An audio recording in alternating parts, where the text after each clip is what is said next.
You're on a path in the woods, and at the end of that path is a cabin. And in the basement of that cabin is a princess.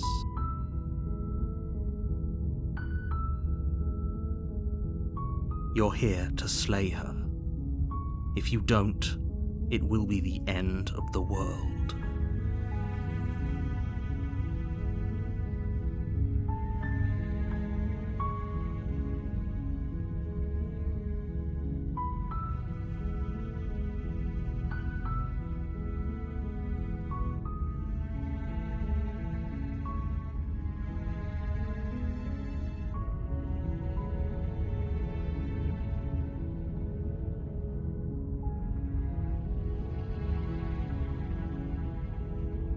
Yes, but you'll have to slay her before you get it.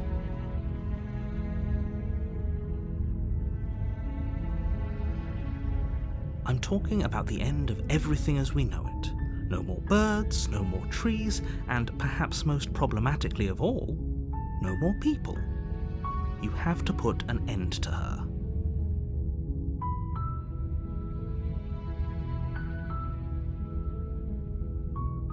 Look, you're already on the path that leads to the cabin. Why would you be here if it weren't to complete a very important task?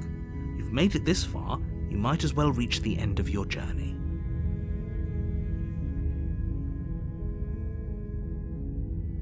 Don't linger on the specifics. You have a job to do here. Just get in there and do what needs to be done. We're all counting on you.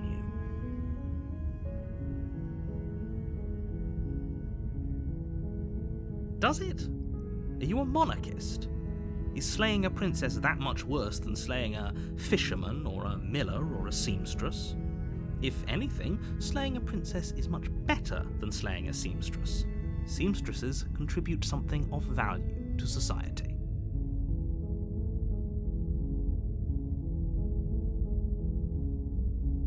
While I appreciate the mental exercise, we are running up against a bit of a ticking clock. Nevertheless, let me assure you, the princess is locked up because she's dangerous. She is not dangerous because she's locked up. And before you decide to waste even more of our time by asking how I know that, let me suggest a more pragmatic lens through which to view this situation. Causality doesn't matter here, because the end result is the same no matter what led us up to this point. If the princess leaves the cabin, the world will end, and there is no changing that. It's no use arguing semantics over a metaphorical chicken or egg, because the egg is hatched and it's about to ruin everything. Unless, of course, you do your job and slay her.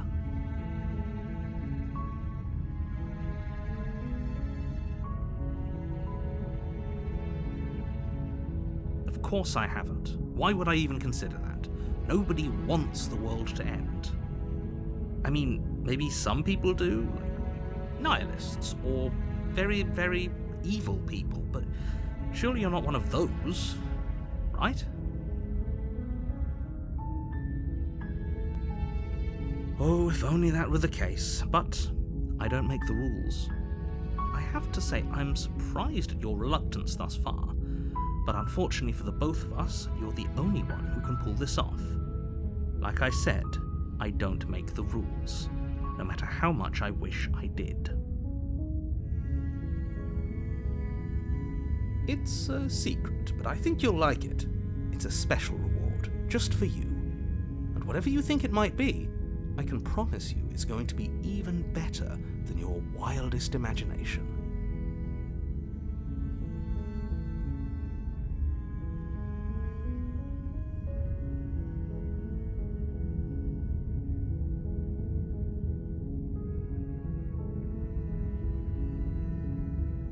Are you serious? No, you have to do it. Good. As long as you remain focused on your goal, it should all be smooth sailing.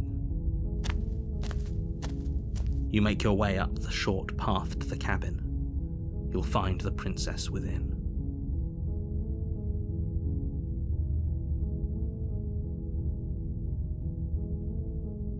warning before you go any further. She will lie, she will cheat, and she will do everything in her power to stop you from slaying her. Don't believe. We're not going to go through with this, right? She's a princess. We're supposed to save princesses, not slay them. Ignore him. He doesn't know what he's talking about.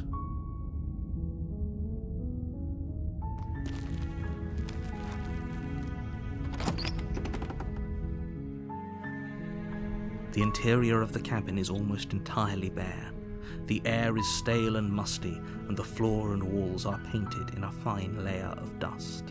The only furniture of note is a plain wooden table. Perched on that table is a pristine blade. The blade is your implement. You'll need it if you want to do this right. You take the blade from the table. It'd be rather difficult to slay the princess and save the world without it.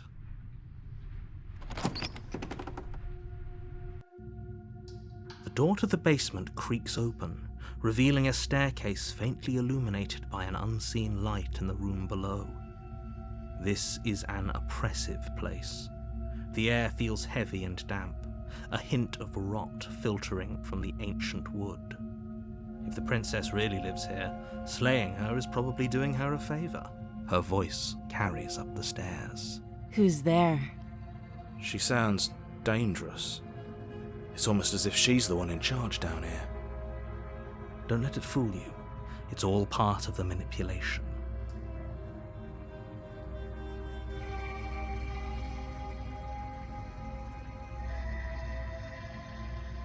Good. You're still listening to reason. You walk down the stairs and lock eyes with the princess. There's a heavy chain around her wrist, binding her to the far wall of the basement. She's so coldly beautiful. Is she really a threat to the world? Focus on the task at hand. And there you are. Are you here to kill me or something?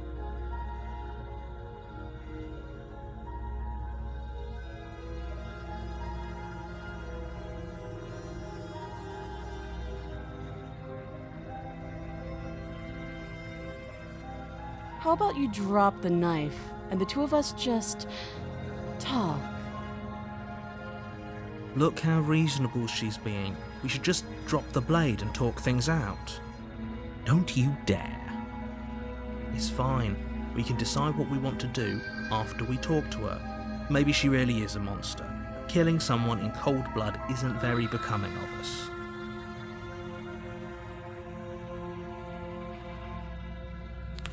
You ignore the trembling in your hands and tighten your grip on the blade. You poor thing. Your hands are shaking. Are you scared of me? Because you should be. You step forward, your grip on the blade tightening as you steel your resolve. I'm probably chained up in this basement for a reason, right? And if that knife is the only weapon you have, you'll have to get close enough to use it. So, you should just drop it. Best not to risk finding out what I can do. She's unarmed. If you hesitate now, it'll be too late. End this.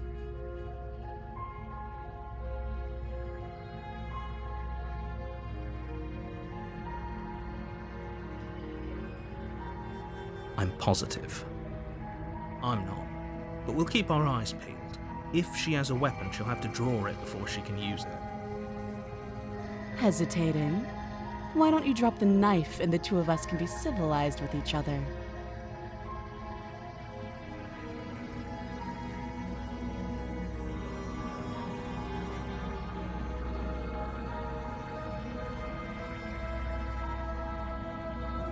Then I'm not talking to you.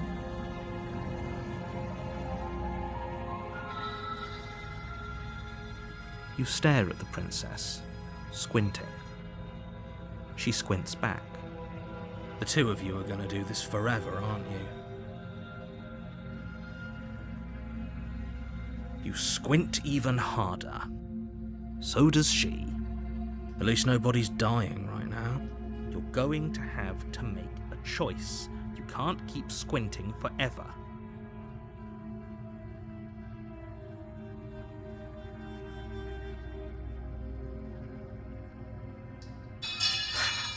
The blade tumbles out of your trembling hands and drops to the floor with an unceremonious clang.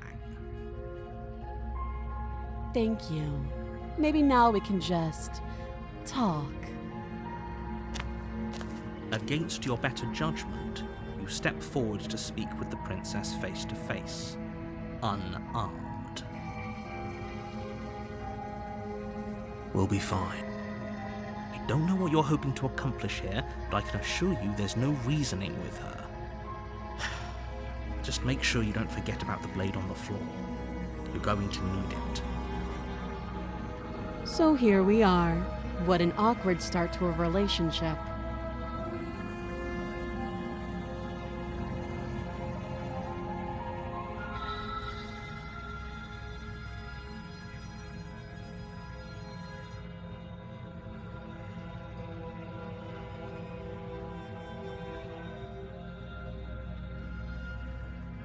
She hesitates before answering. You can address me as Your Royal Highness, or Her Majesty. Any honorific should do, really.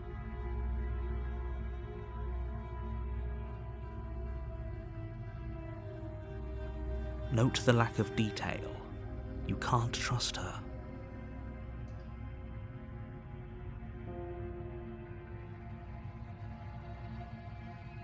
Too long.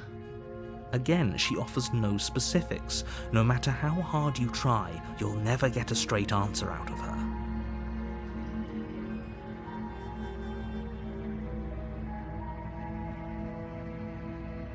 Don't just tell her that.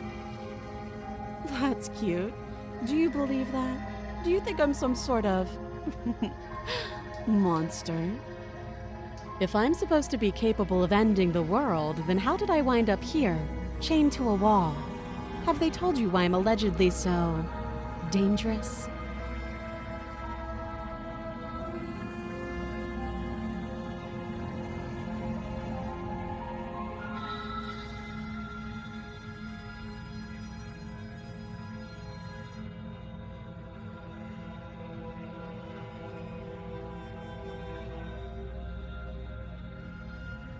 Ending the world seems like an awful lot for just one person to do.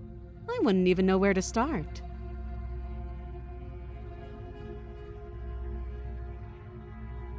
I believe her. She doesn't have to know how to destroy the world to be capable of doing it. At the end of the day, whatever the two of us have going on down here is about trust. Whoever sent you to slay me claimed I was a threat to the world, but they didn't tell you why. That doesn't sound right to me. And I don't think it sounds right to you either. Otherwise, we'd be killing each other instead of talking. She has a point. There's a reason I've been telling you to question the situation, and there's a reason you've listened. So, I could tell you that I'd lead a quiet life in the woods, or that I'd open an orphanage, or that I'd do any other number of good things that I'm sure you think you want to hear.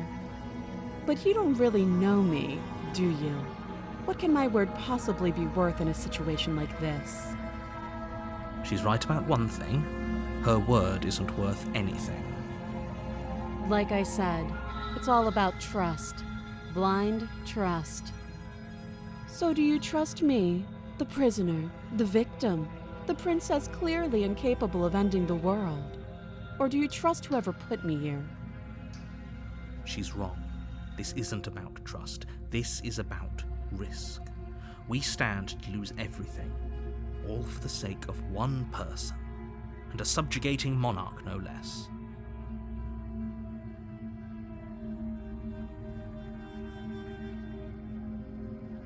Don't jump to any weird conclusions. We're two people who have met each other. By definition, we have a relationship. You can't. Don't bother. I'm guessing you don't have the key then. I'm sure there's a key somewhere around here, and if there isn't, well, we can always put that knife to good use.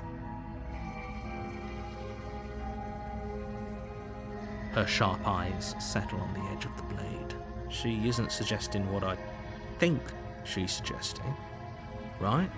She is. I'm sure of it. Oh, have you decided what to do with me? You know why you're here.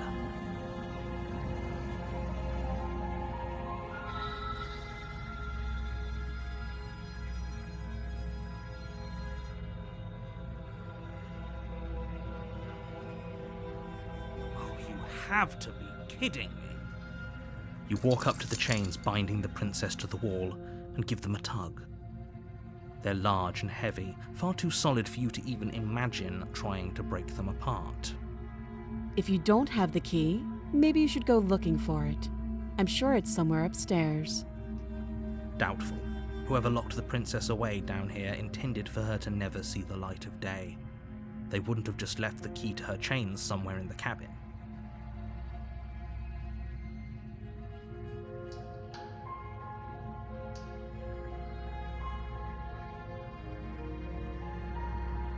I'll be here.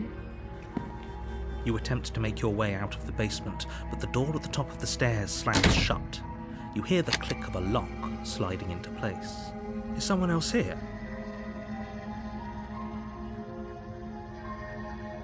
You try the door, but it's locked from the outside. You're here to slay the princess, and you won't leave until the task is done. Your shouts and pleas are met with silence. I'll repeat myself once again.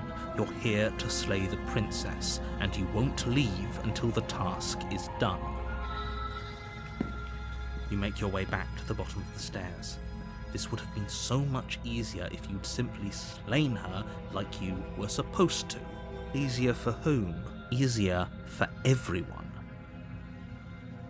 I heard the door slam. They locked you down here too, didn't they? The knife. Pick it up and cut me out of here. You won't like what happens if you do that.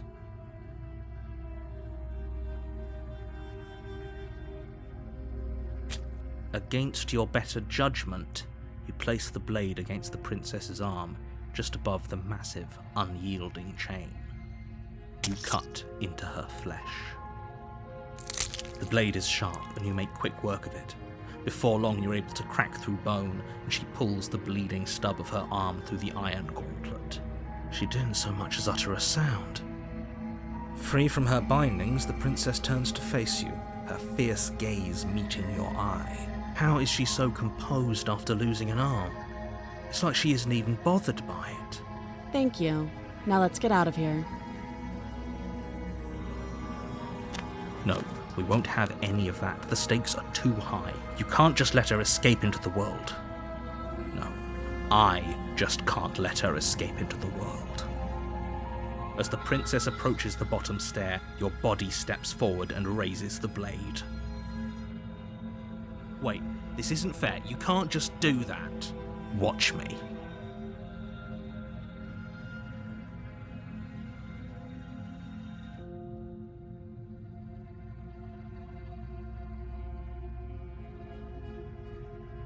Stop that. I thought this was a little too easy.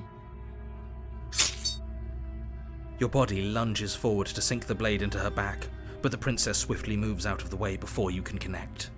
Stop it! Stop resisting me! I am trying to get you out of here alive.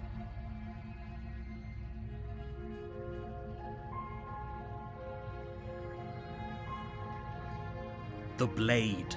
Move the blade. You're doing your best to help me, aren't you? I can see the conflict in your eyes.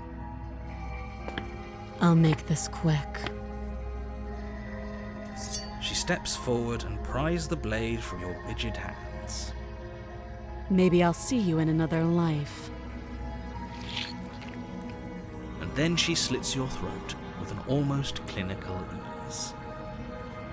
Her face remains unchanged as she watches you collapse to the ground, blood flowing from your butchered neck.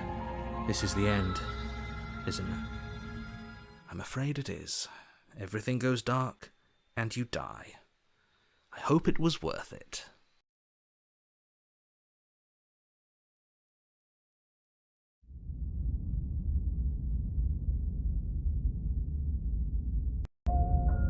You're on a path in the woods, and at the end of that path is a cabin. And in the basement of that cabin is a princess. You're here to slay her. If you don't, it will be the end of the world.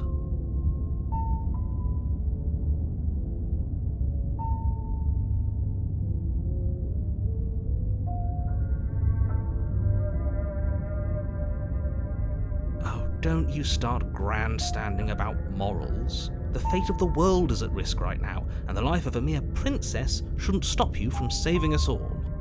Don't forget what he did to us the last time around. I wouldn't trust a word out of his mouth. There's got to be a way out of here, for us and for the princess. We just have to keep trying. I'm inclined to agree. If he doesn't remember what happened last time, maybe it's best to keep it that way. You know I can hear you two, right? It's going to be a lot harder than you think to keep secrets from me. And as far as trying to help her goes, need I remind you how catastrophically dangerous she is to the world at large? I told you about the stakes of this situation less than a minute ago.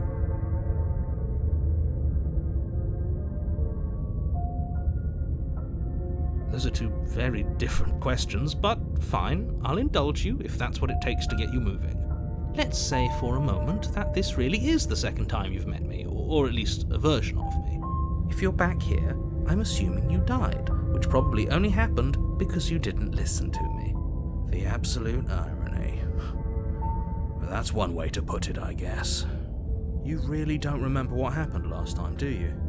You practically forced the princess to kill us. That doesn't sound like the sort of thing I'd do, which is honestly all the more reason for you to not buy into whatever self-delusions the three of you are crafting. But this is a thought experiment, so I suppose I'll continue to give you the benefit of the doubt. If I did practically force the princess to kill you, it was probably for a good reason. Did you try and free her? Did you say something really mean to me? Because if I really did what you said I did, you probably deserved it. I'm a professional, after all. Sure you are. Anyway, I believe your second question was, what's the point of doing anything? If you're asking that, it sounds to me like you're making the rather dangerous assumption that your actions last time around didn't have any consequences. What do you mean? Of course there weren't any consequences. You forced the princess to kill us, and now everyone's right back where they started. That sounds pretty consequence-free to me. Yes, but in this purely hypothetical scenario, that begs the question of how you got back here. Did time simply rewind itself, or were you instead transported to a different world entirely? If it's the latter, what do you think happened after you died? Do you think the people there lived happily ever after? Or do you think that the princess, left unhindered, brought about the end to everyone and everything, just like I told you she would? What a conveniently ambiguous group of things for her to ruin. For all we know, the princess left the cabin and never saw another soul. Oh, how I wish that were the case, but if the princess weren't a certain, inevitable threat to the world, the four of us wouldn't be here. And yet, here we are. You're talking in circles. No, I'm talking in facts.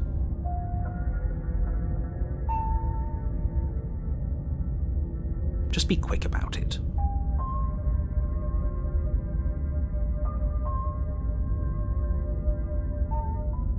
People locked her in that basement, and I told you what this place is.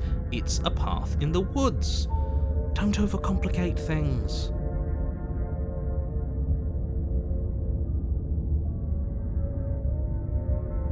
Look, I'm not supposed to say this, but it's because you're special. You're the only person capable of doing this. Call it a prophecy, if that helps.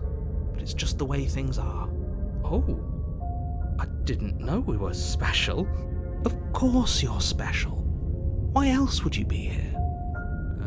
Yes, right. We're here because we're special. Look, you're annoyed that you're here. I get it. I'm also annoyed that I'm here.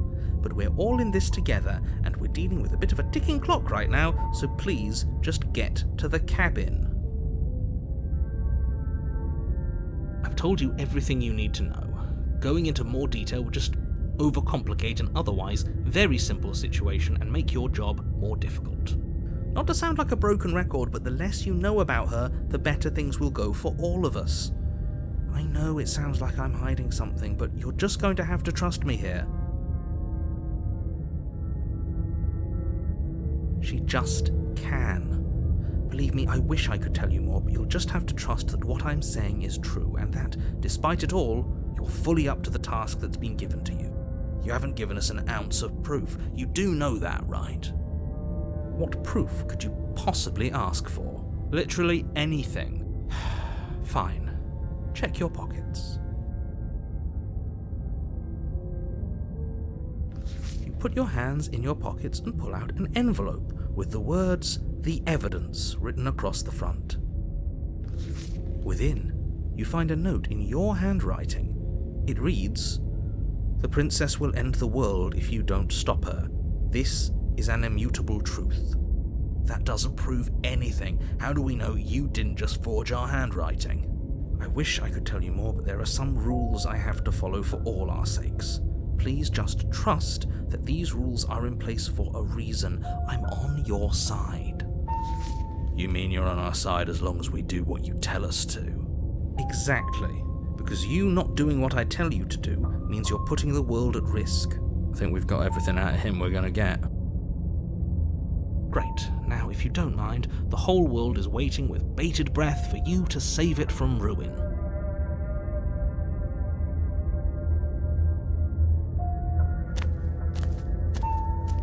A warning before you go any further.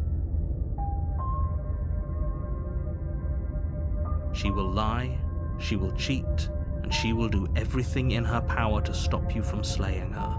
Yes, don't believe a word she says. Just go in, take the knife, and do what you're supposed to. Wink. Did you just say wink out loud? No, I didn't. Wink. Just ignore this clown and focus on the princess.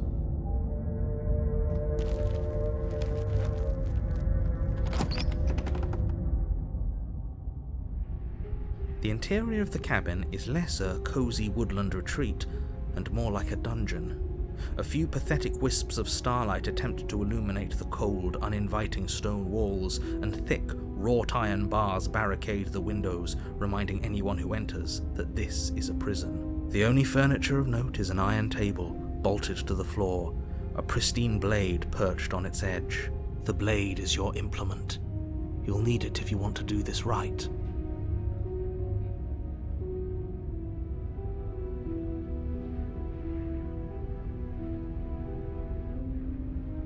He definitely did not. Does a mirror not count as furniture of note to you? Because it should. There isn't a mirror.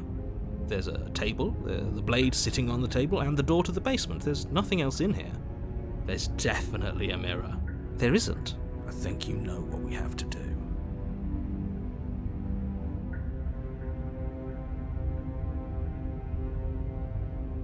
Let's not get caught up in vanity, but we should definitely take a closer look.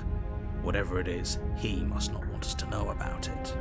Is this some sort of rehearsed bit? Use your eyes. There is no mirror. Why would I lie about something so meaningless? What good would it even do? Very different. Yes, but why? Did he change it? Or did it change all on its own? Maybe it's a different cabin entirely. Now isn't that a novel thought? Maybe you haven't actually been here before. I hope this means you'll finally drop your ridiculous past life nonsense. You haven't died, and you certainly haven't been killed by the princess. So focus up. Don't get distracted by minor details. You walk up to the wall next to the basement door. It's a wall. There isn't much to see here. This really isn't funny. You reach forward and rub your hand against the cabin wall. I hope you know how ridiculous you look right now. But it was there a second ago. And now it's gone. If he doesn't want us to know about it, it must be important. We should keep our eyes peeled. Maybe it'll be back.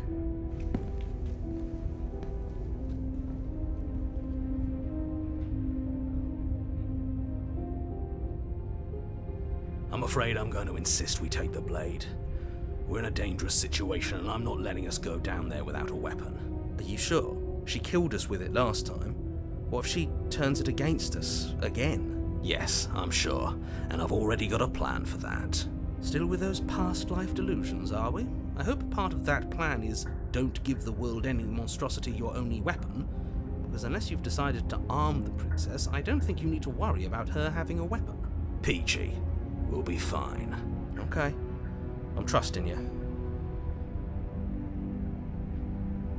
Normally, yeah, but not about this.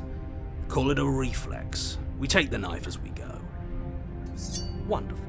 You do exactly that, sweeping the knife from the table before proceeding to the basement. Don't worry about it. We have a knife, so what? It's not like we have to use it. No, you don't have to do anything, but you do well to use it regardless. Moving on. The door to the basement creaks open, revealing an old stone staircase. A few sputtering torches attempt to vaguely illuminate your path, dancing across glimmering patches of slimy moss on the stone steps. Her voice, harsh but controlled, carries up the stairs. Is that a visitor I hear? Please, come downstairs. It's been a while since I've had company. Does she remember us? You walk down the stairs and lock eyes with the princess. She looks up at you, the heavy collar around her neck clanking loudly as she moves, the chains binding both her wrists to the far wall, joining the metallic chorus as she adjusts her hands in her lap. So much for cutting her out of here. Do you hear yourself right now? Cutting her out of here never should have been on the table. Have you noticed the empty chain on the wall? Odd that in a place where everything seems to serve a distinct purpose, there would be something so obviously useless. That was there last time too, wasn't it? It was. What an interesting development. Why don't you have a seat? The two of us should chat before you bury that thing in my heart.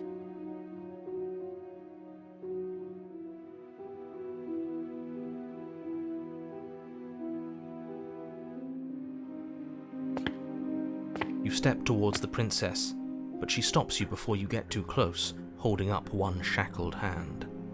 There's fine. I'd prefer we keep some distance until we've sorted this out. That's reasonable. We do have a weapon. Might as well put her at ease.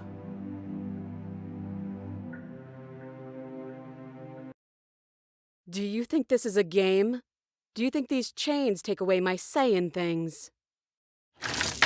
As you move towards the princess, she stands, her chains clinking as she wraps them around her fists. In an instant they're around your neck, both of you dropping to the ground as she pulls them taut, bracing her body against yours as you struggle uselessly. The metal chains constrict around your windpipe as the princess heaves with a muscled intensity. Drop the knife or you die. What is she doing? We weren't trying to attack her. I can see where she might have gotten the wrong idea. She doesn't have much agency here. Would we have trusted her if the roles were reversed?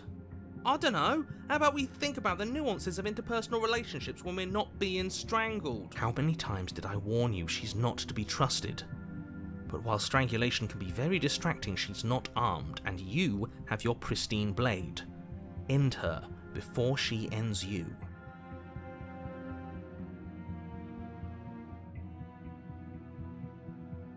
Steel your will and refuse to give in to the princess's demands, ignoring the stars dancing in your eyes and the screaming of your starved lungs. You strike.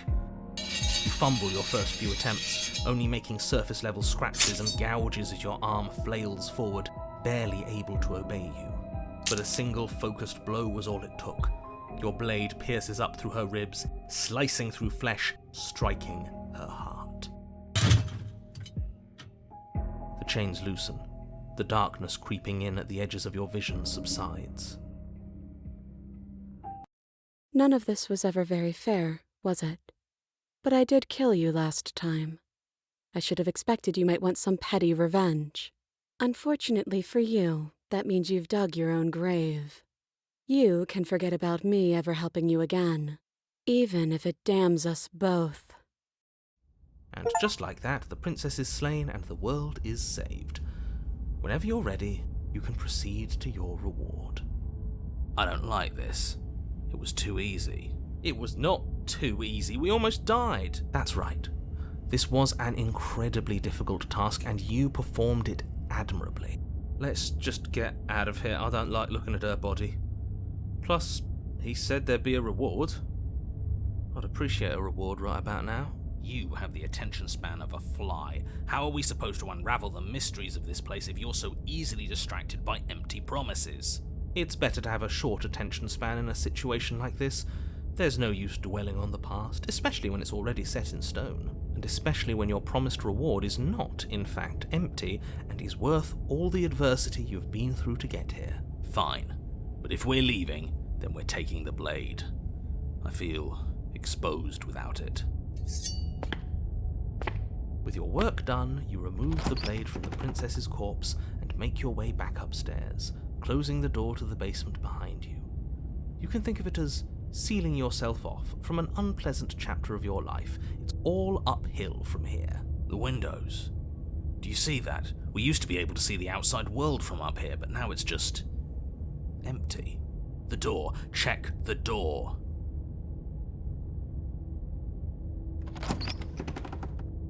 You open the cabin door, ready to return to a world saved from certain doom. Only a world saved from certain doom isn't what you find. Instead, what you find is nothing at all. Where a lush forest stood mere minutes ago, the only thing in front of you now is the vast emptiness of some place far away. You don't have to act surprised. We could see this vast emptiness through the windows. But if everything's gone, does that mean we're not gonna get our reward? This is your reward. An eternity of bliss, if you'll have it. And I suggest that you have it. Okay. This is what's best for everyone. Trust me. Like hell it is.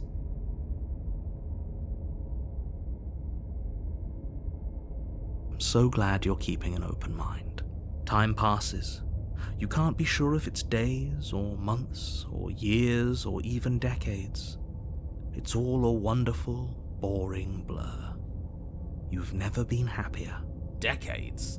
No, it can't be decades. We can't go along with this. We can't let him win.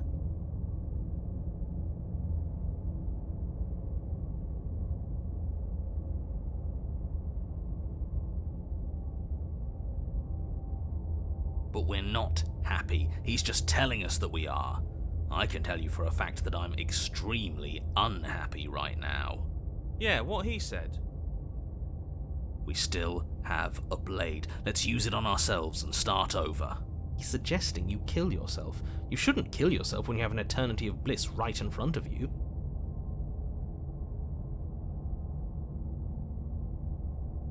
That's great. Congratulations. You've earned it. More happy time passes, though the word begins to lose its meaning. Time, that is, not happy. Happy still has plenty of meaning. He's just saying things. The voice's protestations fall on deaf ears. Eventually you pass into a blissful state of pure existence. Though words like eventually and pass ceased to have any meaning to you long before that shift, you simply exist. Happy. Forever.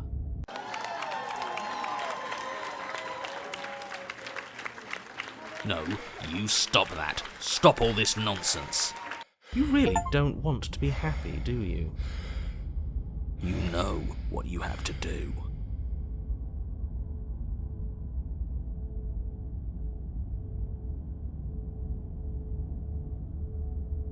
That wasn't real happiness. The truth is still out there for us to find, but we can't find it here. If it makes it easier for you, I can do it. Let me have it.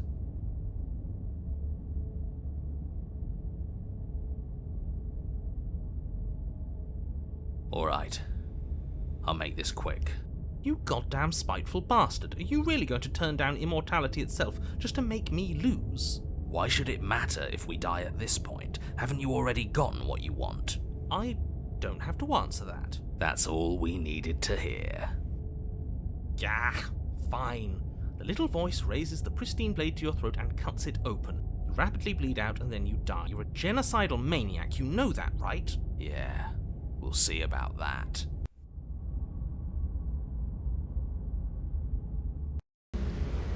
You're on a path in the woods. See, that wasn't so bad. And now we've got another chance to get to the bottom of things. Bit by bit, we're starting to unravel this place. There are so many more threads to pull once you stop feeling. That's a little dark, buddy. You feeling okay? I'm feeling nothing, and I like that just fine. He's not wrong. Sentimentality won't help us here. We need scientific rigor. So you've been here before. Of course you've been here before. What count is it this time? 2? It's our third. What gave it away? Your open discussions. The last time we were here, you were in full-blown denial about the possibility of us restarting. What changed? Have you just been pretending to forget? I'm afraid not. Whatever other versions of me you've met in those other lifetimes were just that. Other versions of me. I just wish I'd been the first.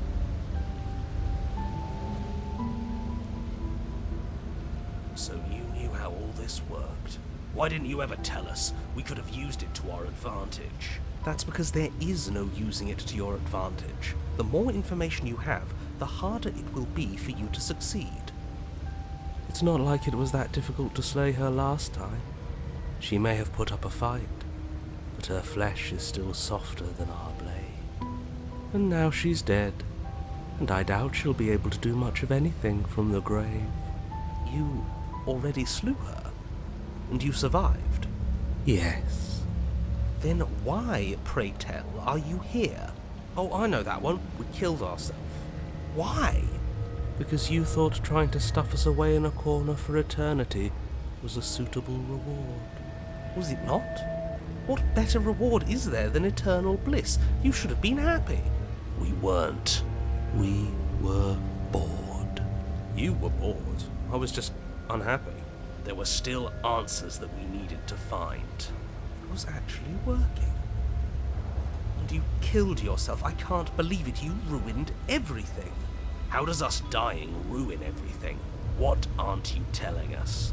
It just does. And I'm not telling you lots of things, but it's for your own good. It's for the good of everyone.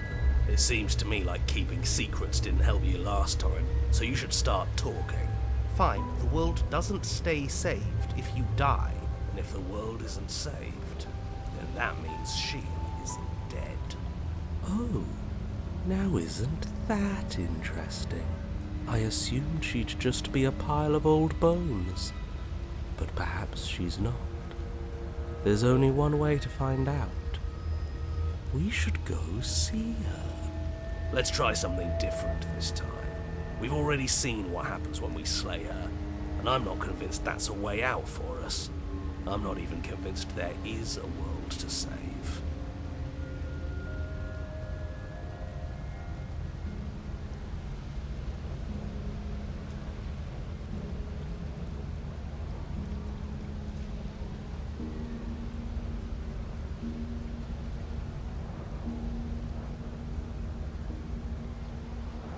Yes, things are different, aren't they?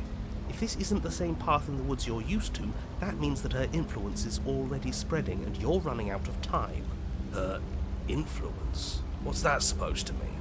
It means exactly what I said. Don't overthink it, or you run the risk of making your task so much more difficult than it has to be. And what is that supposed to mean? Forget I said anything. I've probably already made things worse, and I need to stop talking about this now before I definitely make things worse. Come on, tell us your secrets. Haven't we been through enough? No. Is there a reason it would be raining? If there is, it doesn't matter. If a bit of rain is the best her influence can conjure, then we have nothing to worry about. She'll find a way out eventually and the world will still end. The only way this resolves is if you find her and slay her before that happens. We already know he wants us to slay her. Anything he says is tainted by his motivations. Turn around and leave, go to the cabin. I'm fine with either. So long as we don't just do the same thing again. That would be boring.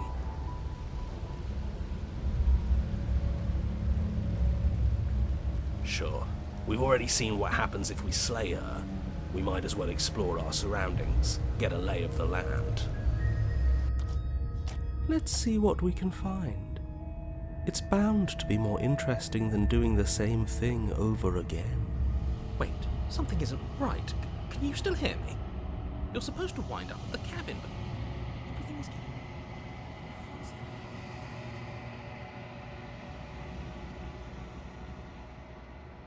What's going on? Where are we? I don't know. But it feels like home. Did we do this? Is this the end of the world? Was there ever even a world to end?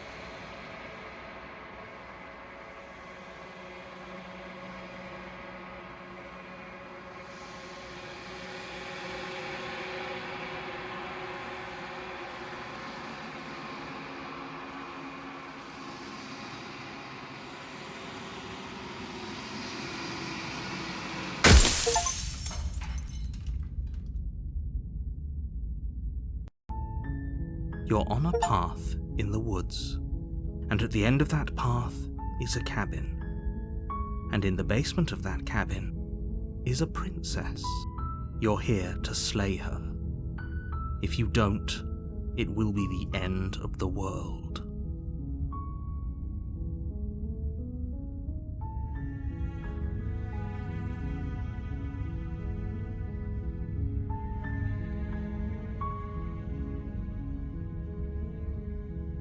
Seriously? You're just going to turn around and leave? Do you even know where you're going?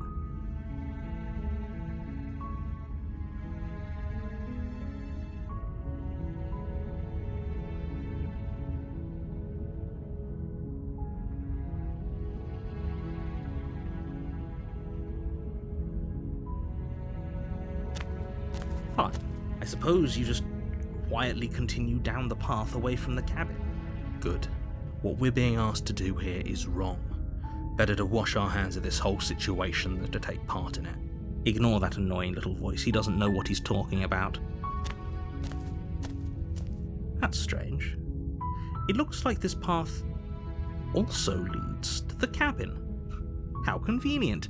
Everything's back on track again. Maybe the world can still be saved after all.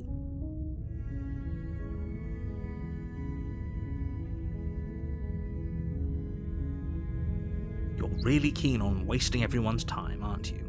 It's remarkably selfish, if you ask me. I've already outlined the stakes of the situation. If you don't do your job, everyone dies.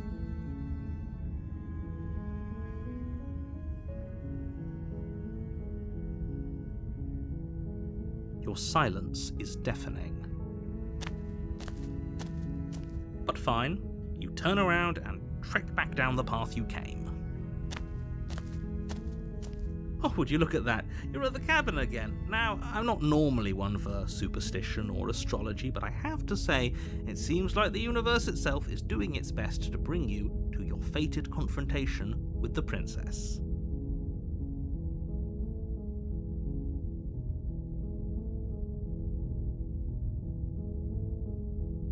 There's always a choice. Let me tell you right now that you're making the wrong one for pretty much everyone who's ever lived, as well as for everyone who ever will. And here we go. As you trudge into the woods, something strange starts to happen. At first, it's little flickers out of the corner of your eyes. Glimpses of familiar wooden structures through the leaves. But as you focus on your surroundings, you start to realize that those flickers weren't just a trick of light.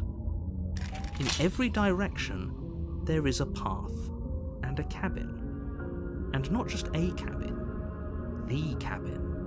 An infinite fractal of paths and cabins desperately trying to draw you back to where you need to be. Wait, what's going on? But you're too stubborn for that, aren't you? It doesn't matter how many paths or cabins appear around you, you're just going to do whatever you can to shirk your responsibility because you care more about irritating me than you do about the fate of the world. You've doomed us all, you know that, right? But of course you do. Otherwise you wouldn't just wander off into the forest in search of certain death. You lose track of just how long you spend aimlessly tromping through the wilderness, but it's not like any of that time spent lost in the woods really matters, because it isn't long before the world ends and everyone dies.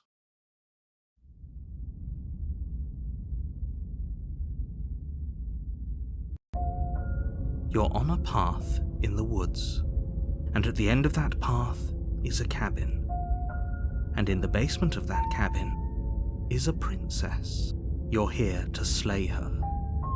If you don't, it will be the end of the world.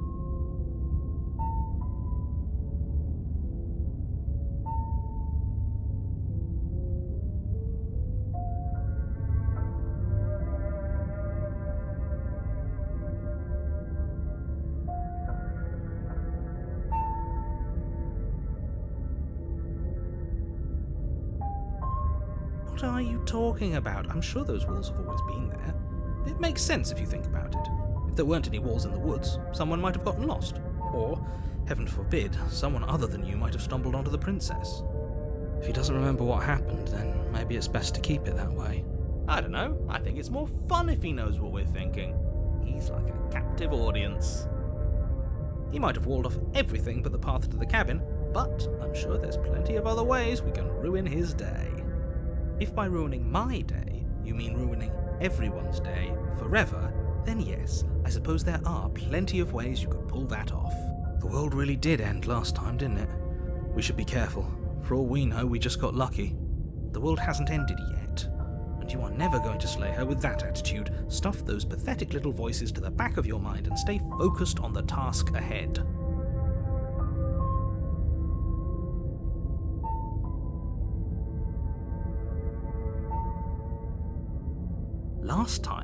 Last I checked, there wasn't any last time. We've just met, you and I. If he doesn't remember what happened, then maybe... I don't know. I think it's more fun if he knows what we're thinking. He might have walled off everything but the path to the cabin. If by ruining my day... The world really did end last time. The world hasn't ended yet. And you are never going to slay her with that.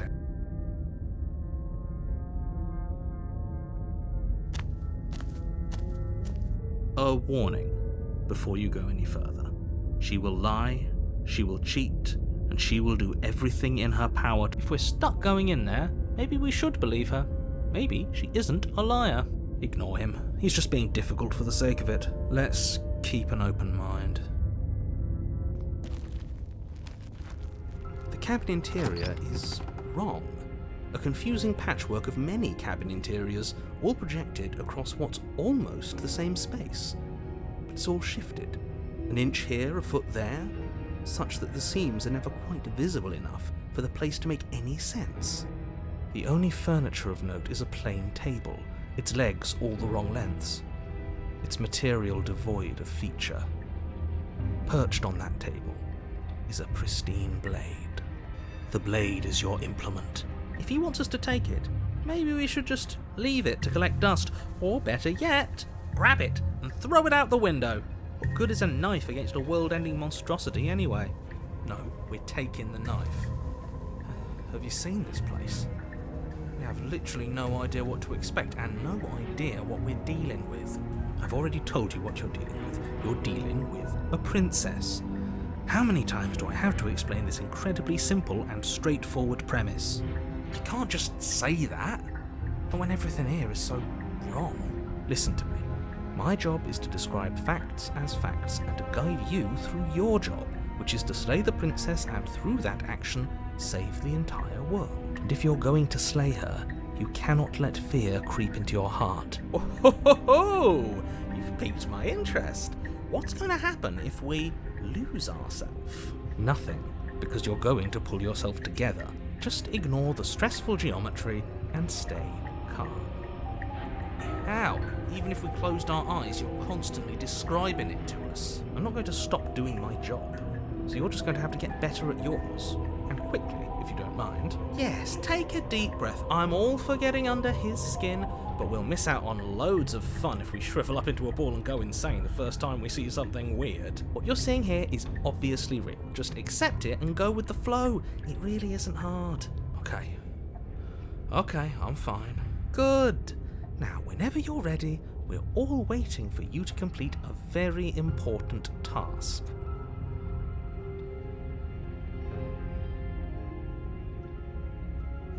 You walk up to the wall next to the basement door.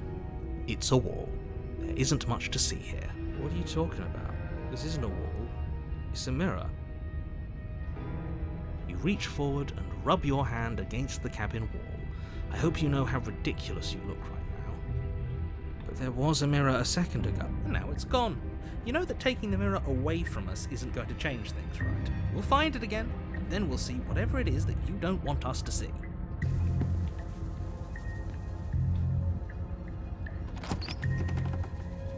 The door to the basement creaks open, revealing a web of branching staircases all built from unidentifiable materials. Nothing here seems to belong, and the closer you examine your surroundings, the more confused you get, your head throbbing with the effort of making sense of this place. None of the stairs even seem to go anywhere, let alone down.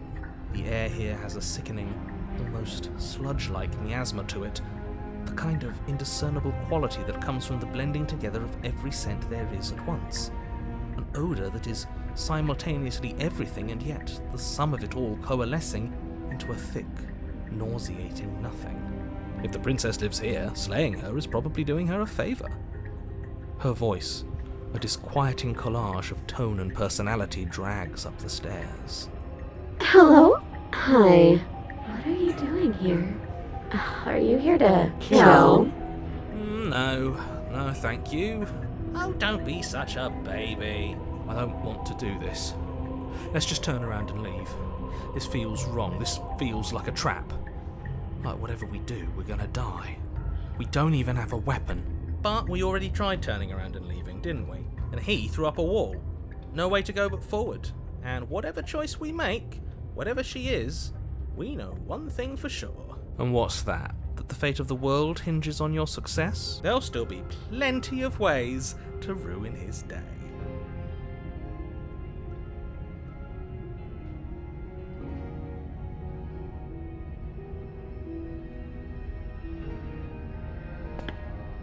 You step to the left.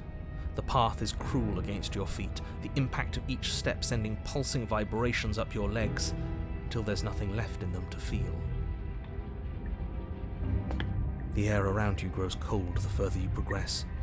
At first a barely noticeable drop, quickly evolving into a numbing cold. Your toes feel like blocks of ice, your breaths puff out in clouds of condensed vapor. You shudder against it as you continue down the stairway, losing yourself in the bone-deep chill.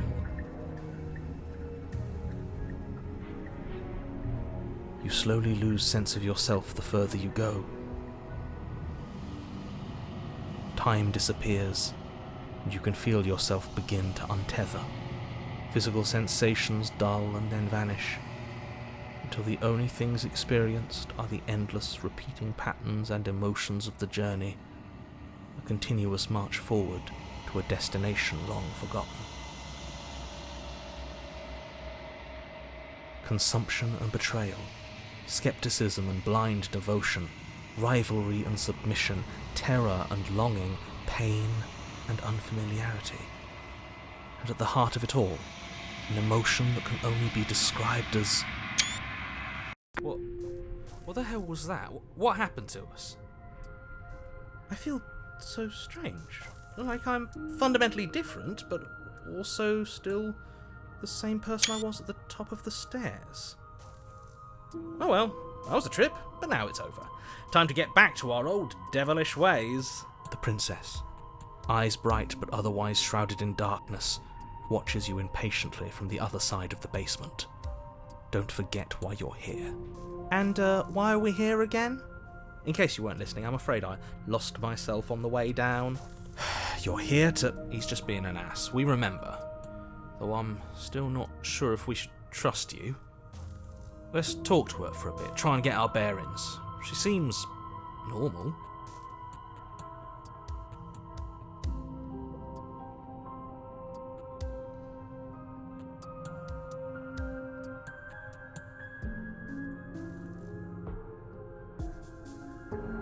What, like you need me to hold your hand and tell you everything's okay?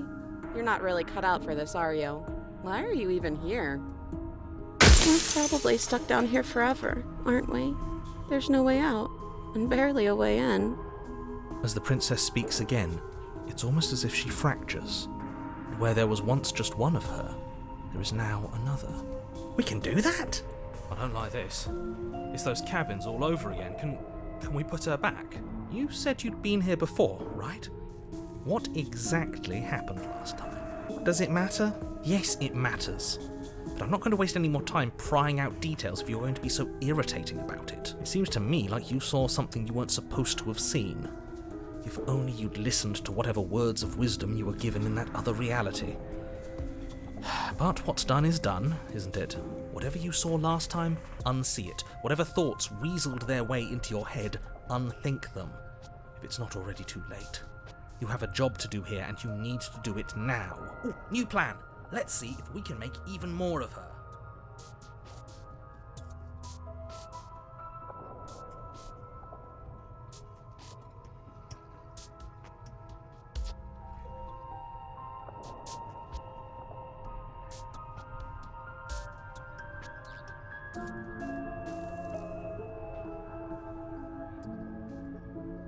Wait, that's not right. Go on. Take a step forward. Your foot lands, but it lands different. You experience a firm footfall, a gentle tread, a confident stride. You can feel yourself rupture. The room spins, your perception multiplying in a sickening kaleidoscope as your very self is pulled in incomprehensibly many directions. You find the blade suddenly in your hands. All at once you use it to strike at her bindings as you remain upstairs and slay her and leave her to languish alone. Is this what the end of the world looks like? What an unbearable mess. But this... we can't... Do you not have anything witty to say? I could use a good bit of wit right now. No, I don't, because this isn't fun. How are we supposed to have fun if everything is happening at the same time? It's the same as nothing happening, and nothing is excruciating. Luckily for all, nothing and everything doesn't go on forever. The world and the princess collapse in on themselves before it all falls apart. I think he's gone. We were never going to salvage this, were we? What happened to us? What are we? There are parts of us that are dead, and others, they just don't fit. They just don't fit. We can feel them moving around in spaces they don't belong. It's all so uncomfortable.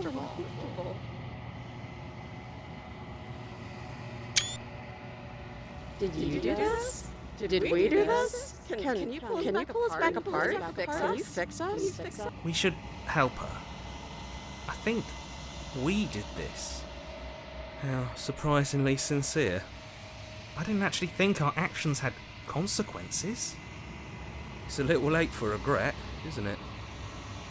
Please.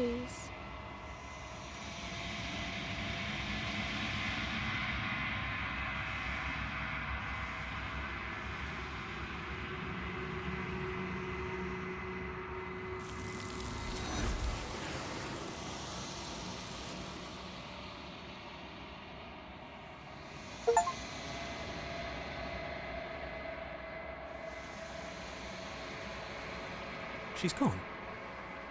Where did she go? Should we try and find her?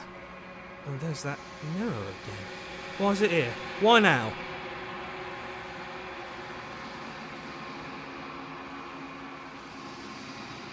He is.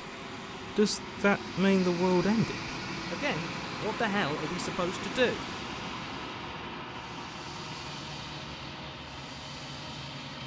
Right.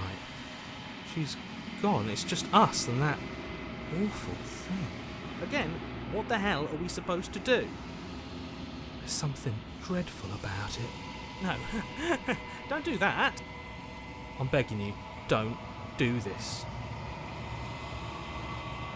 It's different now. It feels, I don't know, final.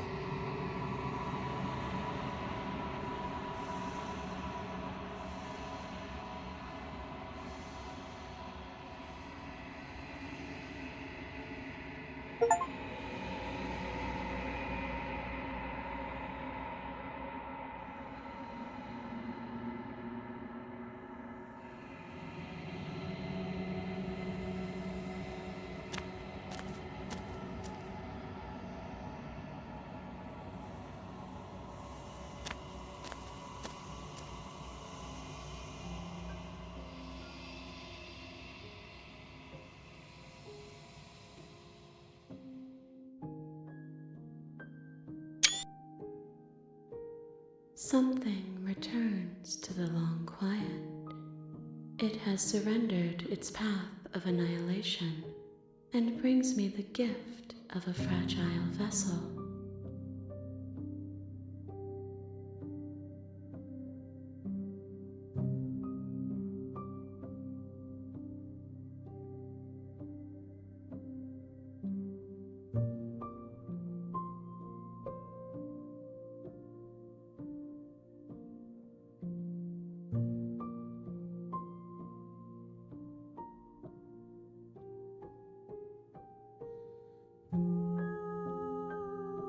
You are the only thing I have ever known. The space we're in is vacant. Nothing comes here but us. Vague recollections, empty tunnels without a mouth. I am sorry if I frightened you.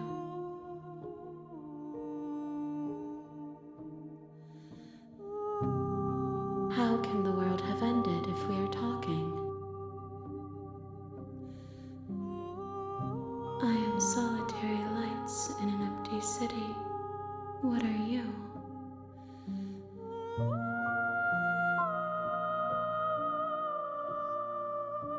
Thoughts without connections. A dim and nascent network. I wish to be more.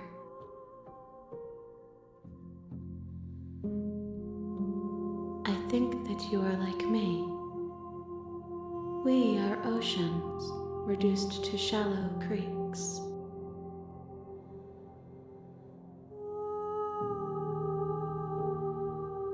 Yes, nerves and fibers to feel the worlds beyond, perspectives to make my own.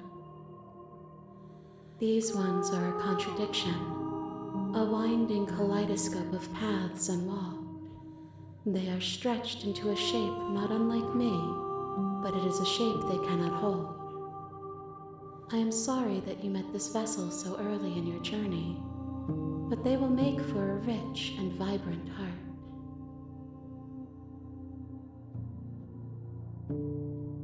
Do not mourn them, for they will finally get to know themselves.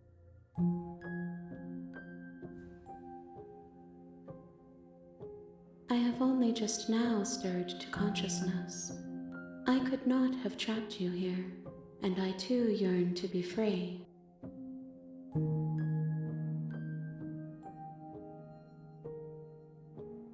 She is part of me, and part of me is her.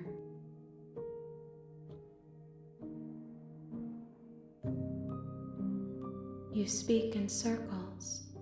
Does it matter where one thing begins and another ends? I'm sorry. There are some changes that can never be undone. There are some tears that can never be unshed. This is not a place that can hold a fragment of a concept. The moment she arrived here, she was going to return to me. I promise that it doesn't hurt. I know only that they are.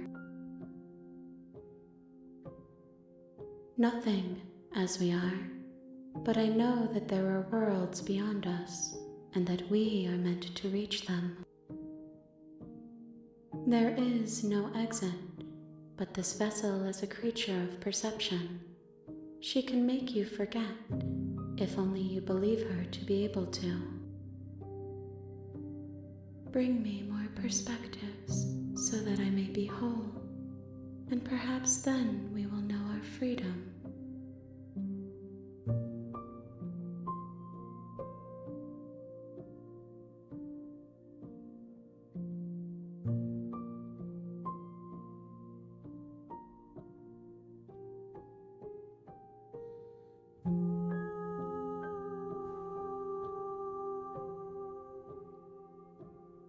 I have not lived. I am not afraid to die. Everything, until we meet again. More than you have found, but less than there are to find. I am infinite. The rest will find their own way home.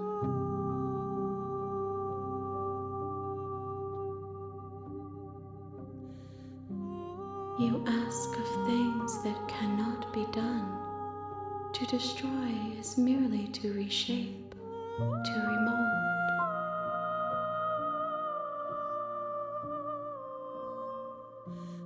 How can I know? I am flickers in something sprawling and unilluminated. Then we will be here forever, as we are now, unfinished, dry, hollow.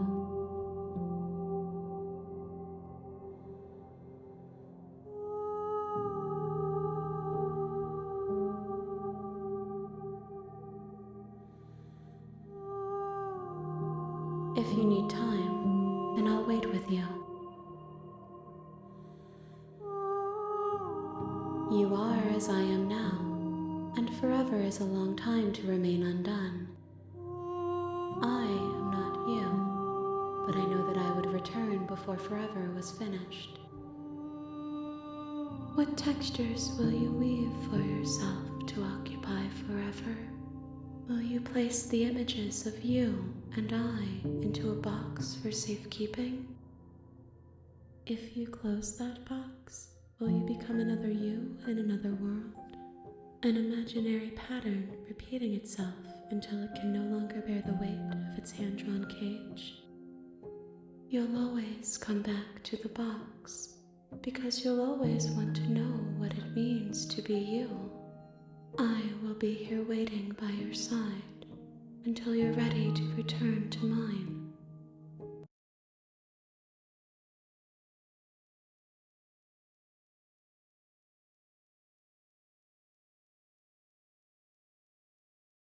You have returned to me. Though you were gone mere moments, I never left your side.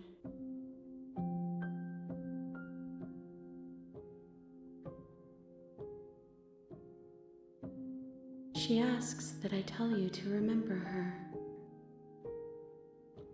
You won't.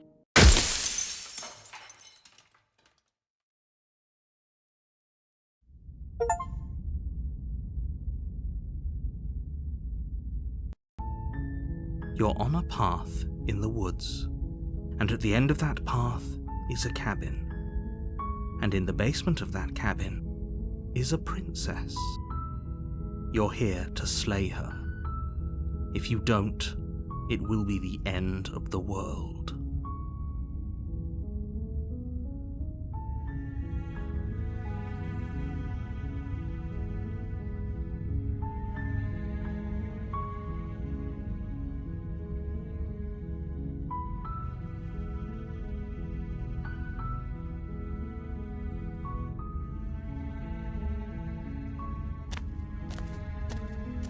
You make your way up the short path to the cabin. You'll find the princess within.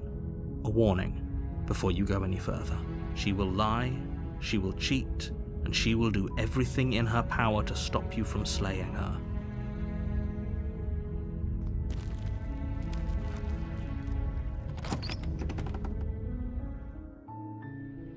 The interior of the cabin is almost entirely bare.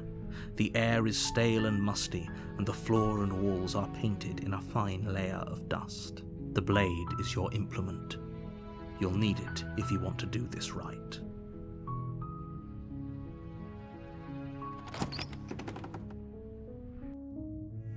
The door to the basement creaks open, revealing a staircase faintly illuminated by an unseen light in the room below. Her voice softly carries up the stairs. Hello? Is someone there? It's hypnotizing. It's the kind of voice you only have to hear once to remember it for the rest of your life. Don't let it fool you. It's all part of the manipulation. You're playing a dangerous game by coming here unarmed.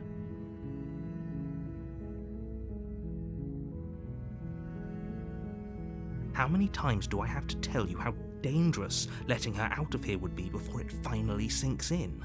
Wait, really? You're here to rescue me? I was starting to think I'd be stuck down here forever. Come downstairs. I want to see the face of my rescuer. You walk down the stairs and lock eyes with the princess.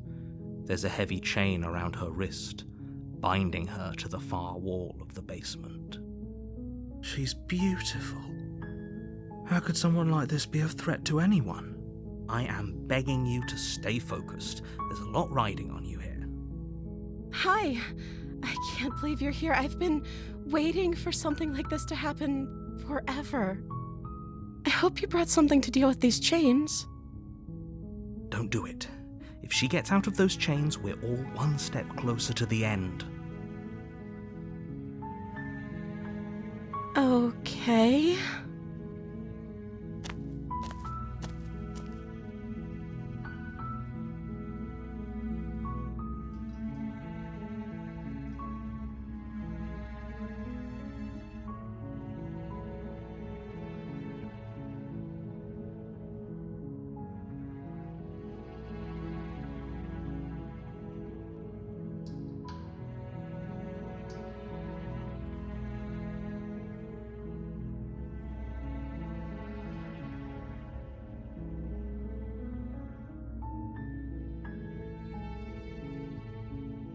Oh.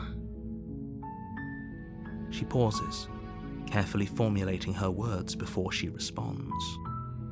You can address me as Your Royal Highness. Or you can just call me Princess if Your Royal Highness is too formal. Is Princess her name or her title? What if it's both? Could you imagine being named Princess Princess?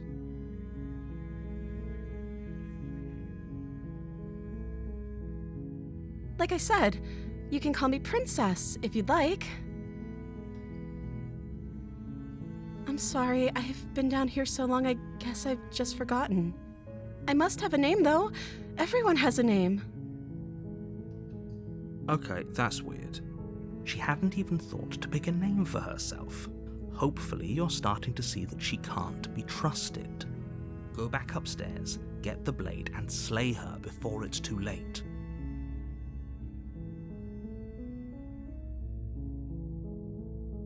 I don't see what that has to do with anything. This is the only time this is ever going to happen, but I agree with the princess. That's hardly relevant. Okay, but actually, what has she been eating? She has to eat, right?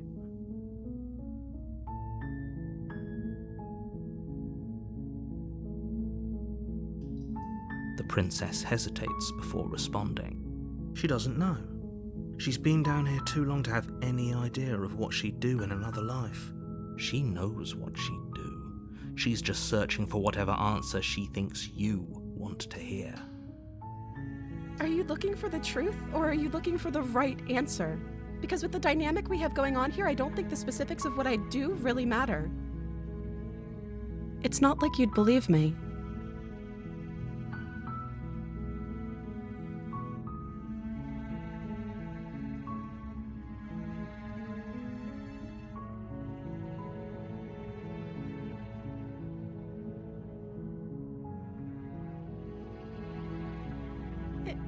Is that why they threw me down here? But I don't want to hurt anyone. I like the world, I think. I don't remember much about it, to be honest. I've been down here for so long. That's... How long has she been locked away? Did they tell you how I'm supposed to end the world?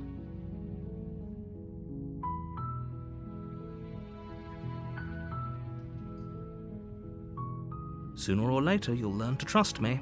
Hopefully it won't be too late when you finally come around. Thank you for believing me. Now, can you help me get out of here? You walk up to the chains binding the princess to the wall and give them a tug.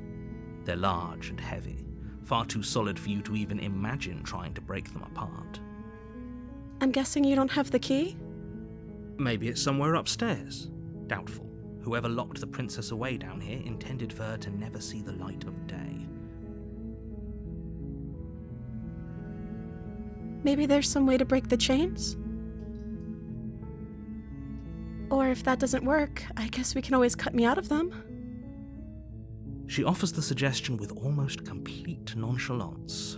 If we were stuck down here long enough, I'm sure we'd be nonchalant about cutting our way out if it meant we could finally be free. You attempt to make your way out of the basement, but the door at the top of the stairs slams shut. Is someone else here? You make your way to the bottom of the stairs. This would have been so much easier if you'd just taken the blade like you were supposed to. Easier for whom?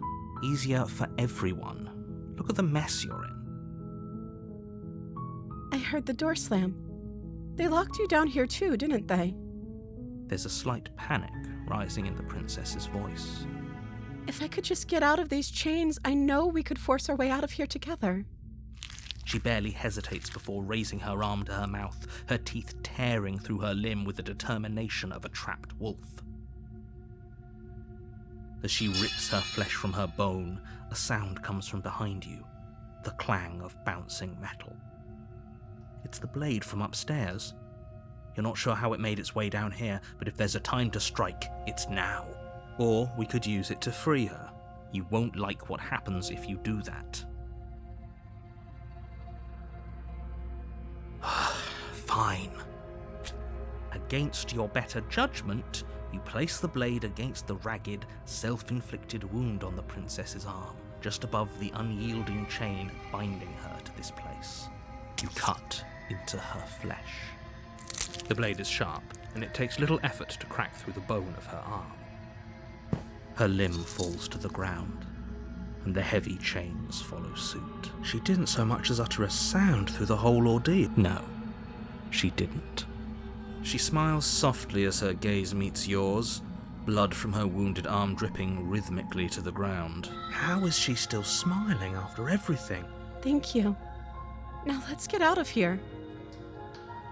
No, we won't have any of that. The stakes are too high.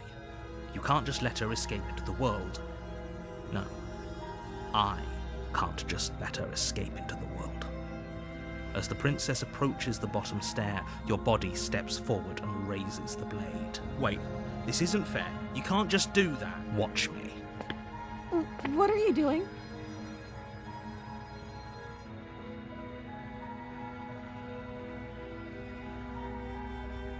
Okay, there's no going back now.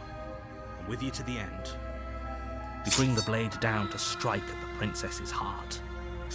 But she's fast. She ducks to the floor, your blade narrowly grazing her backside. Slaying her won't be easy now that she's free. We could have gotten out of here together. Were you just lying to me this whole time? I don't know what's come over you, but if I have to kill you, then I'll kill you.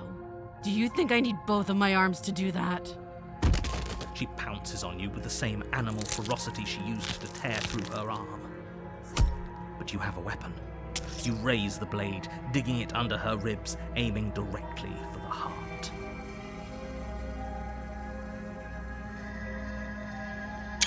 It's not enough to stop her. You feel her claws in your throat, then her teeth, somehow sharp enough to pull apart your flesh and sinew with ease.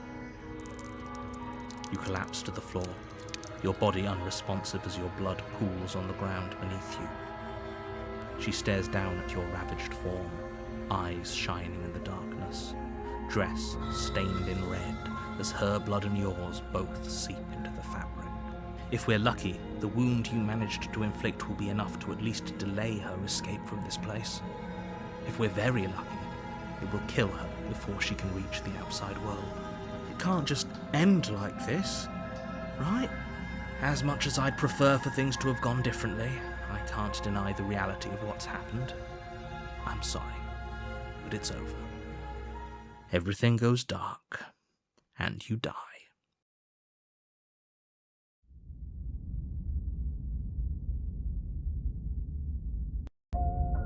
You're on a path in the woods. You're here to slay her.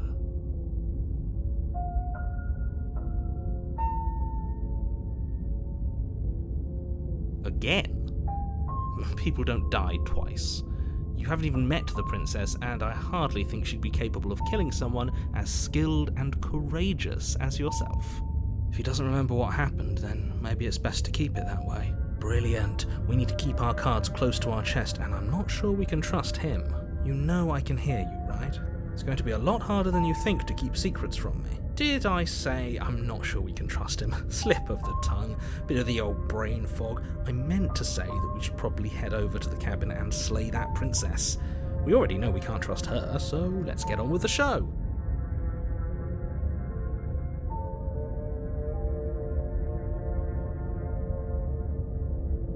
Those are two very different questions, but fine, I'll indulge you if that's what it... Let's say for a moment that this really is the second time you've met me, or you died last time, which probably only happened when you were just weighing our options in a morally ambiguous situation.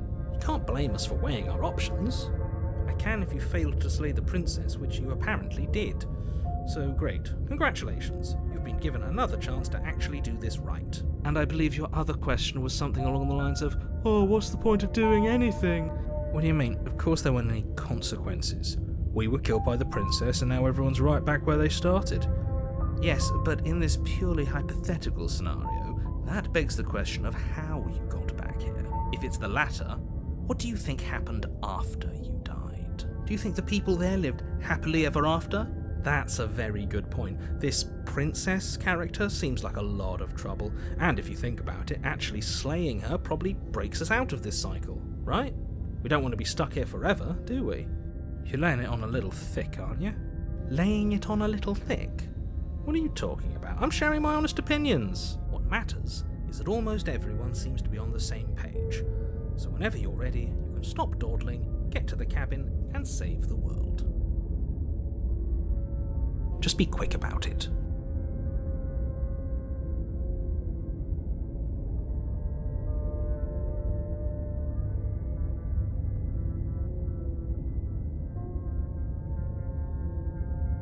People locked her in that basement, and I told you what this place is.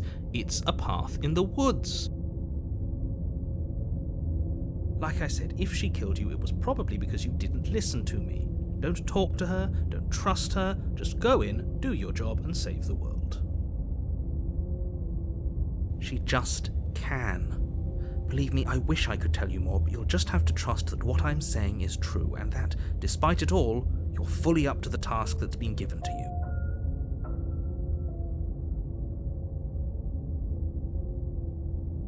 Great. Now, if you don't mind, the whole world is waiting with bated breath for you to save it from ruin. A warning before you go any further.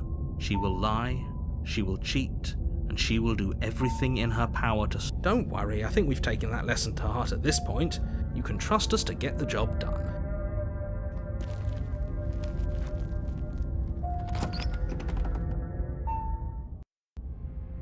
The interior of the cabin is a mess of twisted roots. The walls a chaotic weave of knotted wood that, almost as if by accident, just happened to resemble a room. The floor is damp and earthy, and the only furniture of note is a slab of mud in the shape of a shelf, with a pristine blade perched on its edge. The blade is your implement.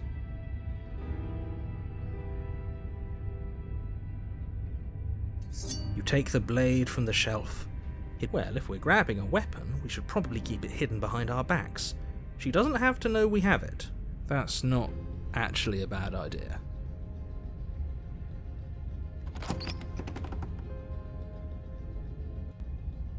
The door to the basement creaks open, revealing a staircase dug into the muddy earth below. The ceiling is thick with roots that hang like locks of tangled hair. The weak starlight from the cabin windows behind you can barely penetrate the gloom here, only illuminating the edges of an opening below. It shines in the darkness like some kind of massive maw, waiting to swallow you up into the earth. The air smells of dirt and copper. It's thick and wet, as if your lungs are being coated in mud with each intake of breath. Her voice skitters up from below. Something nasty finds itself on my stairs. Come on down. Don't be scared. I probably won't bite.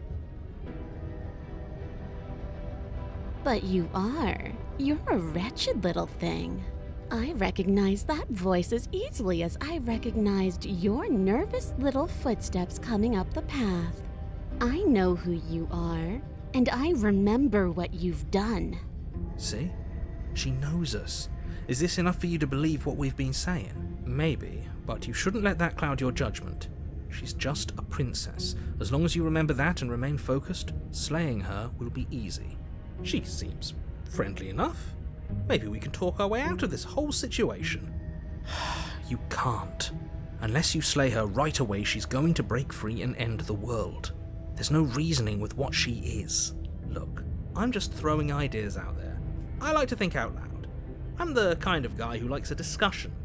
Don't we want to hear what everyone has to say before making any big decisions? Do you want to hear what everyone has to say? Or do you just want to hear yourself talk? You need to stop lingering. Your task is to slay the princess, not endlessly debate about what to do with the princess. Fine. You're the boss. Thank you. You descend the basement steps, entering the dark room below. You can just make out the shape of the princess in the gloom. She's huddled against the far wall, her eyes bright and glaring from amid the thick roots. And there you are, one hand tucked away behind your back, gripping that sharp, sharp blade, no doubt. That's no fair. How would she know that? So, we've dropped the pretenses. Good. She's acting like she already knows you. I guess what you said back in the woods really was true. That's pretty sharp. How'd you figure that one out? Call it deductive reasoning. Well, you seem to be great at it.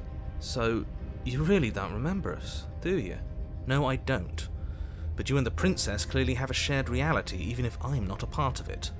I won't waste time fighting you on something that's clearly true. You fought us on it back in the woods. That was when the only perspectives we had were yours and mine.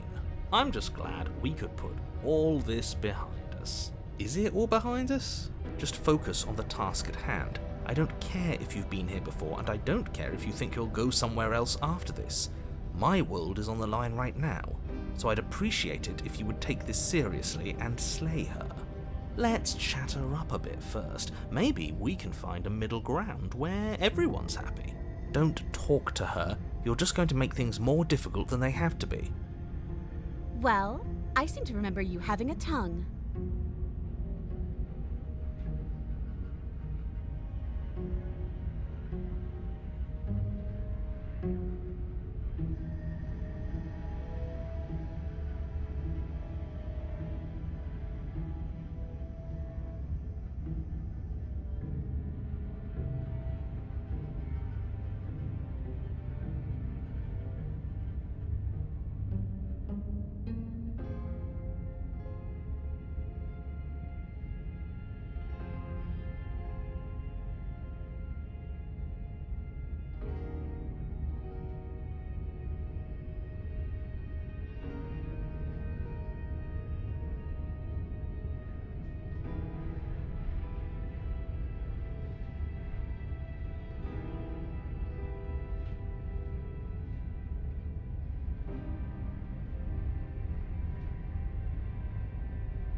Very pragmatic. That is why you're in charge. Abandoning me, are you? Fine then. Run. Tuck your tail between your legs and scamper away. You might be able to escape me, but you can't escape from what you are and what you've done. If I don't take you, the wilds will. You turn to leave, but as you do, there's a deep, guttural groan seemingly uttered by the walls themselves, followed by the creak of wood being stretched beyond its limits. The cabin starts to get smaller. What the hell is going on? We're getting out of here and saving our skins. That's what's going on. As the roots that make up the walls of the cramped basement attempt to close in around you, instinct kicks in and you bolt upstairs. The steps are uneven and lively, creaking as they expand out of the dirt floor, the stairway growing smaller and smaller as you dart up towards the light.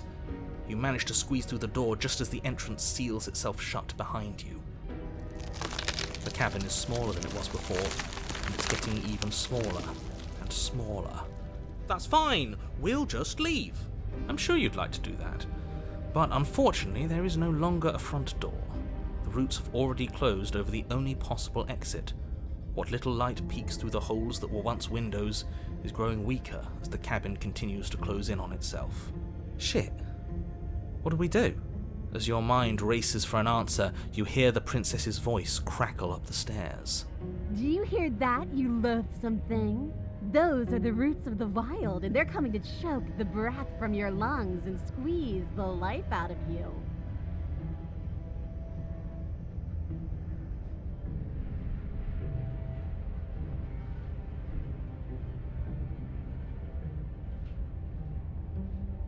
But we are animals. We are. You're nothing but fear and instinct, and that's all I am, too. We don't have to make things better. We can't make things better. We're just meant to chase each other in the dark until one of us catches the other. The roots grow ever closer. We know, we can see them.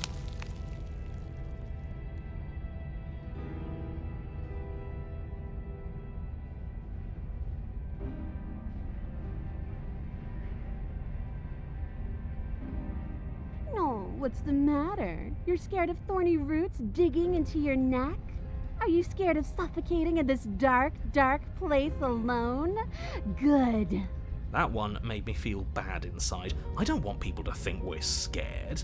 Nobody likes someone who's scared of things. I, for one, think this is a perfectly reasonable situation to feel scared in. This place is getting awful tight. You feel something against your back. A thick root pushing its way into the cabin. An unstoppable, unyielding wall of bark. You're running out of time. Shit. What do we do? What do we do?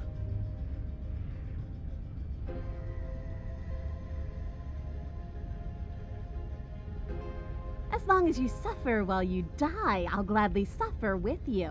Especially if I get to hear it happen. This doesn't help anyone. I can't believe she'd kill us both just to spite me. See? This is exactly why you were tasked to slay her, and why you shouldn't have left her in the basement.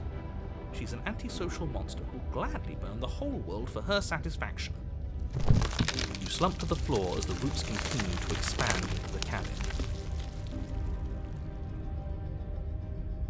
At least she isn't gonna make something of herself either. At first it's almost gentle, your body being lifted delicately off the ground as the floor shifts beneath you. But the cradle of the growing roots starts to feel suffocating, then unbearably tight, then that tightness gives way to bulging pressure as they begin to constrict.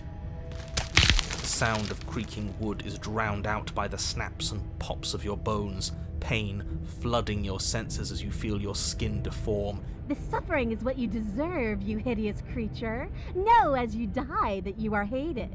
I hate you, and I'm glad to die horribly if it means you die with me. I wouldn't have it any other way. The pressure is unfathomable. You can't breathe, your vision swimming with red, your head pounding with trapped blood. And then you pop. Everything goes dark, and you die.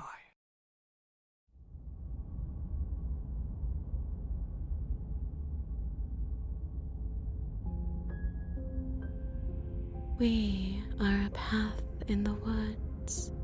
We have no beginning, and we have no end.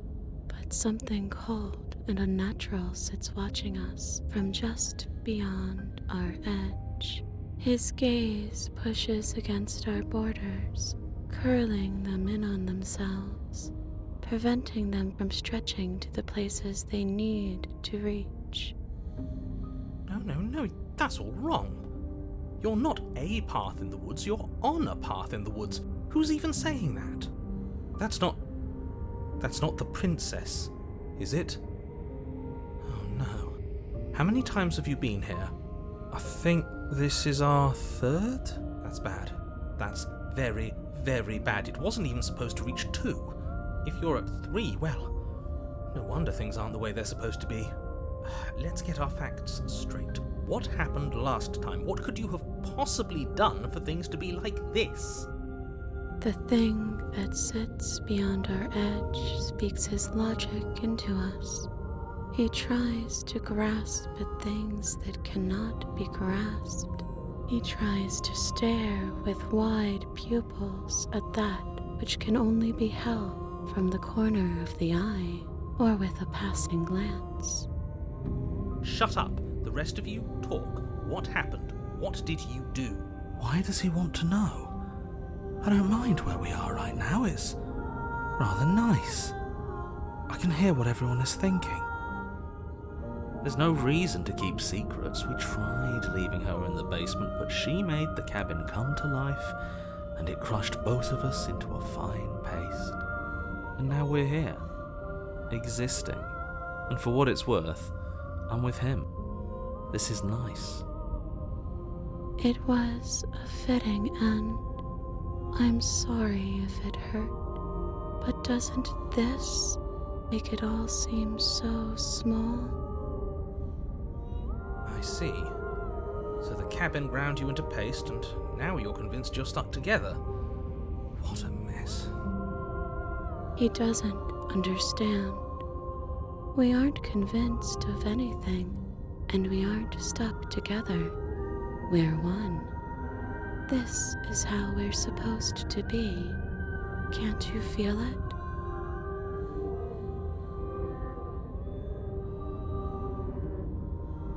I'm not watching you, I'm trying to help you. That's not an answer to our question. I don't know what he is. I only know that he is something other, and that he wishes for you and I to tear ourselves apart. I do want that, but only because it's in your best interests. It's in everyone's best interests. You won't be able to slay her unless you remove yourself from her. He wants us to kill each other. I don't. I want you to kill her. Don't be charmed by her faux solidarity. You're not in this together. She's the only one who poses a threat to the world, and she's trying to make you go along with it. You don't have to enable her, especially when you have what it takes to stop her.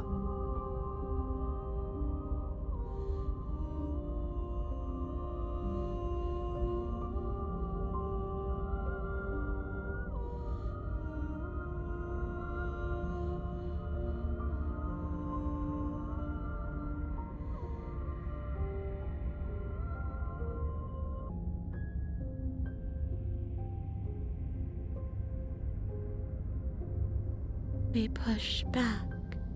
It may feel like he's everywhere, but presence isn't strength. Otherwise, he would have torn us apart by now. There must be a crack in the walls of this prison. There must be a way for us to be free from him. She's trying to use you. After everything she's done, you should be able to see that. I may not have been around to witness it, but clearly you remember what happened. How about you try remembering how it all felt?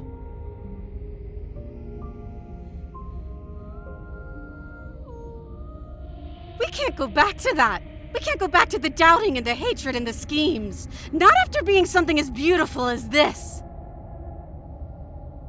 Doesn't all that conflict feel so far away right now? So petty? We've been posed against each other by something that understands the strength of our unity.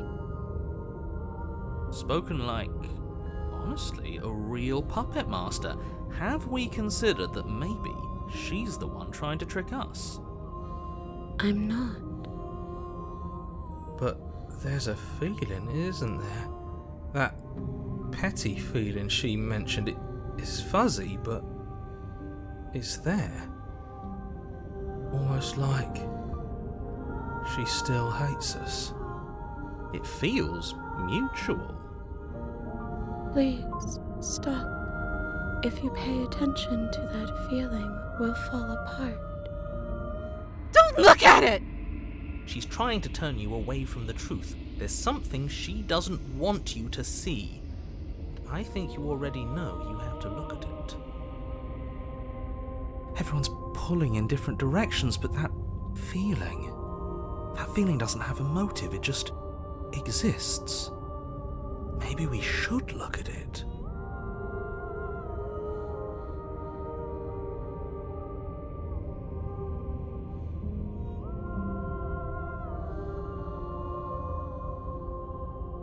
Please, don't make us remember how we were.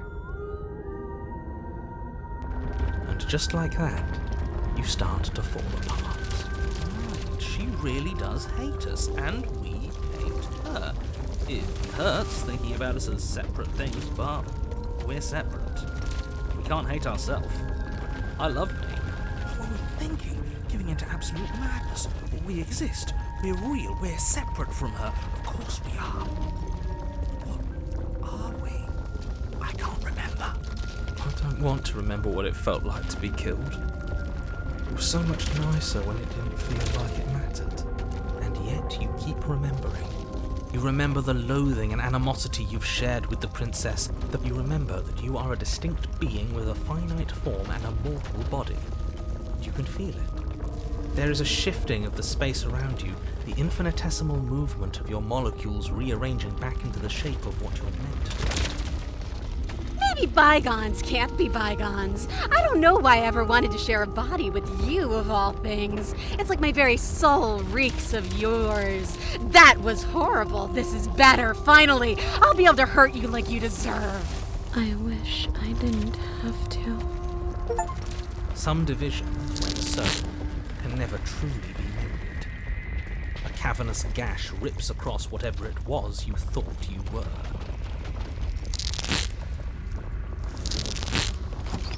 A cabin comes into being among the trees. It approaches, and it swallows your body whole. And then you find yourself, blade in hand, exactly where you need to be. At the center of it all is the princess, a wooden and fleshy heart beating with an unbroken rhythm. You're filled with a sense of purpose. Strike at her. End this once and for all. Kill me then, if you hate me so much. Just get it over with. I don't like this. What he wants us to do. It's just cruel. It feels like we'd be killing a part of ourselves. Well, this should be easy. If you're sure about it. I mean, what's the point of being king of the hill if there's no one around to be better than? We'd just be sitting on a hill. Do we have to do this? You have to. You know you have to.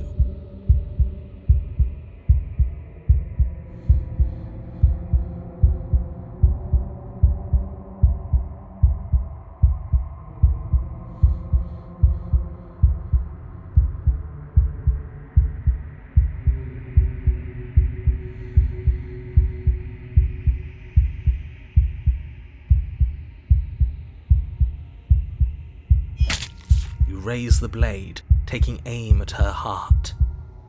And then you strike. I'm sorry.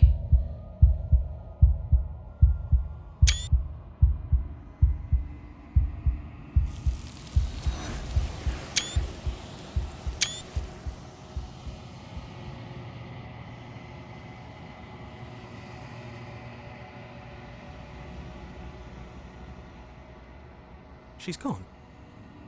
Where did she go? Should we try and find her? And is that a mirror? Why is it here? Why now?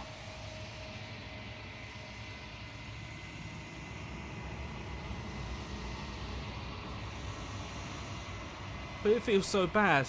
Like looking into it right now is going to be the end of everything. It's calling us.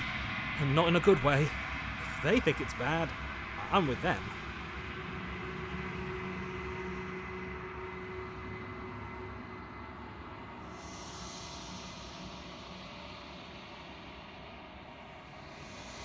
Oh, I don't like that silence.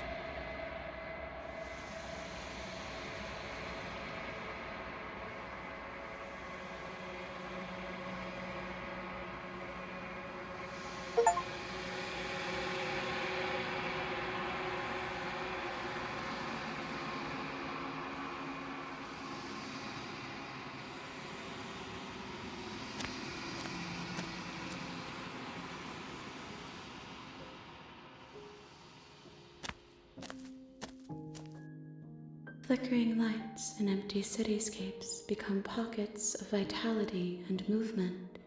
I am more than I was before.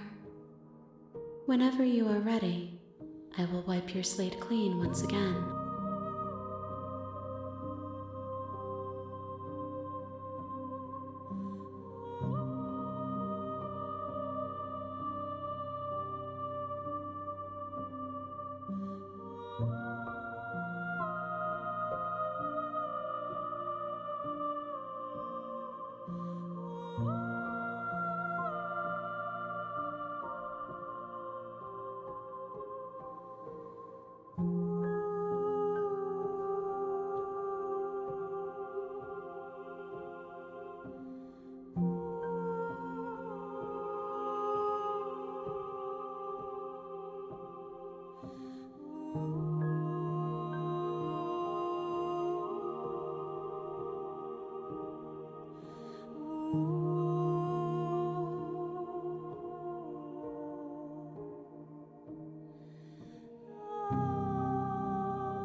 The vessels are a weave of emotion at odds with themselves, but they are only perspectives.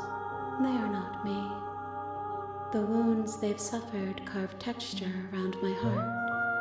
Without them, I would be as I was before. I would be alone and without sensation. I could not feel the joy of having you by my side, for I would not know your absence.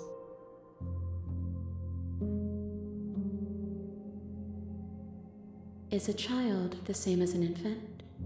I am an unbroken pattern, but every vessel gives fresh perspectives and carves new avenues of expression.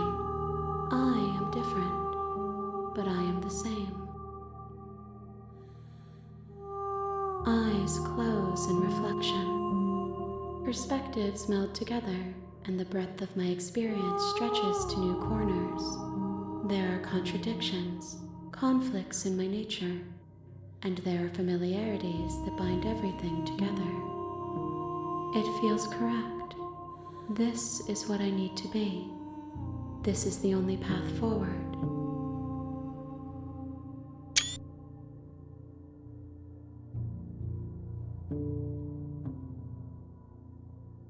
With every gift you bring me, I excavate the alleys of what I am meant to be, and every exploration yields new and complicated truths. What I will be is different than what I am, and what I am is different from what I was.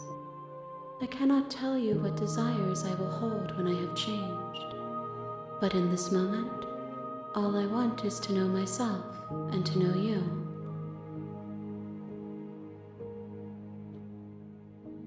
Those paths lead to worlds you've already seen, and to perspectives I have already made my own. They are useless to us now, inaccessible.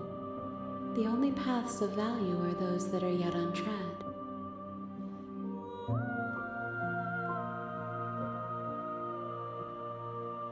Why wouldn't I be kind to you? You are the only thing I know that isn't me.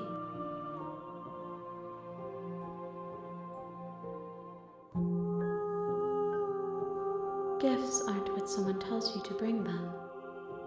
Do not worry. There are no wrong answers. and every perspective illuminates my shadows and shares new secrets.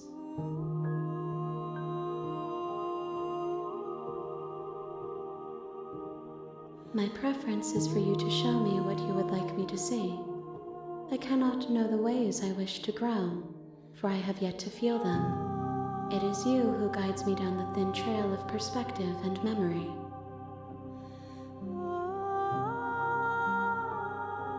This one is like a shadow of me, twisting vines in search of answers. She will make for a curious heart. Do not mourn her. She has found what she yearned for.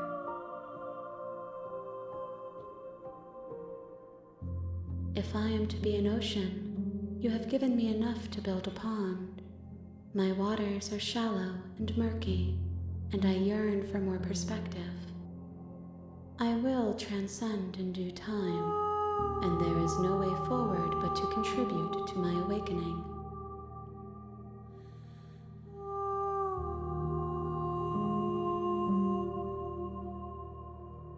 There is still much to be seen.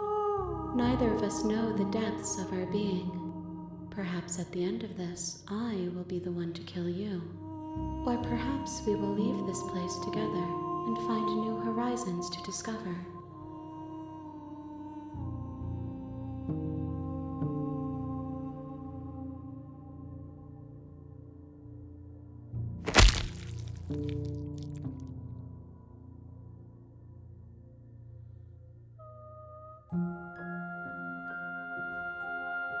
There's nowhere for you to be but here.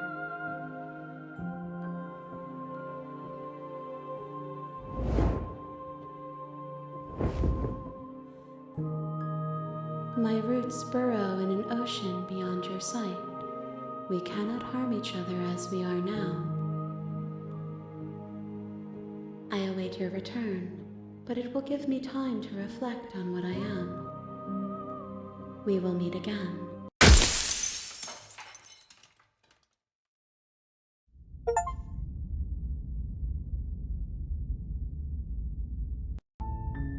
You're on a path in the woods, and at the end of that path is a cabin. And in the basement of that cabin is a princess. You're here to slay her. If you don't, it will be the end of the world.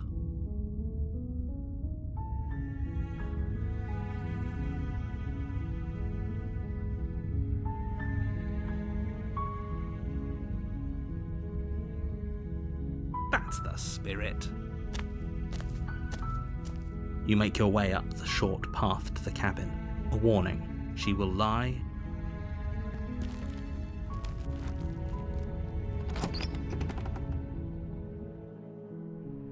The interior of the cabin is almost entirely bare. The blade is your implement. You take the blade from the table.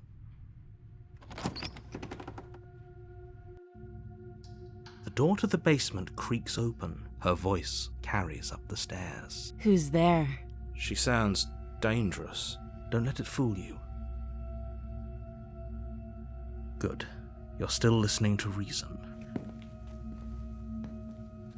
You walk down the stairs and lock eyes with the princess. She's so coldly beautiful. Focus on the task at hand. And there you are. Are you here to kill me or something?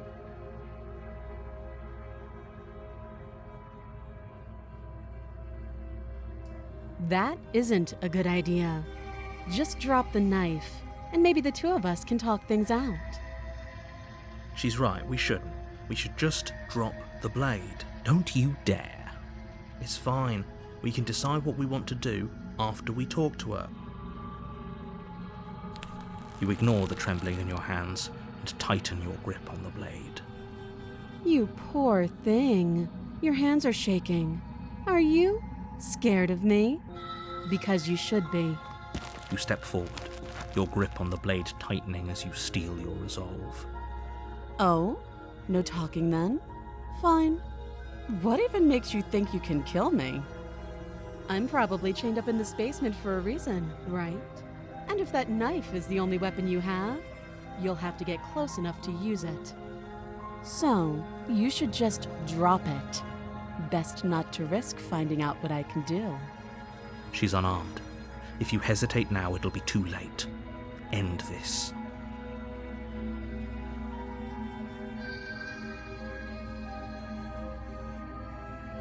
You lunge forward without a moment's hesitation.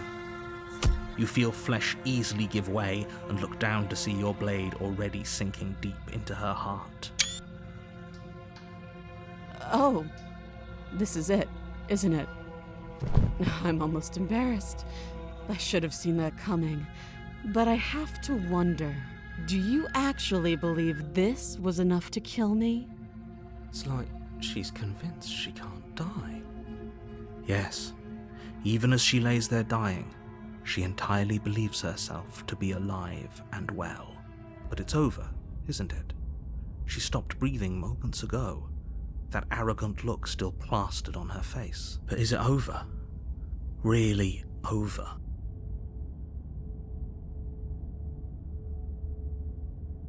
Yes, exactly.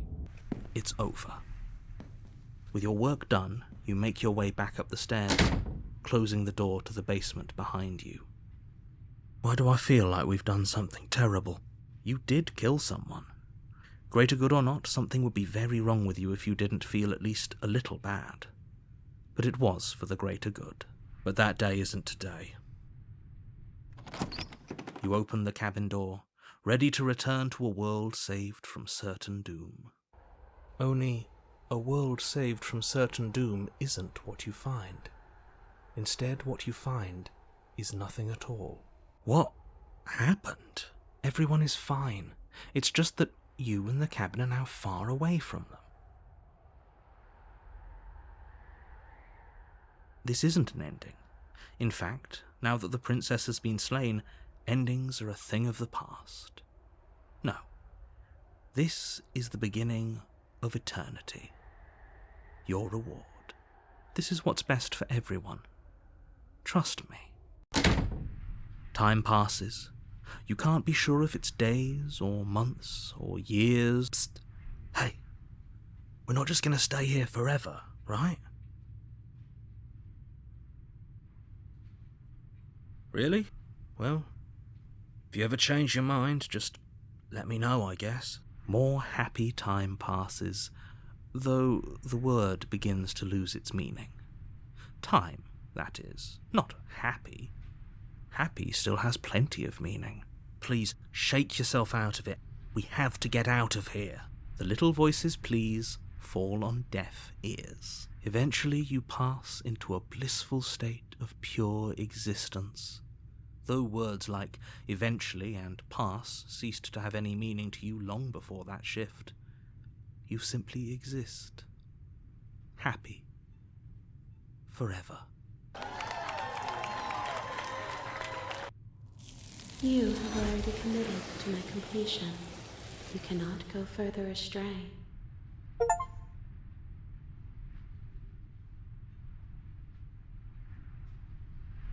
Good, because I have an idea to get us out of here. Though you're probably not going to like it. The blade. We can use the blade to get out of this. I can hear everything you say, little voice.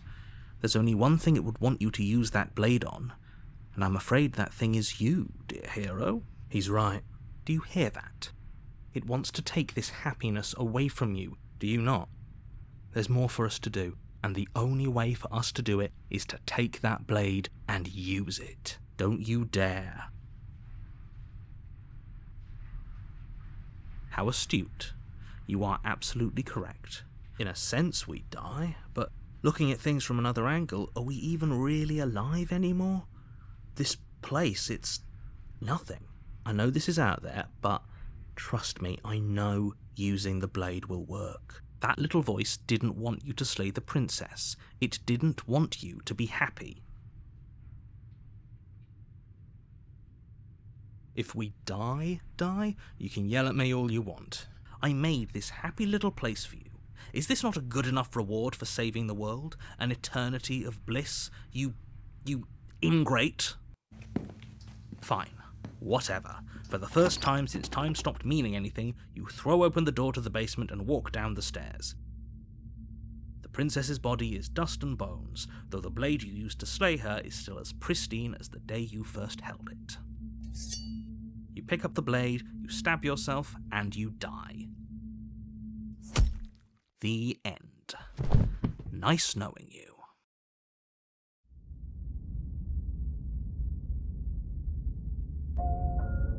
You're on a path in the woods. You're here to slay her. My tricks? What on earth are you talking about? We've just met for the first time. If he doesn't remember what happened, then maybe it's best to keep it that way. That's fine. It wasn't very hard to kill her last time. We'll just do it again. Well, if for whatever reason you're going to insist that this has happened before, please... You have already committed to my completion. You cannot go further astray.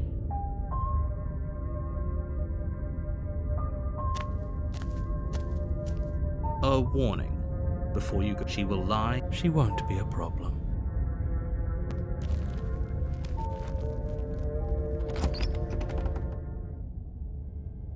The interior of the cabin is cold. The blade is your It feels like no one's been here, like I've been saying.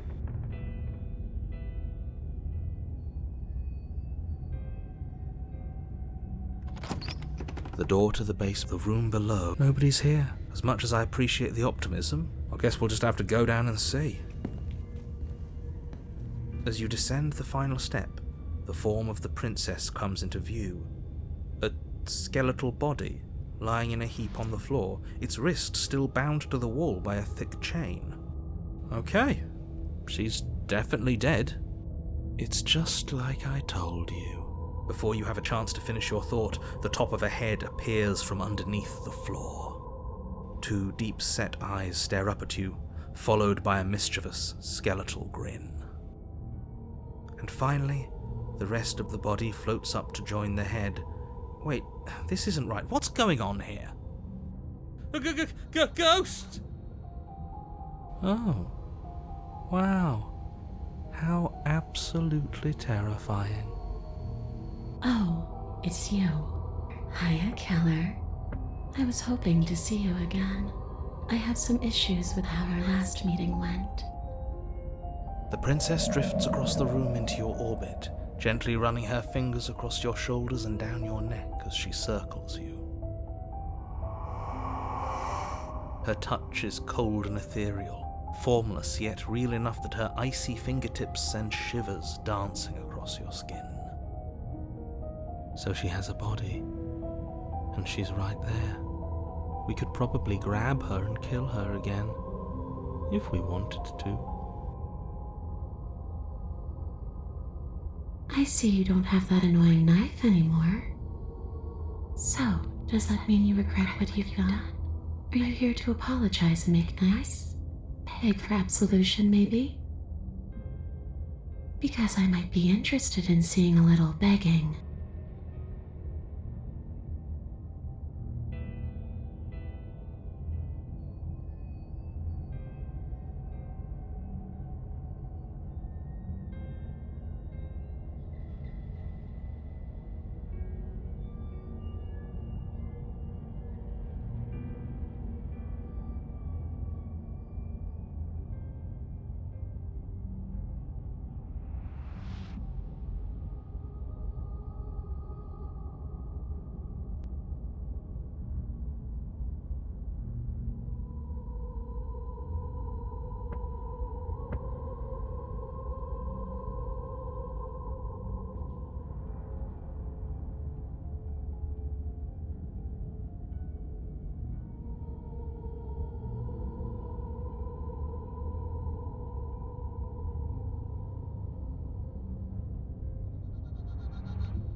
I want what you took from me. A life. A real life. I just want to go home. Away back to where I belong. This place won't let me leave. At least not alone. I've tried. Before you came back to me, I explored every inch of this place, even the spaces between the walls. But I never found a way out. Maybe we should just leave. If she can't get out on her own, then why do we have to do anything? We could probably walk out right now and everything would be fine. Hasn't got out and can't get out are two very different things. It'd be dull anyway. It's more interesting if we make a choice. But you can come and go as you please, can't you? So, let me hitch a ride. After all, you owe me. Absolutely not. Is she asking if she can possess us? She is. And I hope I don't need to explain why you can't let that happen. It would be catastrophic if she managed to escape this place. Would she be able to see us if we went along with it? Now isn't that an interesting thought? We could finally bring her face to face with him. I wonder what she would have to say to the one who wants her dead so badly. You won't like how things play out if you go down this path.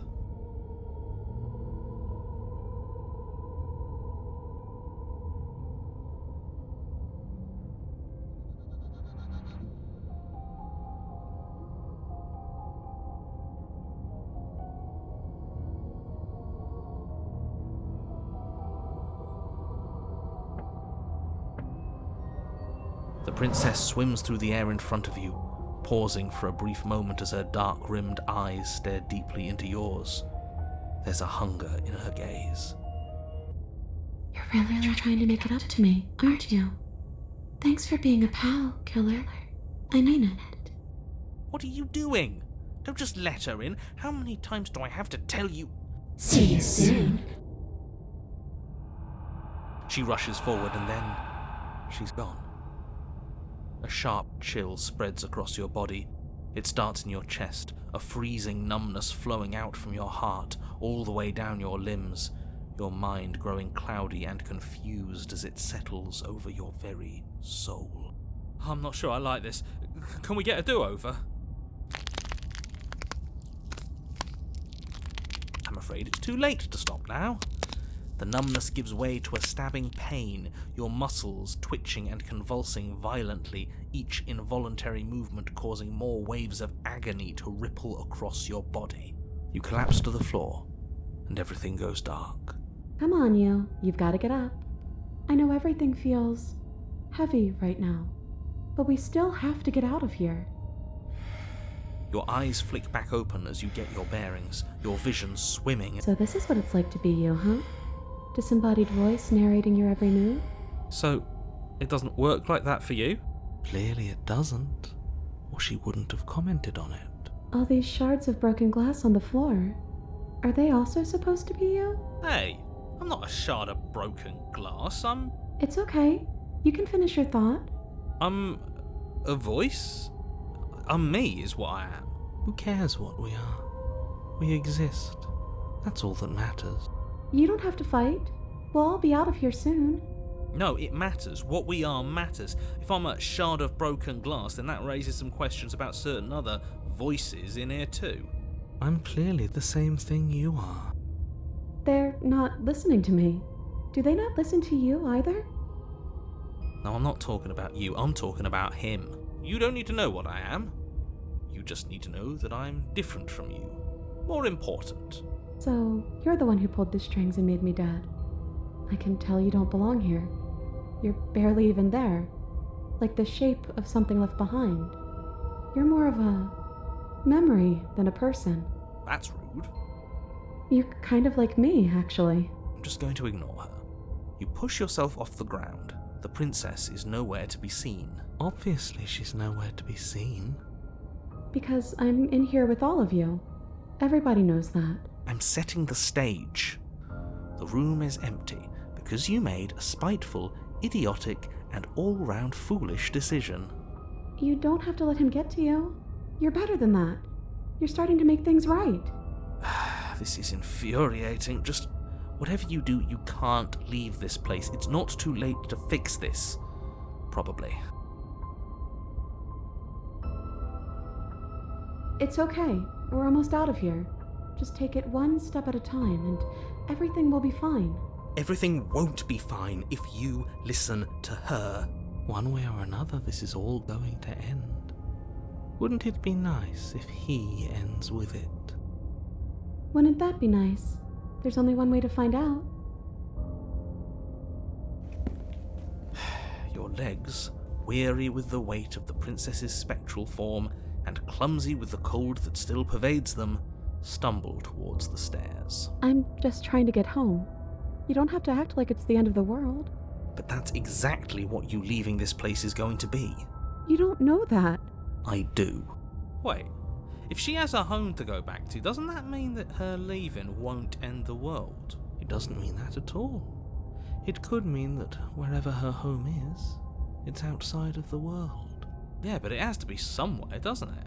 And if it's somewhere, then it's part of the world. I suppose it's all a matter of perspective. Where does the world end and something else begin?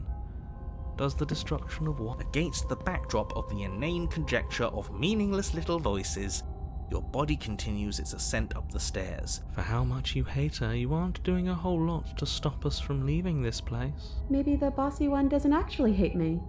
Maybe he even likes me. Or maybe he just knows that he's been in the wrong. Maybe he's trying to make amends too. Not at all.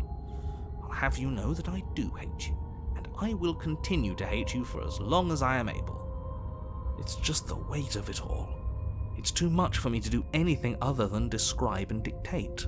And whine. This body wasn't made to hold you and the princess. If you want to renege on your cataclysmically terrible decision a minute ago, well, you're the only one that can make that happen.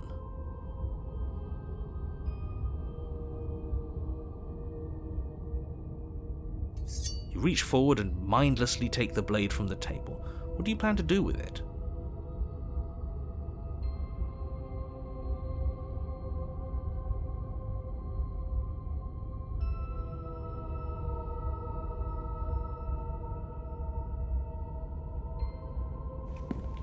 Blade in hand, you continue slowly to the door, your feet like lead dragging across the floorboards, growing heavier with each step. We're so close. Thank you, thank you, thank you. If we get out of here, I won't even care that you murdered me anymore. You lift your shaking hand and rest it on the door handle, but you pause before you open it, exhaustion sapping what's left of your will. Was exhaustion really the best you could muster up? It's over. There's no use stalling. Let's see what happens next. Shit. But exhaustion wasn't enough, was it? Collapsed to the ground. You and the princess, free from the confines of the cabin. Yes? Nothing. He's gone, and so is everything else. So we did slay him after all. He had it coming, I suppose. But what about us?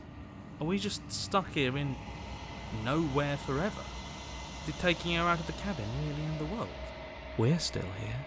Yeah, but that thing you said earlier, are we not part of the world anymore? Are we in some world that exists after the world ends, or on top of the other world but not in it, or have we never been part of the world? Okay, I've heard enough from these two. Let's see if I can pop out.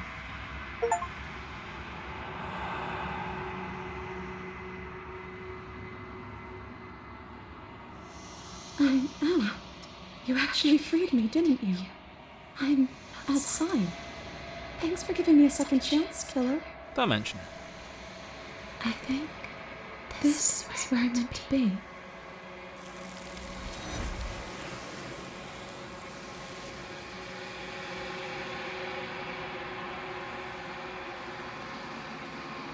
She's gone. Where did she go? Should we try and find her? Is that a...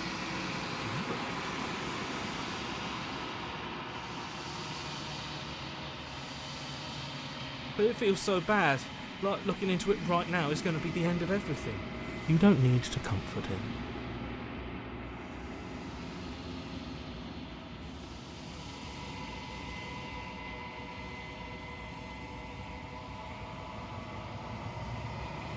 I would have kept them in the dark if I were you. What is that supposed to mean? Whatever awful thing I felt before, it feels so much worse now.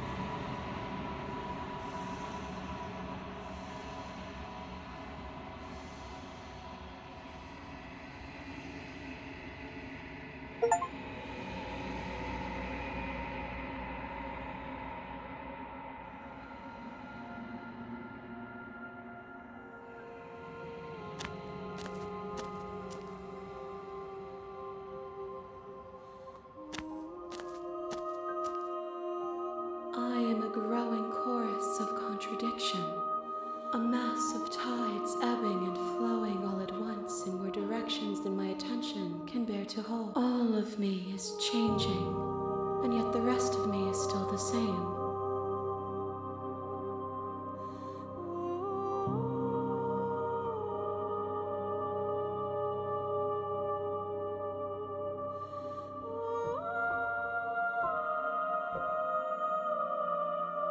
As easily as you can stand to be you. You are like me, even if you have chosen not to look at the corners of you that do not fit, even if you have chosen to ignore the brilliant contours of your soul.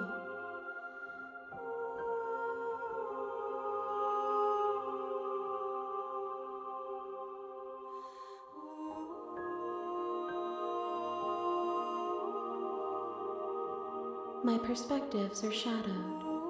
You have seen what I have seen, just as I have seen what you have seen. The angles of my vantage do not offer me hidden truths, and my attention is turned inward, except when you are here with me. Perhaps this will change when our work is done.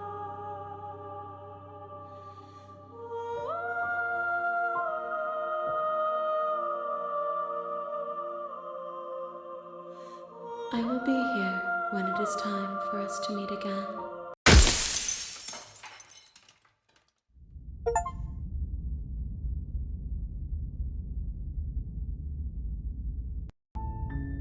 You're on a path in the woods, and at the end of that path is a cabin. And in the basement of that cabin is a princess. You're here to slay her. If you don't, it will be the end of the world.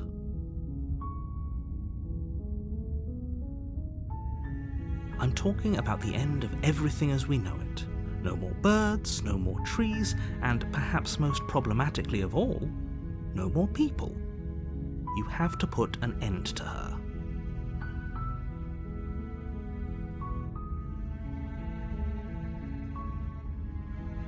She's not dangerous.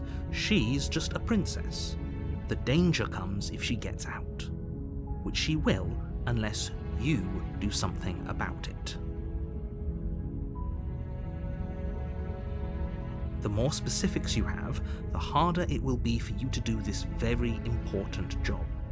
She's a princess. People will listen to her because listening to her is in their nature, and when they do, everything will come crashing down.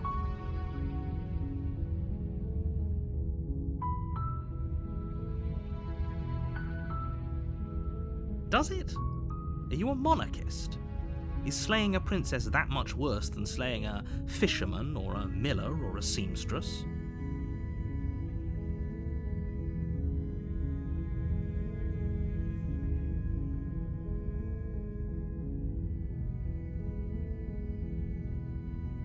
Don't mention it. It's all part of the job. You make your way up the short path to the cabin. You'll find the princess within. A warning before you go any further. She will lie, she will cheat, and she will do everything in her power to stop you from slaying her. Don't believe a word she says.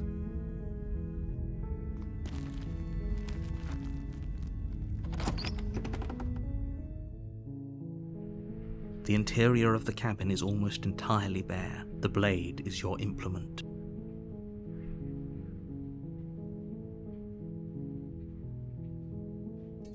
You take the blade from the table.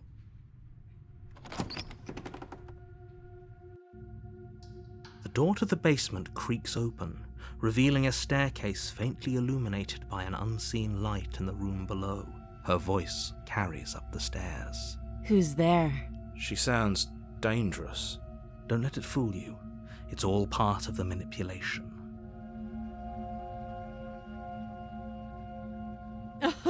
Oh, are you now? Why don't you come down and let me take a look at you? Great job. You gave away the element of surprise. Good luck, hero. You walk down the stairs and lock eyes with the princess. There's a heavy chain around her wrist, binding her to the far wall of the basement. She's so coldly beautiful. Is she really a threat to the world? Focus on the task at hand. You weren't kidding when you said you were here to kill me.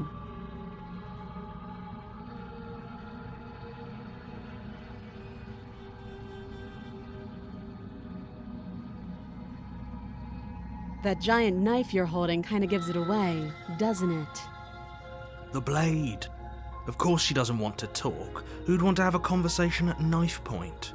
We should drop it. Don't you dare. It's fine. We can decide what we want to do after we talk to her. Maybe she really is a monster. Killing someone in cold blood isn't very becoming of us.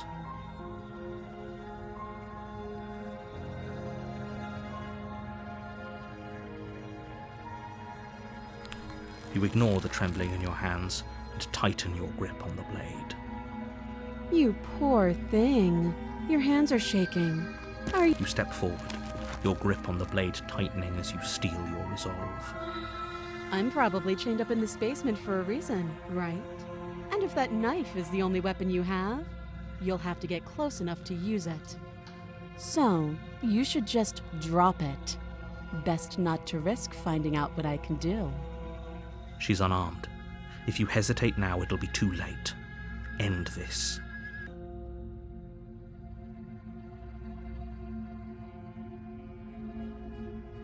You're so close. Don't give up. You've come this far. No, this is a good idea. Maybe we can de-escalate things. Oh, threatened, are we? You poor thing. Drop the knife, and of course we can talk.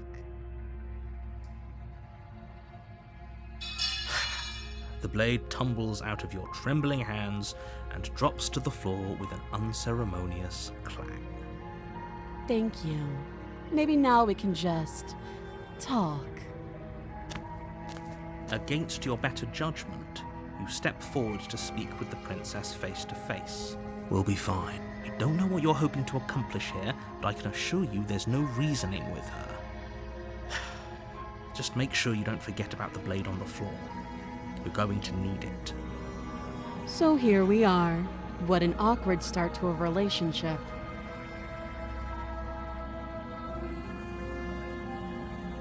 I know. I just said that. Now why are you here to kill me?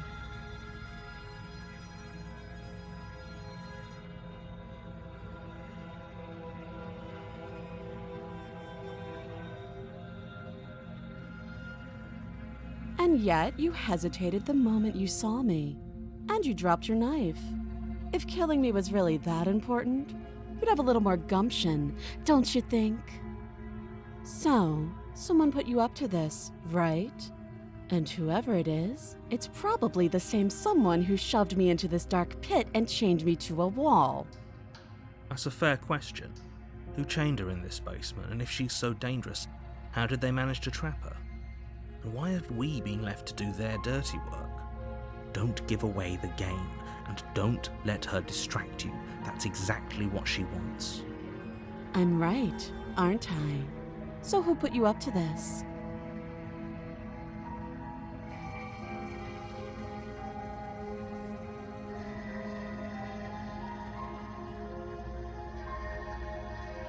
Do you?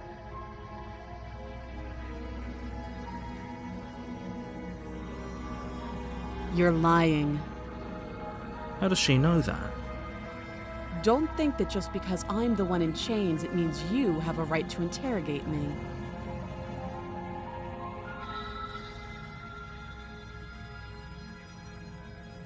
You can't. Don't bother. I'm guessing you don't have the key then. I'm sure, well, we can always put that knife to good use. Her sharp eyes settle on the edge of the blade. She isn't suggesting what I think she's suggesting. She is. She hesitates before answering. You can address me as Your Royal Highness, or Her Majesty. Any honorific should do, really. Note the lack of detail. You can't trust her. Too long. Again, she offers no specifics. Oh, have you decided what to do with me? You know why you're here.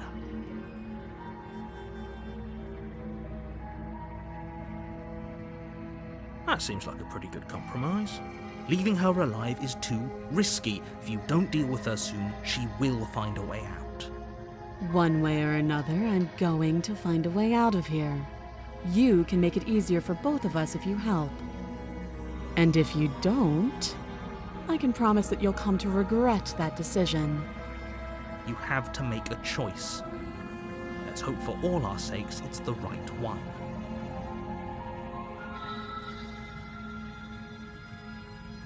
I know you think this is a fair compromise, but it isn't. No one wins here. It's a chance we'll have to take. We can make this work. If we just stay here and keep watch, no one has to die.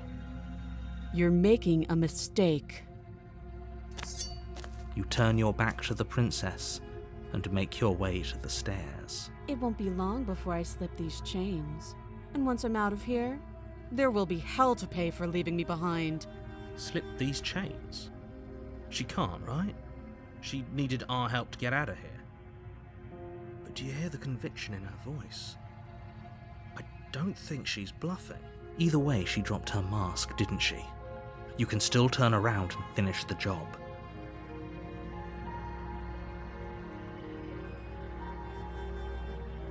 You'll be the death of all of us, but fine. Have it your way. You close the basement door, locking it behind you and quickly barricading it with the heavy wooden table that once held the blade. Okay, we can make this work. You settle in against the far wall to watch the basement door. It isn't long before you start to drift off, your eyelids heavy with fatigue. But sleep doesn't come. Instead, your rest is broken by a piercing, wailing voice calling out to you from the other side of the door. I know you're still there.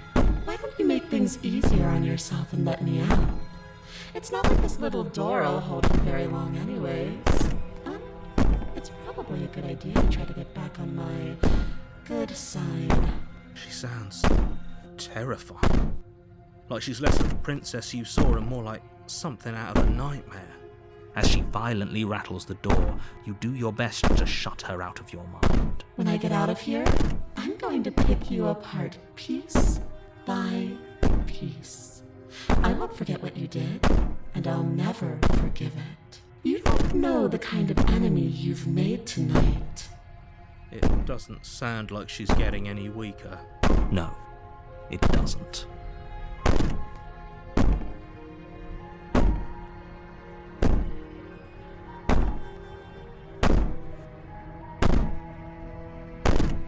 I can be innocent and harmless, if I want to be. Teasing me with fresh air and a chance to finally live freely doesn't inspire me to play nice. You put the princess's threats out of your mind as best you can and huddle up against the wall. You jolt awake in the middle of the night to silence in the cabin. The ruckus has stopped, and the door to the basement is ajar, its lock broken, and the table shoved out of the way. Where is she? Thanks for helping me get out of that awful basement. You try and stumble to your feet, but as the princess draws near, it's as though your body simply stops working. It isn't all at once. The paralysis comes in waves. First your toes go numb, and then your feet, and then your legs. Whose side are you on? Yours, of course. But I have a duty to uphold the truth. Lying about the facts of the situation doesn't change them. So helpless. I can take my time with you, can't I? She steps closer, one silent footfall at a time, cocking her head in curiosity as you feel your organs shutting down one by one. Or maybe I can't take my time with you. You don't look well. A little green around the gills. What a shame. If you'd only helped me get out of here, we could have done such wonderful things together. Your lungs stop drawing in breath, and your heart freezes in your chest. You have seconds left. I'd say better luck next time, but we both know this is the end, don't we? It can't be. This can't actually be how everything ends. I'm sorry, but it is. Everything goes dark, and you die.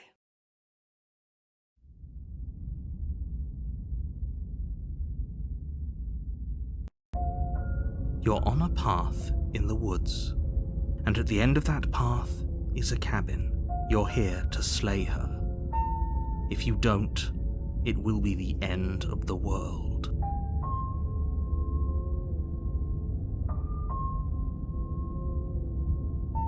You have already committed to my completion. You cannot go further astray. A warning before you go any further. She will lie. I don't think lying... It doesn't matter. Don't trust anyone.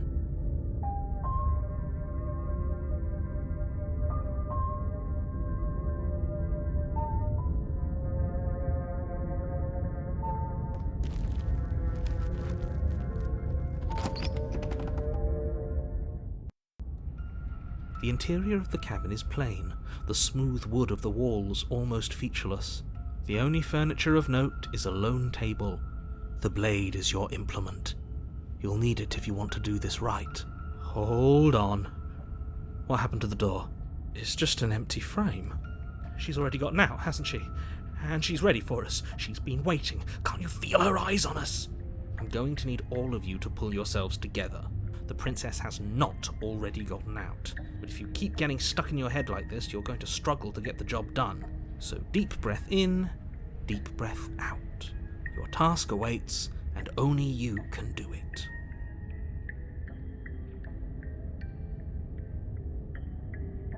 You're right. I was so stuck on the eyes watching us that I didn't even notice it there. What are you two talking about? There isn't a mirror. There's definitely a mirror. There isn't. We have to look at it. Unless that's what he wants us to do. And pretending it isn't there is a trick to get us to do exactly what he wants.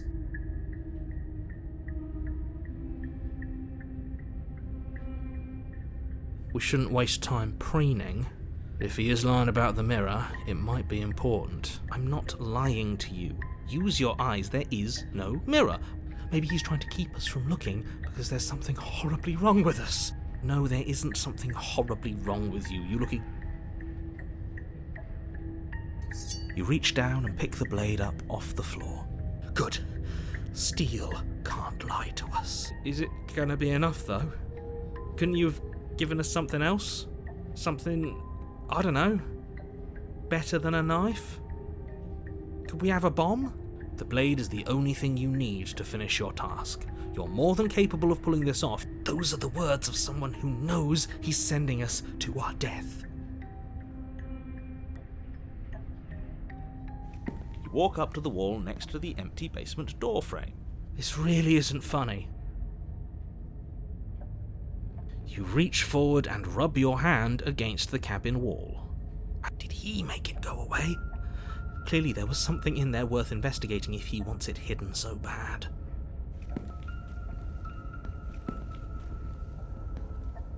You cross over the threshold and onto a series of isolated steps, suspended in darkness.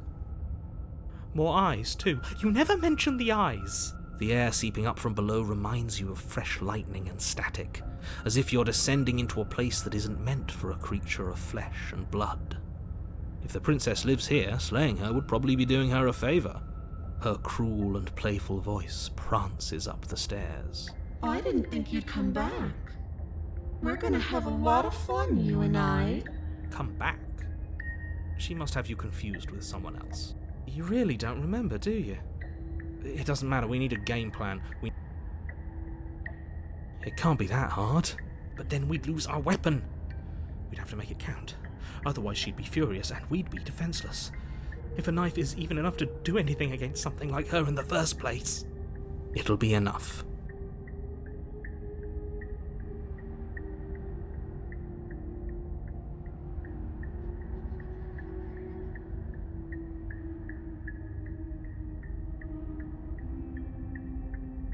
Didn't you hear my warning a minute ago?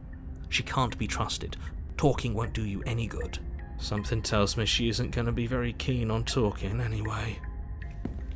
You make your way to the bottom of the stairs. As you emerge, you find yourself between two loose rows of white wooden planks suspended in nothingness. A smattering of cobblestones visible against the inky black of the basement mark where the floor should be, forming vague pathways. At what seems to be the end of the room, they diverge in opposite directions, left and right. She could be anywhere, and there's nowhere for us to hide. We're completely exposed. Are you really not going to comment on how weird this place is? No, I'm not. Somebody needs to be the voice of reason here, and it certainly isn't you. Excuse me, I'm being incredibly reasonable. You're the one who's just matter-of-factly describing whatever the hell we're looking at like it's an ordinary basement. We're going to die down here. I don't want to die again. Please stop saying that. You're only going to make things worse. Just pick a direction and start moving. I wouldn't give it too much thought if I were you. It doesn't really matter, because either way you go, I'm going to find you.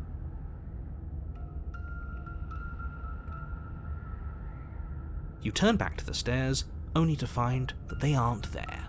A faintly outlined path lies before you. There you are. I told you I was going to find you. As the princess approaches, your legs suddenly go numb. Your arms quickly follow. This is it, isn't it? And you brought your little knife with you again. Cute. There has to be a way out of this. Think! Think! What did you do? Pull yourself together. She isn't supposed to be like this. I wonder how many times I'll get to play with you before you break. Your vision cuts out as your blood begins to coagulate. It's as if every part of your being is coming to a lurching halt. Heart, lungs, liver, nerves. Heart, lungs, liver, nerves. Your lungs pull in a desperate gulp of air as your eyes shoot back open. What are you doing? I'm working! Do you want this body to function, or do you want... And then experience stops once more as your body reapproaches death. Okay, whatever you were doing, please just start doing it again. Are you sure about that? Are you sure that's what you want, or do you want to interrupt me some more? You have seconds left. Yes, I'm sure. Heart, lungs, liver, nerves. Again, your eyes shoot open as you gasp for breath. Can't decide what you want to do, can you? Oh well, standing there gasping like a fish is more fun than dead, even if you look ridiculous. She isn't attacking us. Why? The why doesn't matter. She's already proven her ill intent. Don't lose sight of your mission. Your weapon is still in your hands. Strike at her and end this before it's too late. Nerves, heart, lungs, liver, nerves, heart, lungs, liver, nerves, heart, lungs, liver, nerves, heart, lungs, liver, nerves, heart, lungs, liver, nerves, heart, lungs, liver. Because I don't want to, and even if I did, I don't have to. Look at the way you're struggling to stay alive. It's taking everything you have to keep your heart pumping right now, and I'm enjoying the show. The princess leans forward, bringing her masked lips close to your ear. If I want to see you gone, all I need to do is break your concentration. heart, lungs, liver, nerves, heart, lungs, liver, nerves. She slowly runs her velvet glove across the base of your neck. It feels like static. And then... Hey, snap out of it. Okay, deep breath. Deep breath, we're fine. Heart, lungs, liver, nerves. You're back. Lungs, liver, One moment, nerves, and then you're lungs, gone. liver, Just heart, like lungs, that. nerves, Ah, lungs, and liver, there's the fear. heart. She pulls away. Nerves, That wouldn't be very fun, now would it? nerves, I've already done that. liver, nerves, heart, lungs, liver, I tried to leave while you suffocated, but that stupid cabin wouldn't let me. So I started to drag your body out with me, and then... nerves, heart, Well, you died before I could get to the door. And then I was here, and now you're here too. liver, I don't think I can move without you. And dead doesn't count. And as much as I love what we have going on, I have bigger plans than tormenting one poor little creature forever. lungs, I want to leave. heart, lungs, liver, nerves, heart, lungs, liver, nerves, heart, lungs, liver, nerves, heart, lungs, liver, nerves, heart, lungs, liver, nerves, heart, lungs, liver, nerves, heart, lungs, liver, nerves, heart, lungs, liver, nerves, heart, lungs, liver, nerves, heart, lungs, liver, nerves, heart, lungs. I am being nice. You're alive, aren't you? Nerves, You died of fright as soon as you saw me last time.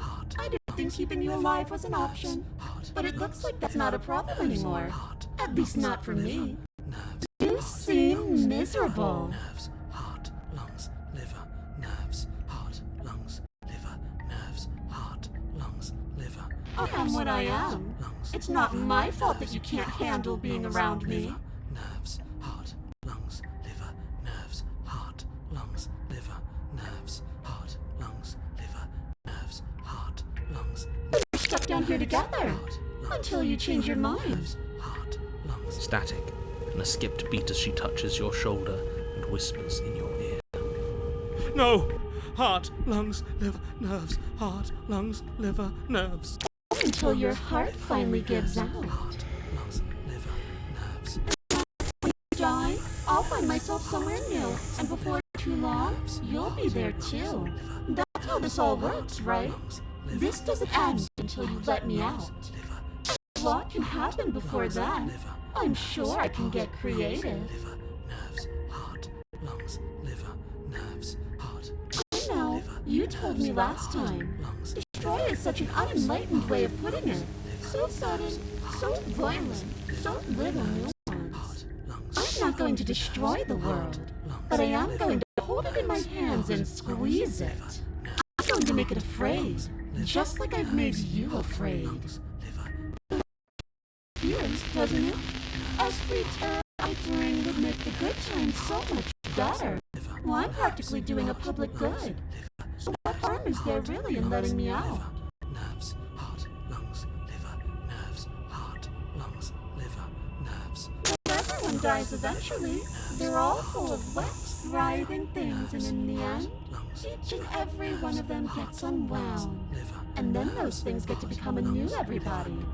Just to come apart all over again. All I want is to be there for it. I want to watch it happen. And maybe do a little unwinding myself. Is that really so much to ask? Heart, lungs, liver, nerves, heart, lungs, No, definitely not. If you're what I need to leave this place, chances are you're pretty useful. I think I'll keep you right by my side. A little good luck charm to make sure I stay free. liver, Don't worry, I'll make sure to take good care of you.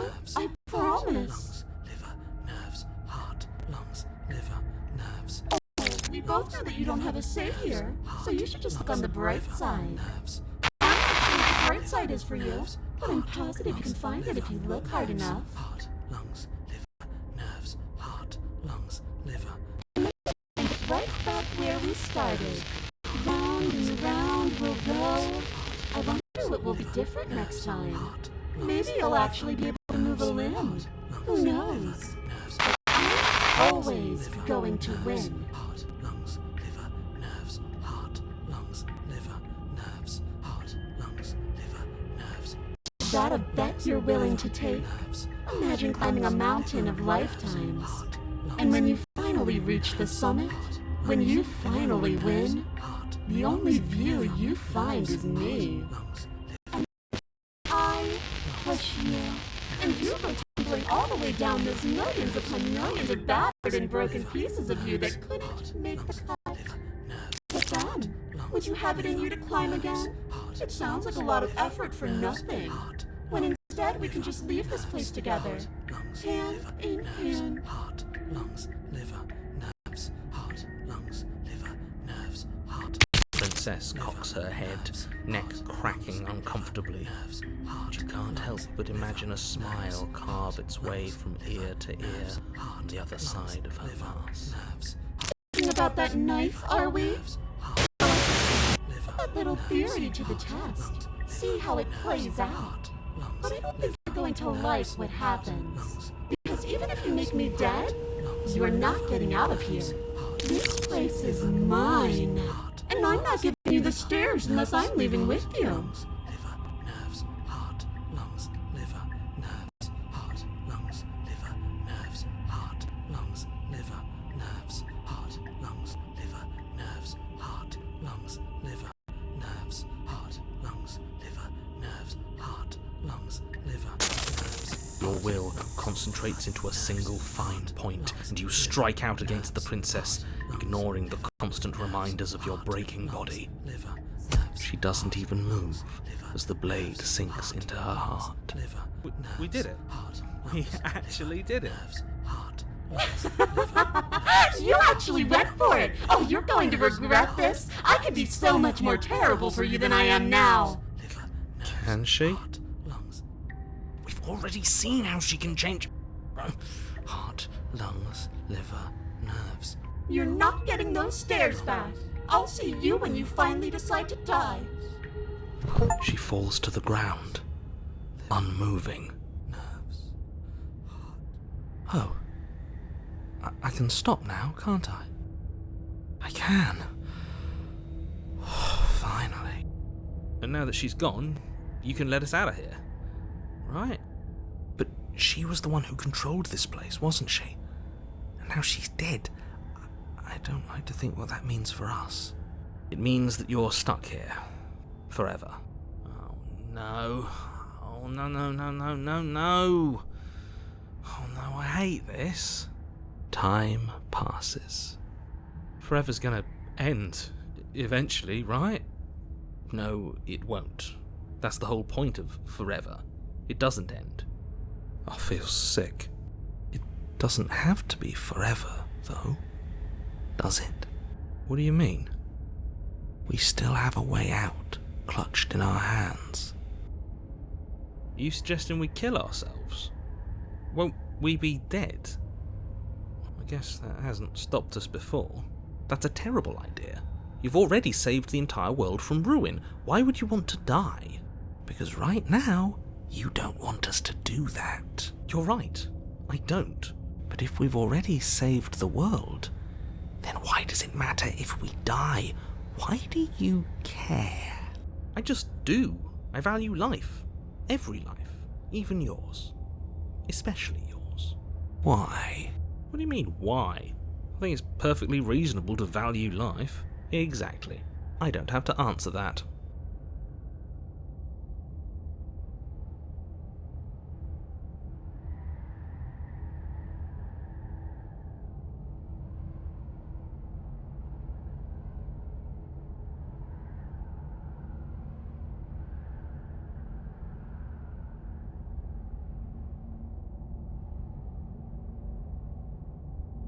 Again? That's unfortunate. You were only supposed to be here once. I don't like the way you said that. You knew this was a possibility, didn't you? Of course I did. Though I'd rather hoped I was the first one. That explains a lot, though. Oh, you bastard. How much are you not telling us? Plenty, but it's all in your best interest. And the world's, and mine. She's dead and we're stuck in a hell void forever. How could telling us your secrets possibly hurt anyone? It just can. Look, This world is saved, but if you start over, for all you know, you're just putting another world in danger. You barely managed to land the killing blow here. What if you don't manage it next time? I've already said too much, really. You won't get another word out of me on the subject. No. Still no. You're not going to wear me down. Oh, we should ask him one more time. He's on the cusp of sharing his secrets. I can feel it. I'm not. Either way, at least needling him is something to do. The narrator ignores you. You can't just describe yourself ignoring us. I can. The narrator continues to ignore you.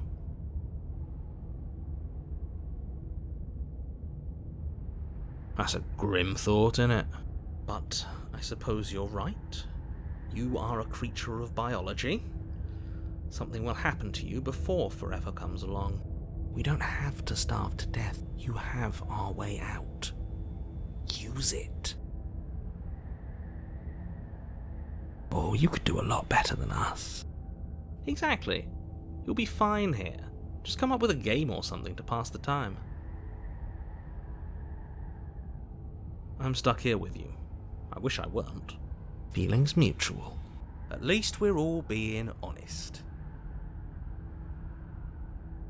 Unlike you, I'm not capable of being lonely. Oh, sure you are. Give it some time without us and I'm sure you'll start feeling lonely.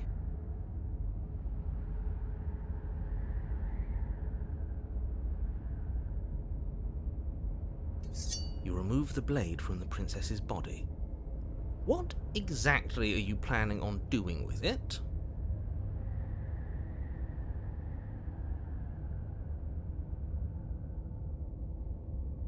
Oh no, what are you doing? You tighten your grip and fling the blade as hard as you can into the void. It's gone. Now you're really stuck here forever. There's no way out now. You mean other than starving? Right, I mean other than that. You wait, and then you wait for a little while longer. But eventually the thirst sets in, and the hunger.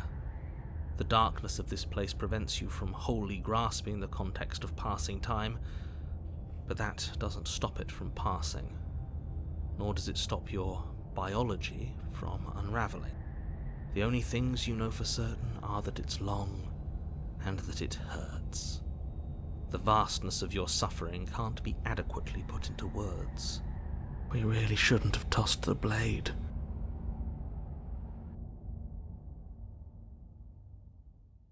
No, you really shouldn't have, but biology and time are immutable forces, and eventually, long before forever gets the chance to come, everything goes dark, and you die.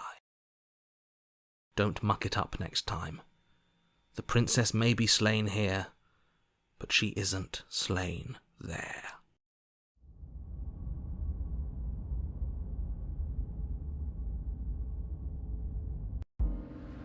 You're on a path in the wood. Yes, so it does.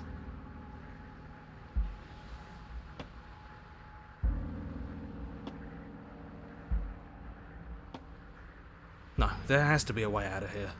There just has to be. What if we do what she asked us to last time? What if we just let her leave? Okay, so you've already been here. More than once, even. Great. So you probably already know all about her and all about the threat she poses to the world. Then let me remind you how catastrophic it would be if you helped her leave in any way. If she gets out, the world ends and everyone ends with it, yourself included. Oh, threatening us with death, are we? And why should we be afraid of dying? We've already done it twice.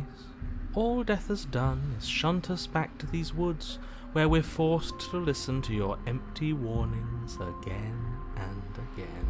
This place feels a bit different though, doesn't it? I don't even know what I'd call it, but it's definitely not the same path in the woods anymore. That's all the more reason to take this seriously. If the path isn't the same, it means that her influence is spreading. and the world has already started to end. Her influence? I really shouldn't have said that. It'll make your task more difficult. But now it's out, you could always take that information as a sign of goodwill between us and do your job, alright?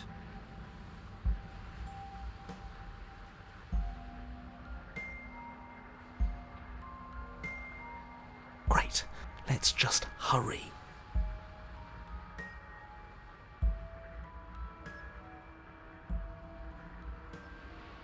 Suspiciously quick. If I had to make a wager, I'd say yes and no. Is that supposed to be a riddle?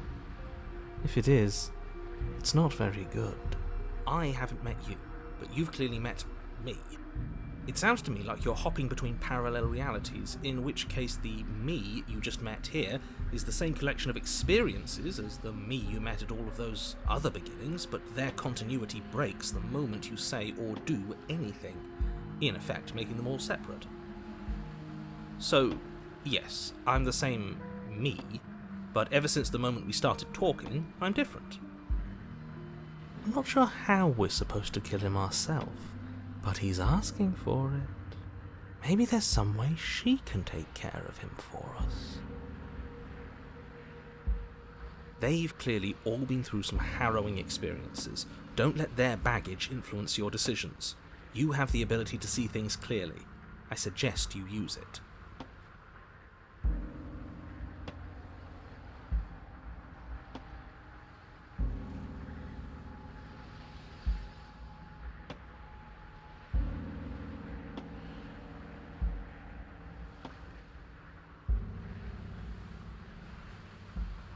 You're making a dizzying amount of assumptions.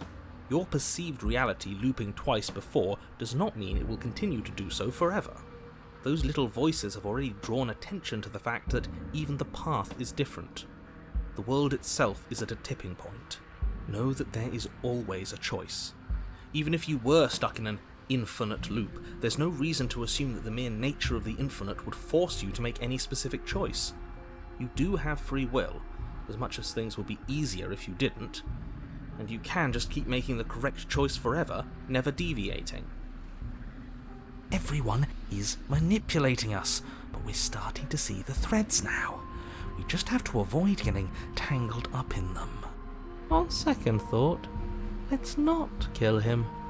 Let's throw him someplace that never ends. I'd like to see what that does to him. Then she finds a way out on her own. So, standing around out here is the same as us letting her out. Only we don't have to see her. That's gotta be better, right? No, it's strictly worse. And why is that? Because it's cowardly, for starters. And because the unknown is always worse than the known. But really, all you're doing right now is weighing two considerably bad options. The only solution worth considering is slaying her, and whatever delusion is holding you back from doing that is just that, a delusion. If you already managed to end her in some other world, the only reason you'd be here is that you somehow managed to do it wrong. You continue down the path towards the cabin. It isn't long before you're steps away from your destination. I don't think you need any words of warning. I think you know what's in there, and despite your protestations, I think you know what you need to do. I don't like any of our options here. It feels like we're being driven down the tracks to some awful inevitability. There must be something we're missing, something that would make everything make sense. Maybe letting her out really is the answer. Whatever. You don't want to listen to me? Do it then. Let her out. See what I care. It sounds like somebody's about to crack. There's obviously no point in trying to reason with you right now, especially with all these clowns offering up their useless advice. Honestly, it seems like the more I try and talk sense into you, the more single-minded they get about letting her out. So yes, I'm done trying to argue. Would you look at that? We won. Take it however you will.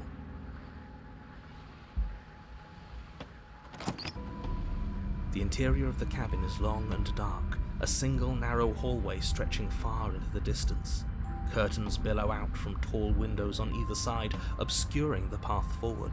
fluttering helplessly as opposing gusts of wind rush into the building, clashing and joining and driving everything forward. The only furniture of note is... that's strange. What's strange? Is it the mirror? The mirror? No, there isn't a mirror. What's strange is that there isn't much of anything in here at all, aside from the curtains. There's supposed to be a pristine blade. Why isn't there a pristine blade? Of course there isn't a mirror. There wasn't one last time either, so why would it be there this time? I suppose the only way to go is forward. So forward we will go. Blade or not, it doesn't really matter, does it?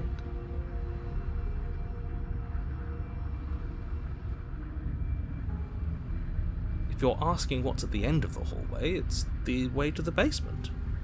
Are you saying there isn't a door? Are you saying that at the end of the hallway there's just an opening again? He didn't say door, did he?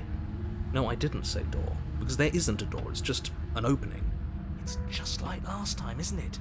Only instead of a visible empty void, there's an invisible one. For all we know, she could be standing right there behind the mirror. For all we know, she's going to jump out at us, and there's nothing we can do to stop her.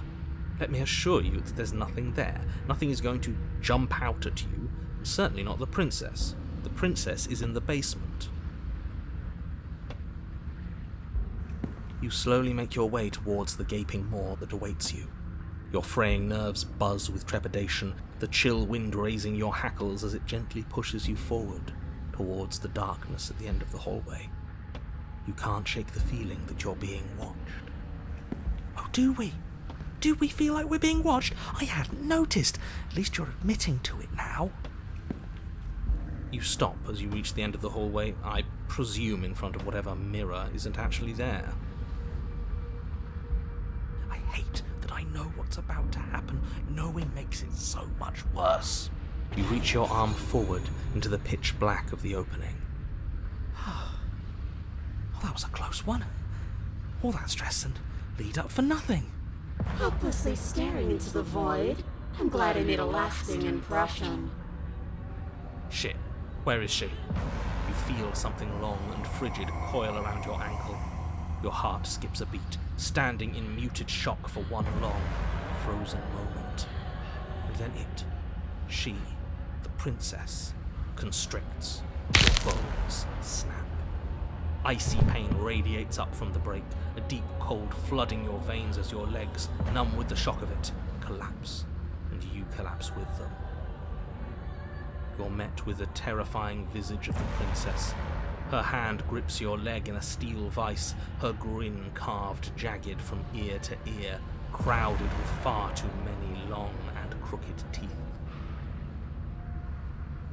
You killed me last time, and that was after you tried to lock me away forever. I was so close to freedom, but then you took my body away from me.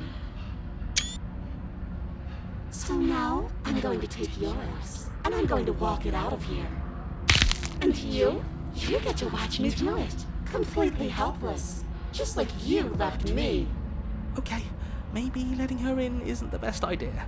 She clearly hates us. And what's your point? I thought you wanted to get out of here. This is a way out, and it's different. We might as well take it. Yeah, but not like this. She's going to make it hurt. Then turn off the part of you that feels things. Oh, like it's that easy? It is. Pain is just another sensation.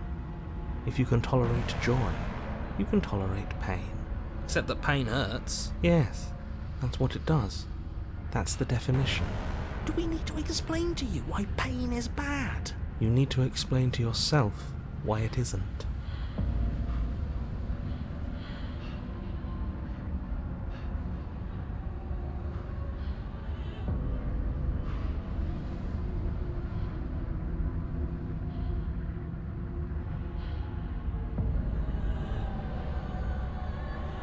You locked me in a basement and then you killed me. Oh, we're past the point of compromise. I'm taking your body, and there's nothing you can do to stop me. I think you forgot something. Like the part where all this started when you left me to languish in a pit all by myself. Now I've become something so much worse, and it's all thanks to you. If I were you, I would just want to get it over with. You lost your chance to call the shots. There's no going back to fix it now. You can either look on in horror or celebrate my freedom. But either way, you're about to become a passenger. Enough talking. We'll have plenty of time for chit-chat once this place is far behind us. You remain pinned to the floor of the long hallway as the rest of the princess's body emerges. Her proportions all wrong, limbs bent and curling, moving in ways that defy your understanding. Her torso stretches until her face is practically touching yours, her neck cracking audibly as she twists to look at you from a fresh angle.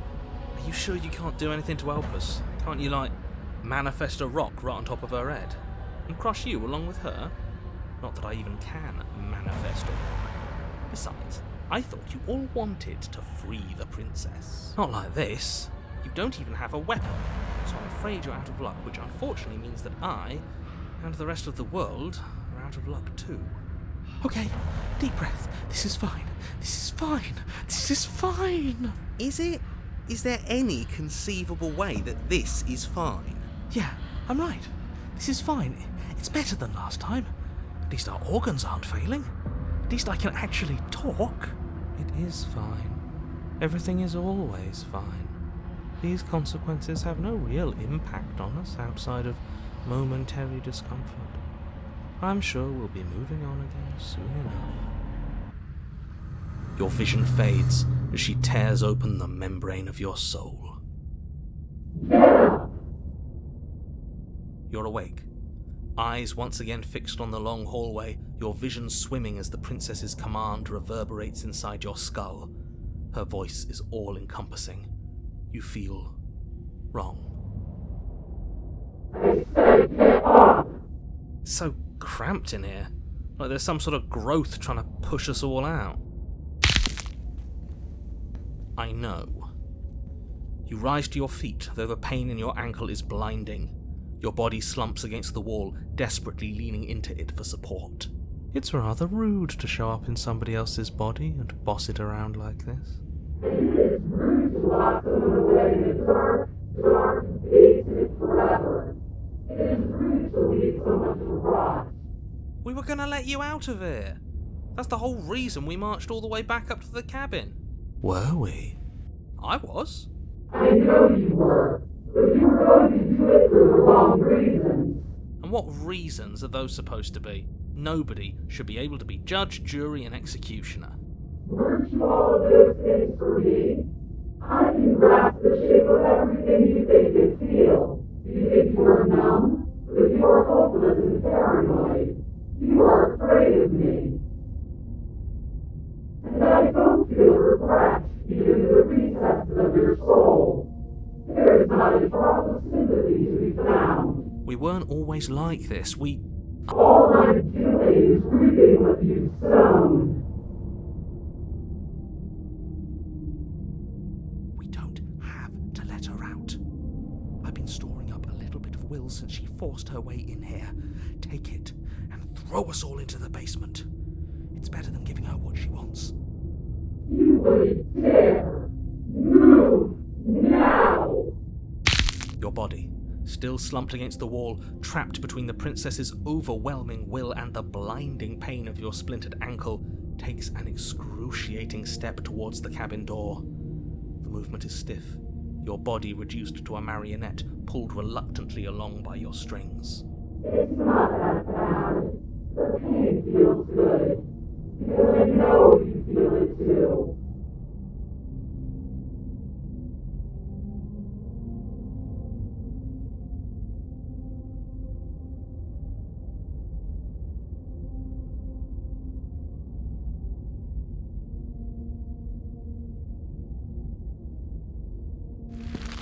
In a single moment of overwhelming willpower, you tear your body from the wall and hurl it towards the gaping abyss.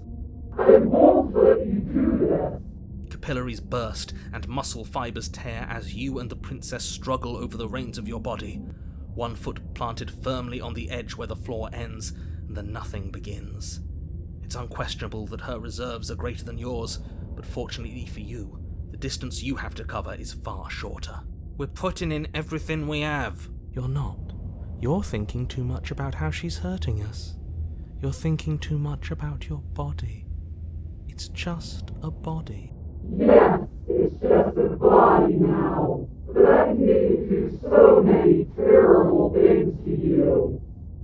1, 2, 3.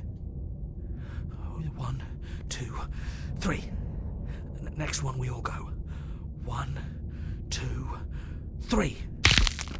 You throw everything you have against her and manage, for one brief moment, to overpower the princess's hold on your body.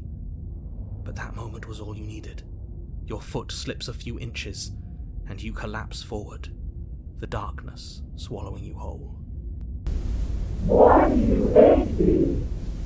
Her thought slips through you, unheeded, as you fall, and fall, and fall. We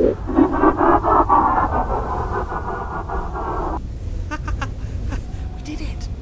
We actually did it! Yes, we've really shown them all, haven't we? I don't think this qualifies as saving the world, but at least you didn't ruin it. What happens now? What do you mean what happens now? You wanted this. But I want to know what he thinks happens now. I don't think you're going to find that out. Why? What do you know that you're not telling us?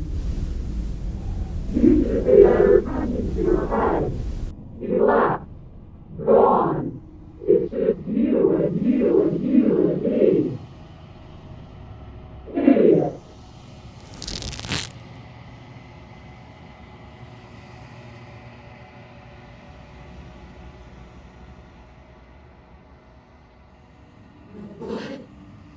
What's happening?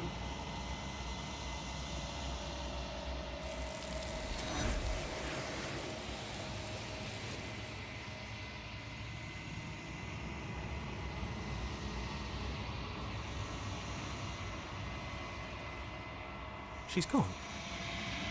Where did she go? Should we try and find her? And there's that mirror again. Why is it here? Why now?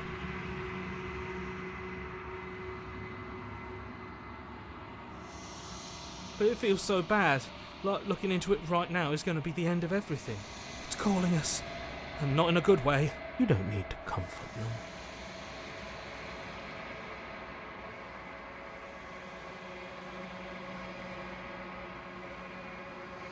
I would have kept them in the dark if I were you. What is that supposed to mean? Whatever awful thing I felt before, it feels so much worse now. Can't even trust ourselves.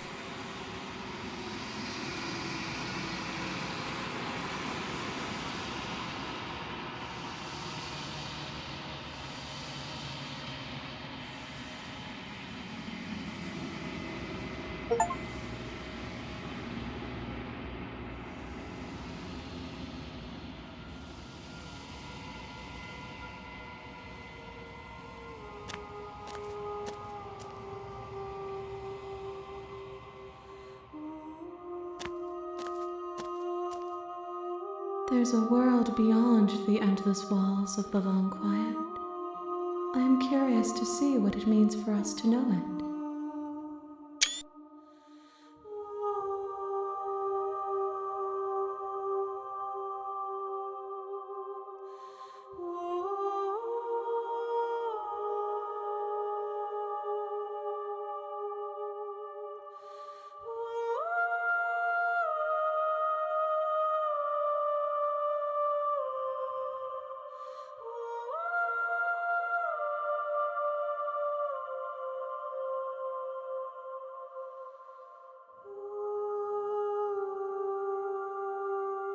No, their minds are empty, existent, but constantly shifting into something new. Do you think your narrator lives in the spaces beyond?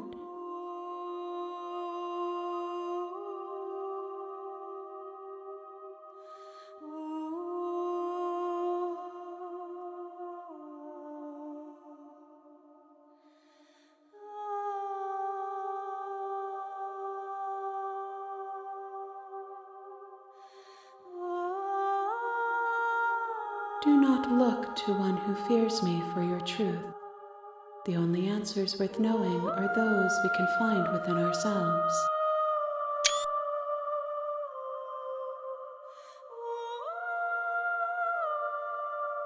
We are real. Nothing is an idea that dwells in the absence of something, but nothing cannot exist on its own, and because of that, nothing can't exist. It doesn't matter if there are. People are frail and impermanent. You and I are the only things that interest me. This one is loneliness turned to seething. She could not find her strength in others, so she found it in herself. She will make for a driven heart. Do not mourn her. She isn't alone anymore.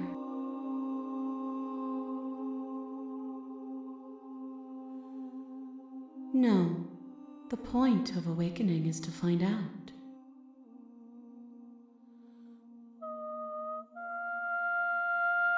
One, whatever you bring me next will be enough, and then gravity will pull the others back to me. I will be singular, a final multitude.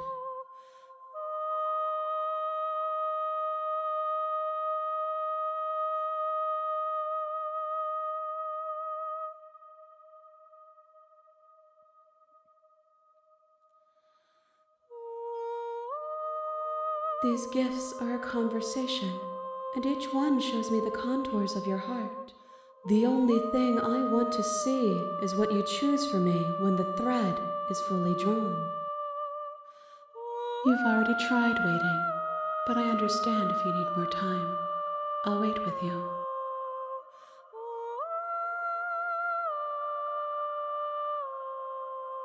The next time I see you, each of us will finally know what we are. I will be here, waiting for you.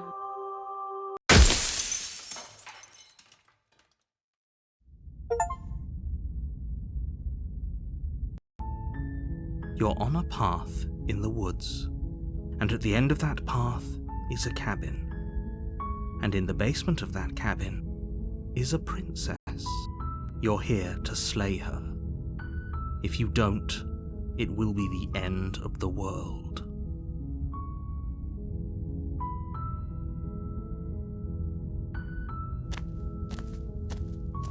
You make your way up the short path to the cabin. A warning, she will lie.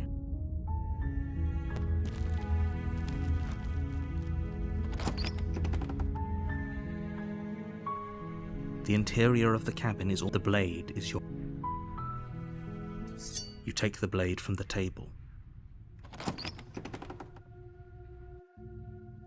The door to the basement creaks open. Her voice carries up the stairs. Who's there? She sounds dangerous. Don't let it fool you. It's all part of the manipulation. Good. You're still listening to reason.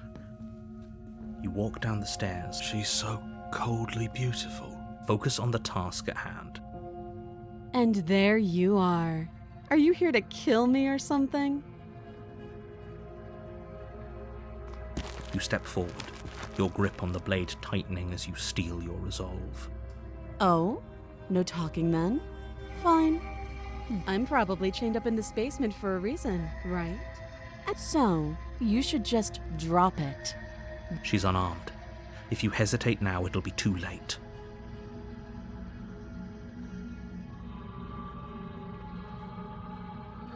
You lunge forward without a moment's hesitation. You feel flesh easily give way and look down to see your blade already sinking deep into her heart.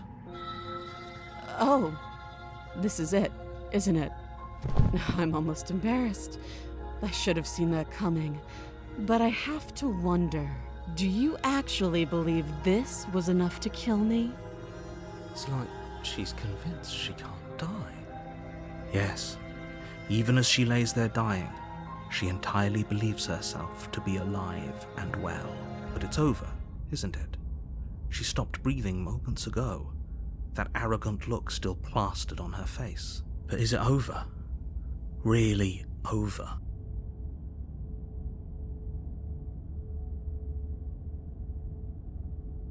It's over. Don't get all worked up. We should make sure.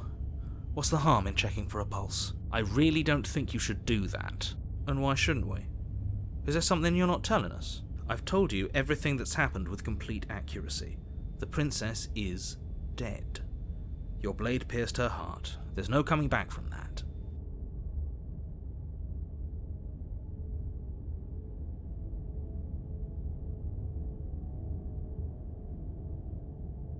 You lean down and place your hand against her neck, holding your breath as you search for a pulse, even though you know you're not going to find one.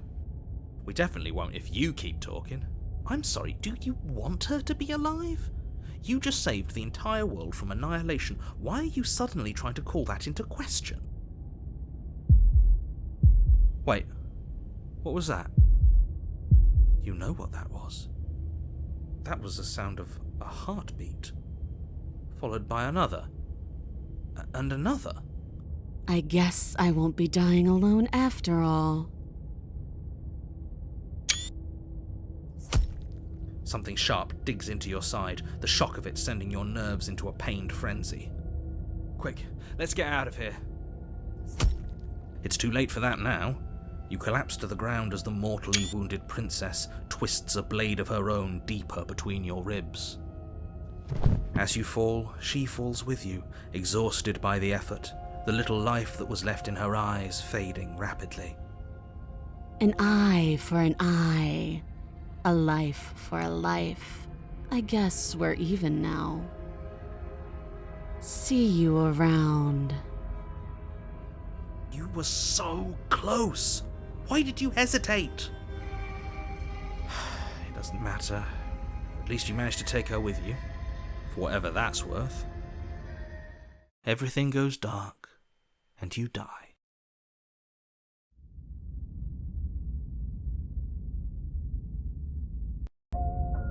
You're on a path in the woods. You're here to slay her.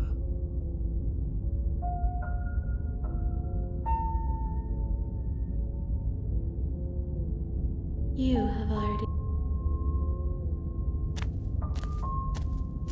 A warning, she will lie. He couldn't be more on the money. But we're really doing this, aren't we? I'd say you're lost, but I'm stuck here with you. We know what to look out for this time. We know to be careful. Just stay focused and you'll be fine.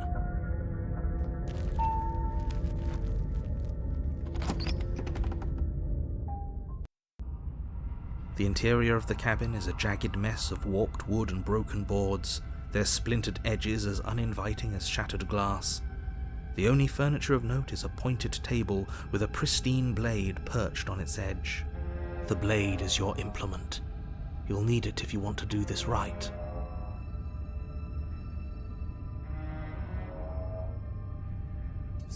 You take the blade from the table. It would be difficult to slay the princess and save the world without a weapon. It feels a bit better to have a weapon in our hands. Let's make her hurt for what she's done to us.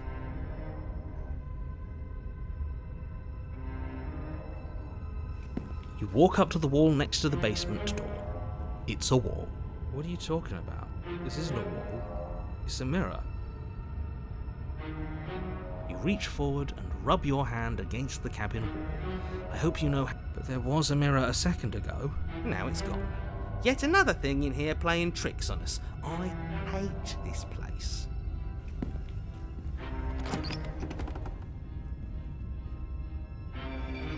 The door to the basement creaks open, revealing what must once have been stairs. The fractured slats look as if they've been torn from their source and violently jammed into the wall. The air seeping up from below has an almost metallic quality to it, like the smell of fresh blood. And you can hear what sounds like the rhythmic scraping of metal coming from down below. Scraping? She's not even trying to hide her knife. It's like she wants to get in our head. That sound could be anything. It's probably just her chains dragging across the floor. I am begging you to get out of your head. Her grating voice carries up the stairs. I hope you've come to rescue me. I've been stuck down here forever. There is something so wrong with that voice. Yeah, She thinks she's better than us, like she doesn't even have to put on an act this time. As you descend the final step, the form of the princess comes into view, her sharp eyes following you from across the room. Finally, somebody! Quick, get me out of these chains. We're not safe here. Come on now, we're not falling for that, are we? She's trying to trick us, but she can't hide that threatening edge to her voice. She just wants us to get close, to let our guard down. If she sounds threatening, it's because her mask is already slipping. She knows why you're here. You are armed, after all. What are you waiting for? You are here to rescue me, right?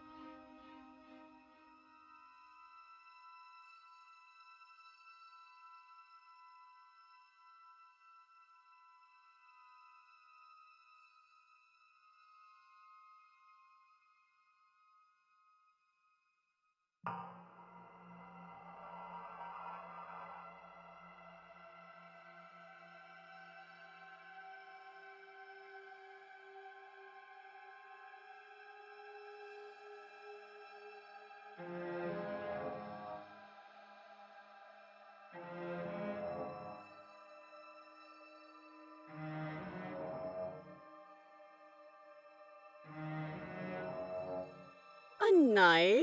What are you talking about? I don't have a knife. Where would I keep a knife? And why would I stab you to death? I don't know you. You haven't given me a reason to stab you to death. It would be so silly of me to cut you open and look at your insides. Okay, I could have sworn we didn't mention stabbing anyone to death. Sounds like she's really out for blood. Fortunately for you, she isn't armed. It would be so much easier to prove that I do have a sharp object. I could just show it to you, but I don't have one, so I can't. The princess smiles as she pulls her hands from behind her back. But look at this! Hands! Hands that don't have anything in them to stab you with! Her smile stretches into an even wider grin as she shakes her sleeves. And empty sleeves, too! Look at how few stabbing implements I have. It's practically zero.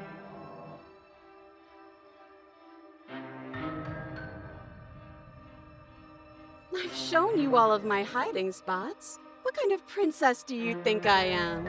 I would never hide something sharp somewhere secret.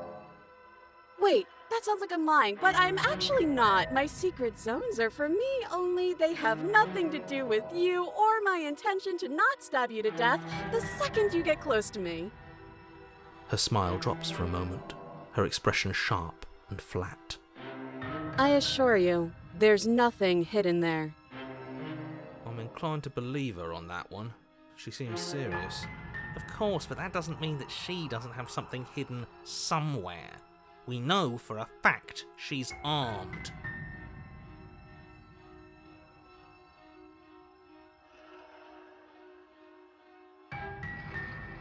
What? No, I wouldn't stab you. I am just a sweet, innocent princess trapped here for no reason. And you are a brave knight who's supposed to walk up to, not stabbing distance to help me. I have absolutely zero doubts that she is going to stab us if we get close to her. She certainly feels threatening. Just because she's acting like she's going to stab you doesn't mean she has the means to actually do it. But you know who is armed? You. So stop second-guessing yourself and do your job. But I'm nervous. All the more reason to jump into the deep end and deal with her right now before you waste any more time getting stuck in your head. Last time?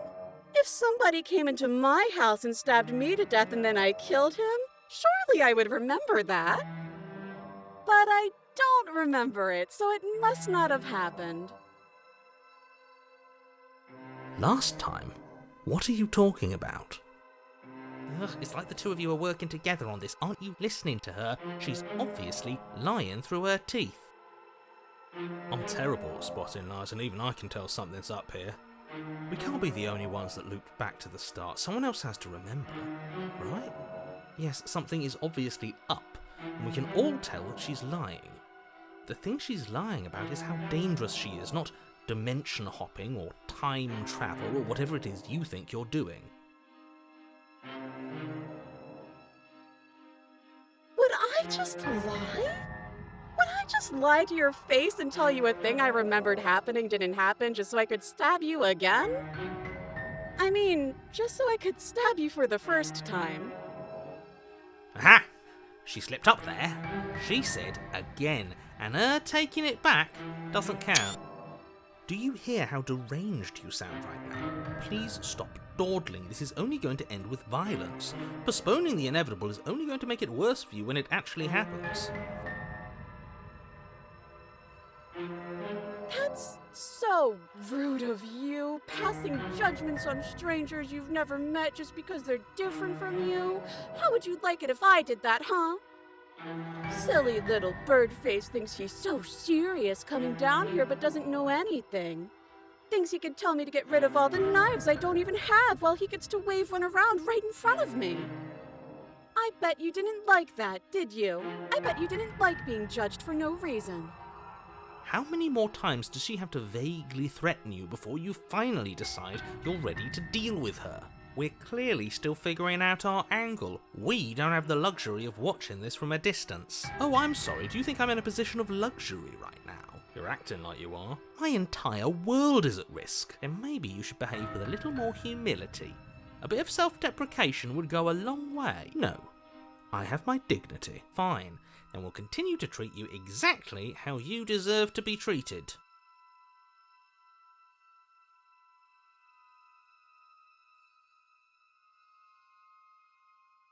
But we don't have anything to talk through. We're strangers and this place is cramped and annoying and you should just come over here and let me out. I think I've said my piece at this point. I think we all have. But if you want to keep exhausting your questions, it beats getting stabbed to death.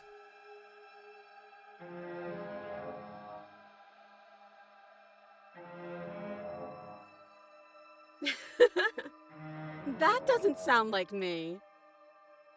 Okay, I'm bored now. She's bored? That's absurd. She doesn't get to be bored. Not in a way that matters. She's a prisoner. She's... Shit. In a sudden burst of movement, the princess leaps towards you, a blade erupting from her free arm, her wrist limp and empty from the violent expulsion. Huh. So I guess she did have a knife of her own after all. How conciliatory of you. We appreciate it, really. Now what are we going to do? At least we're safe here. She's still in chains. And those chains stop her from continuing her advance, at least for a moment. She looks down at them with something between annoyance and confusion. And then she slices through her arm. Okay, maybe we aren't safe here. She doesn't even hesitate before darting towards you with a terrifying speed you can't hope to outpace. Ah, shit! Okay, she's down an arm and we still have a weapon. I guess we'll have to use it. And use it you do. But unfortunately for you, and for the entire world, you are horribly outmatched. You keep pace with her for a single brief and wordless exchange before she severs your hand and, with it, your only line of defence. She's much better at this than she was last time. Yeah, it's unreal. Bloody cheater. I'm going to kill you now. With a squelch, she does just that. Everything goes dark, and you die.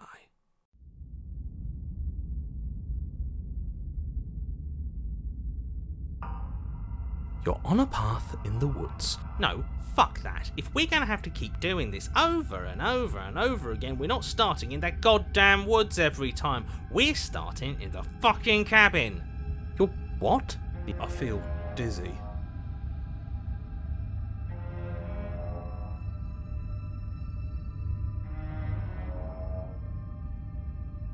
Oh ho ho ho! I guess I took us to the cabin, didn't I? Isn't that interesting? Who holds the cards now? Nobody. Nobody holds the cards. That's how it's always been. That's unfortunately how reality works. The circle's getting smaller and smaller. Running isn't an option anymore. We have to fight. What's the point of fighting if she's just going to win every time? It hurts being sliced to pieces. We're better off just sitting up here and doing nothing.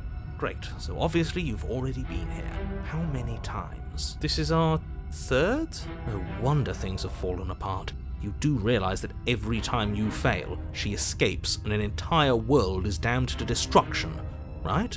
That can't be right. That's too much responsibility. I couldn't agree more. We couldn't be trusted with the fate of a single person, let alone the fate of the world. Let's just stay focused, shall we? The only furniture of note is a bent metal table. A pristine blade perched. We take it. Okay, sure, you take the blade before letting me finish telling you it's there. It would be difficult to slay the princess and save the world without a weapon. This feels right. We just have to keep our senses sharp. That's right, we've got to be able to win eventually. And what if we never do? Don't be like that. I know things are hard right now, but we gotta stay positive. If they're confident, then I'm confident. So, are you just going to stand there, or are you going to head to the basement like you're supposed to? I'd love to get started just as much as you would, but how are we supposed to get down there? You walk through the door.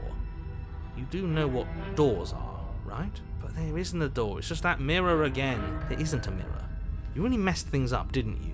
It's like you can't even see reality anymore. I can feel the air coming up from behind it, stinking of iron and steel. He might be right. Could be a trick. You make your way to the door at the end of the room, stopping just in front of it. You really must think you're looking at a mirror. Well, it doesn't exist. Let's just move it out of the way without looking. I don't want to see us. I'm sure we all look awful after dying twice. Let's just fumble for the handle and be done with it. I don't care what we look like. I care about getting to the end of this mess. Oh.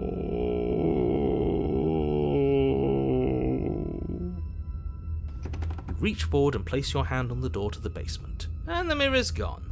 How surprising. It was never there. Just an illusion. Guess it's time for us to see her again. Just stay focused and you'll be fine.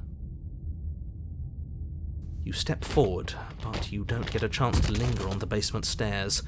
They are smooth and flat and metallic, an unintentional and unfortunately slippery ramp that quickly sends you skittering to the bottom. Your body tumbles onto the basement floor and the form of the princess comes into view, standing at a distance. She gives you a wry smile. Hi, it looks like you don't have a way out, so I'm not going to play dumb anymore. But don't worry about how bad you did last time. That's part of the fun. Fun for her, maybe.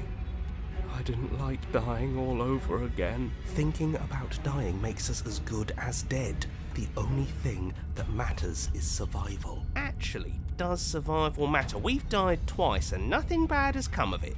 We just need to find a way to win once. Nothing bad has come of it. Plenty bad has come of it. You've left at least one entire world to ruin.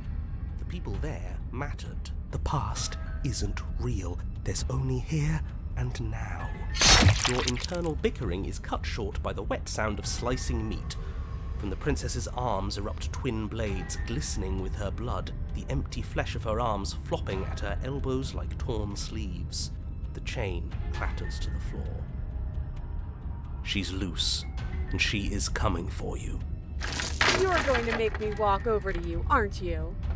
Shit. She's coming for us and I'm out of ideas.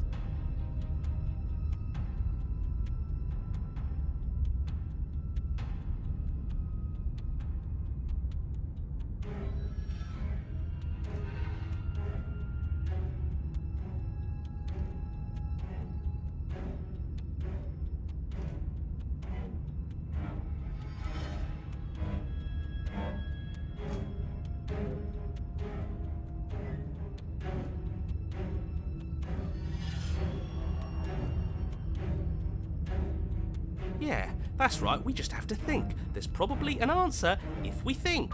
Just standing there, huh? A bold strategy. You don't have time to finish your thought. In a moment she's across the room, blades flashing in the dim starlight. She skewers you. Ow. What a surprise. Yeah, we don't even get a second to think without her stabbing us. Oh, a new one of us. I thought that only happens when we die. Did we die? You're on a... No, you're in a... Where the hell are you?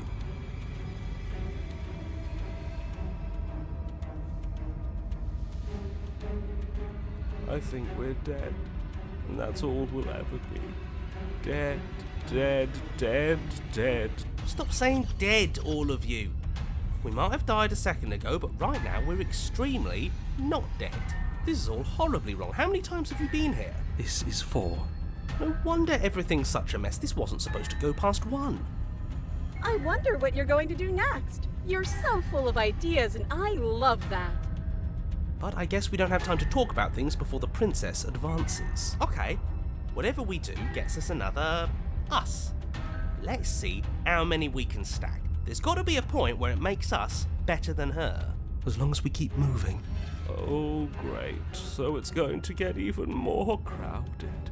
Even more deluded voices that think we might stand any kind of chance. Come on, show me something new. Okay, plan. Now.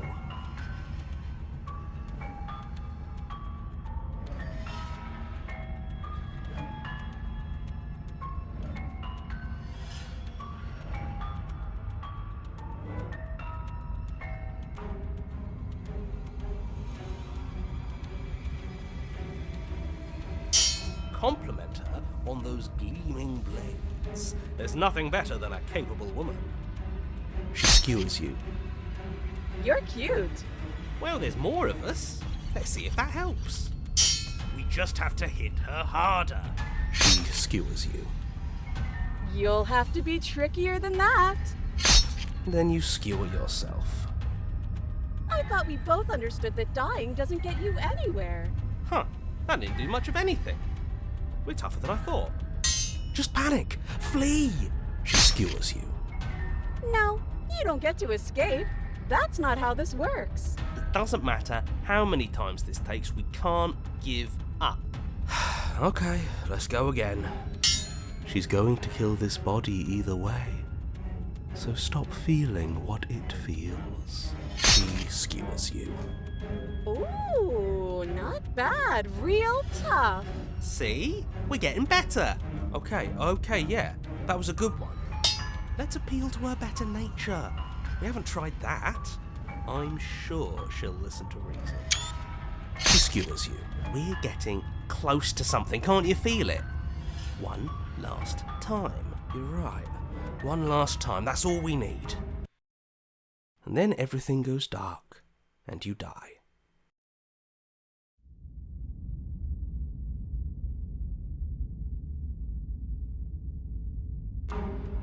Your Honor, don't lose your head. We're in a cabin and we'll take it from here. Everything feels like it finally fits, doesn't it? We're up here, which is different, and different is good. Ho-ho! What if you throw it out the window? Over my dead body. That won't be very hard. We've died a lot. But I can't say I mind anymore. Besides, what better way to die so very many times than at the sharp hands of a beautiful woman? Sure, I can think of a better way to die. They're all the same, really. How about we stop thinking about horrible ways to die? I don't want us to accidentally manifest anything. The only thing we're gonna manifest is finally ending up on top. There are entirely too many of you. How many times have you been here? This isn't good. This is... How about you stick to describing things, and we'll stick to doing them? Yeah, leave it to the pros. We'll notch up that win in no time. Narrator, we heroically stride through the door and towards our destined final encounter with our star-crossed lover. Fine by me. You walk to the door and onto the basement stairs, only... It's more of a slide. We know. Fine, I'll just shut up then and speed this whole thing along. Are you sure you don't want me to describe the stairs, or this room, or anything? It feels like I'm hardly a part of this. Don't care, just want to win. Fine, make your way to the basement, where the princess awaits you. You know, this last time I killed you, and you didn't pop right back up again? I thought I'd actually done it. I thought I'd cut you into so many pieces you just weren't able to stitch yourself back together. But I guess we're not done. That's okay with me. It's good even. I like that. I got something ready for you while you were gone. Do you want to see it? I'm not going to wait for an answer. I'm just going to show you. It's worth it, though. Just you wait. And not for very long, because I'm going to do it right now. Are you going to say what she does? Do you want me to talk now? Well, yeah, she says she has something new. I want to hear about the new thing. Yeah, me too. I think I speak for all of us when I say that I would like to hear you describe her new thing. Really? Okay then. Here we go. Now. The princess's skin twists, splitting into red blooms of raw meat as it stretches and tears. Then it erupts. She becomes a wave of blood and viscera, pieces of her splattering against the walls. All that remains in the center of the room is a skeleton of blades. A heart beats furiously in its cage of a chest. Are you ready for what comes next? Holy shit! She's gorgeous. Absolutely divine. Yes! Behold, the perfect woman. Do you think we can throw her out the window? That looked painful. How is she still alive? Heart's still beating, that's all she needs. This is fake. This is all fake. That's all just made up. She doesn't even have a back anymore. How are we supposed to stab her in it? This is all just a sick joke. I hate existing. We're screwed. I quit. I'm done. Forget it. Narrator! What just happened? It's so quiet. Something feels different about you. It almost makes me feel different. Like I should actually take this seriously for once.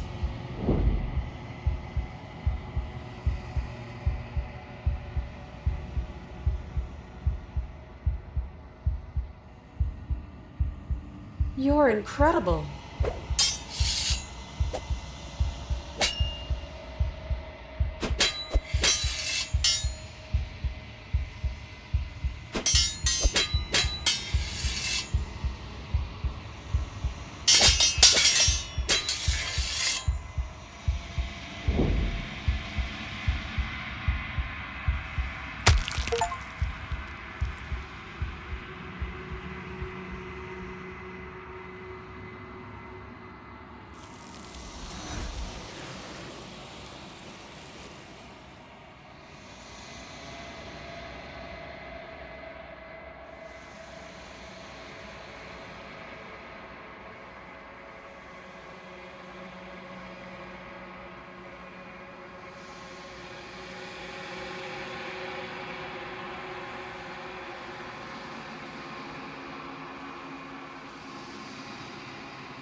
I think you know what I am.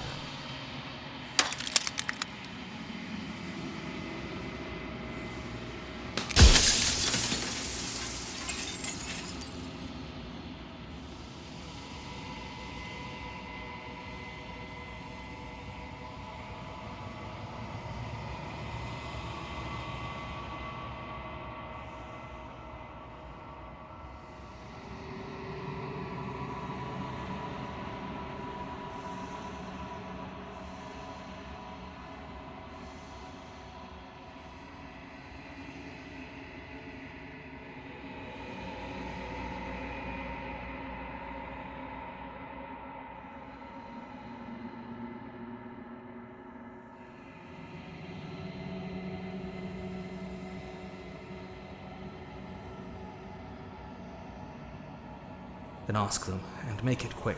I won't last for long now that you can see me.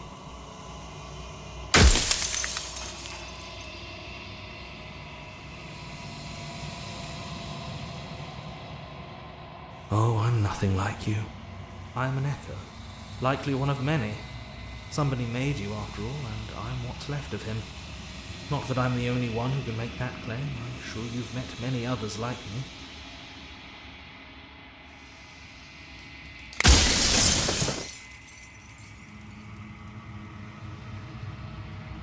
Of course, that is by both necessity and design. This construct you're in exists in many places at once. Any time you failed, any time you thought yourself dead, it would restart and shunt both your consciousness and hers into another world.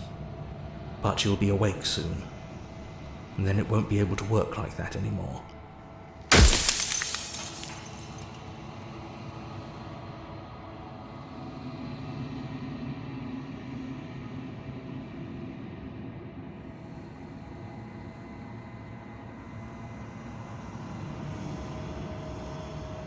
Because among other things, she is death itself.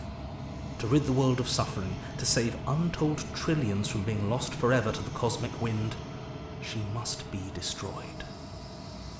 And despite how far you've fallen, you will still have a chance to fulfill your purpose once I'm gone.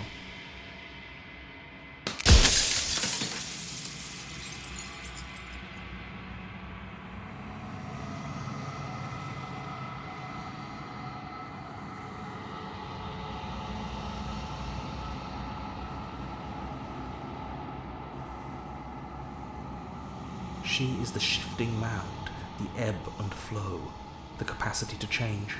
She is transformation, or most of it. Her nature is why I had to die, for she becomes that which others perceive her to be. But an echo can't perceive things, not in the way that people can.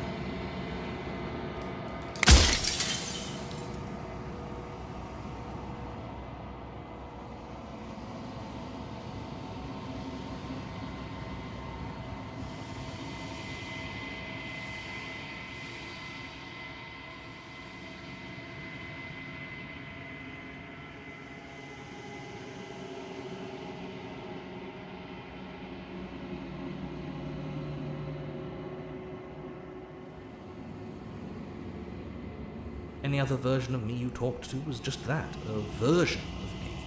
It wasn't me. As to why they lied, perhaps they thought that admitting to it would have pushed you to certain realizations that would have made finishing your task impossible. Maybe they were just in denial. I'm sure many of them were convinced that they had to be the first version of them you'd encountered. Anything else would have been too existentially unpleasant. For all I know, each of those other versions of me could have had entirely different understandings of how this construct works. Who's to say which of them are right and which of them are wrong, really? Except for me. I can tell you for a fact that I'm right.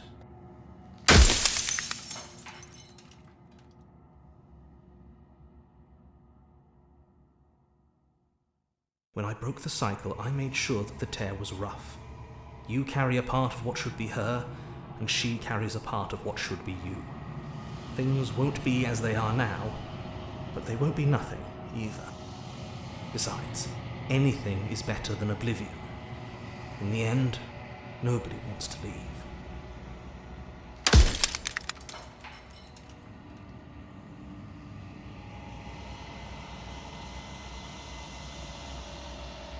Nobody alive has done anything to you. I'm all gone. But if you and the princess want to smite the rest of them for the crimes of a dead man, if you really want to be that petty, there isn't much I can do to stop you.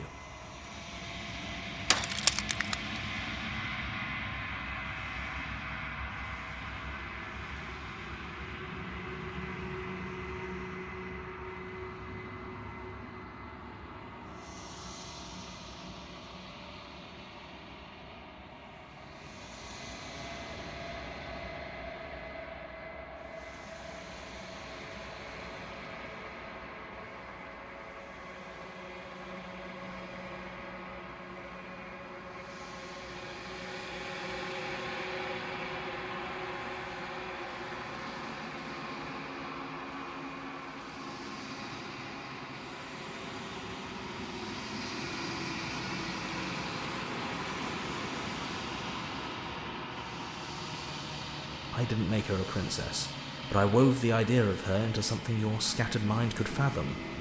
You chose for that something to be a princess.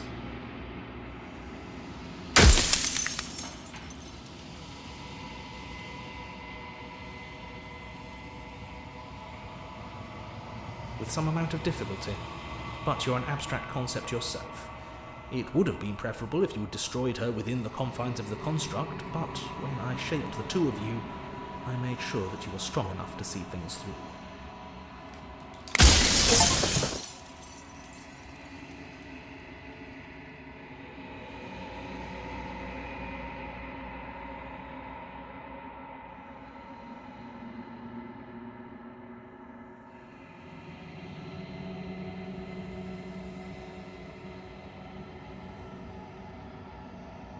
I've said my piece, and my time is up. It's like I said, I'm just an echo. And echoes always fade away. You know what you have to do.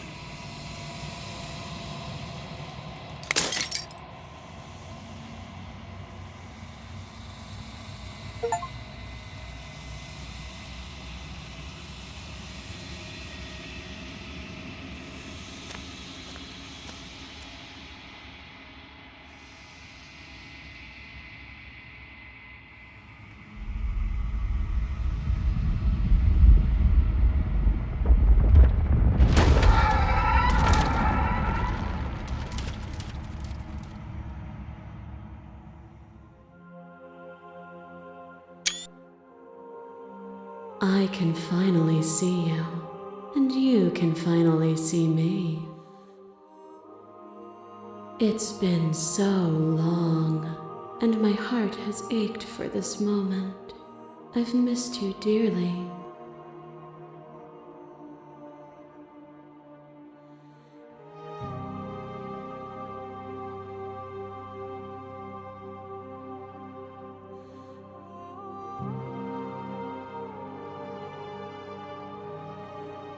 Every word you spoke found its way to me. I know him, and I know his construct. He was deluded by his fear of death. Pay him no mind. Names are their attempts to capture that which cannot be captured. They call me the shifting Mound, a pale imitation of what I actually am. Ever the passive player, always reacting and never acting. But it's woven into your nature, isn't it? When the echo spun us from one into two, he gave you a choice and me a role to play. I am not death, but I contain it in my multitudes. So, will you attempt to destroy me and bring about a world devoid of death and the possibility of meaning? Or will you open the final doors to our liberation?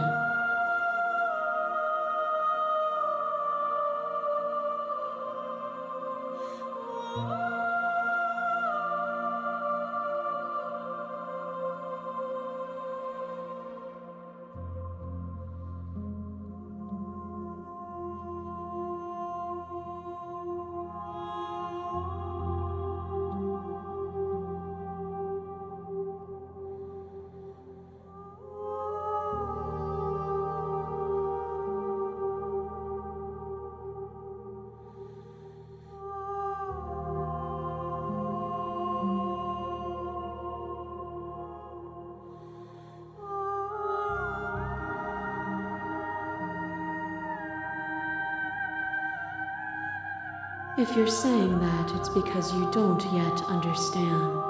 But we cannot use words alone to grasp at things that words cannot express. And you cannot rationalize with logic that which defies it. Violence and passion are dances that both of us know well. If this is what it takes to enlighten you, then so be it.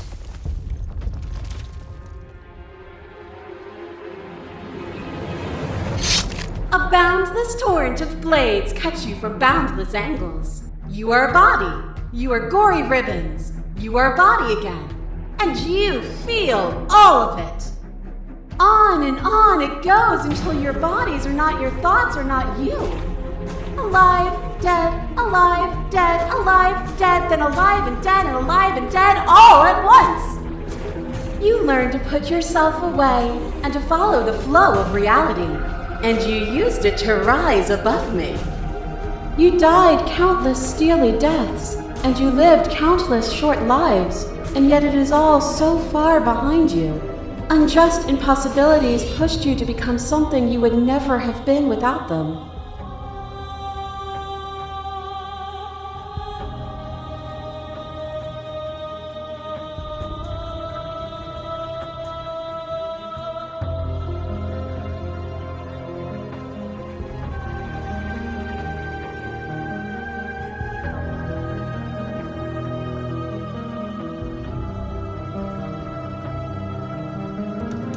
Were we self-destructive? Or did the beauty of our dance reach beyond the shadow of death?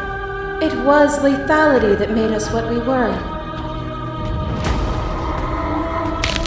Flesh is a vehicle, and to destroy the flesh is to strand the spirit.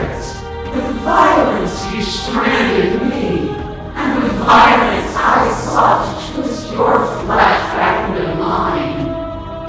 But forced between choosing your death and forfeiting your body, you chose agency. But agency requires action, and action requires endless tapestry of events. In your final moments did you remove action itself from reality.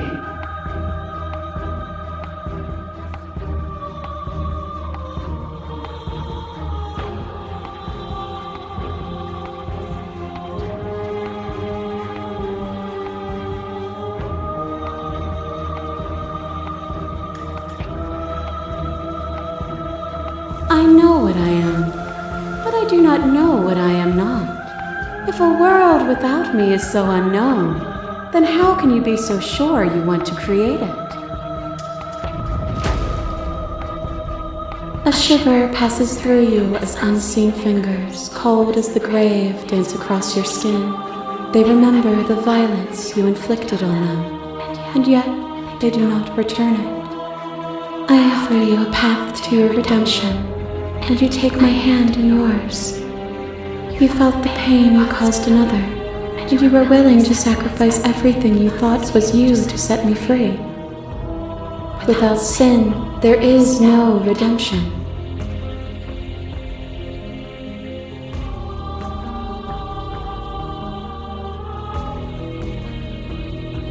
And without contrast, there can be nothing at all. A web of nerves, line upon a web of nerves, line upon a web of nerves. The shade of a beautiful beginning we can never return to. You knew me, and I knew you, even more than either of us know each other now. And you chose to pull apart that weave. And when the tapestry was undone, you struck at my heart. You saw me as a part of you to be excised. But in that desire for excision, you made yourself whole. Will you still be whole if you destroy me?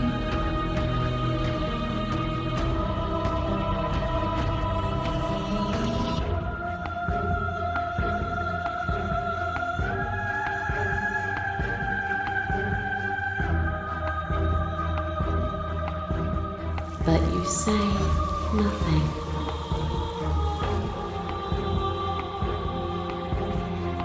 Are you starting to see? Nothing is immutable. Everything that is exists only in relation to everything it isn't. There is no constant. There is no center. Open your eyes and accept what we are. We can leave this prison together.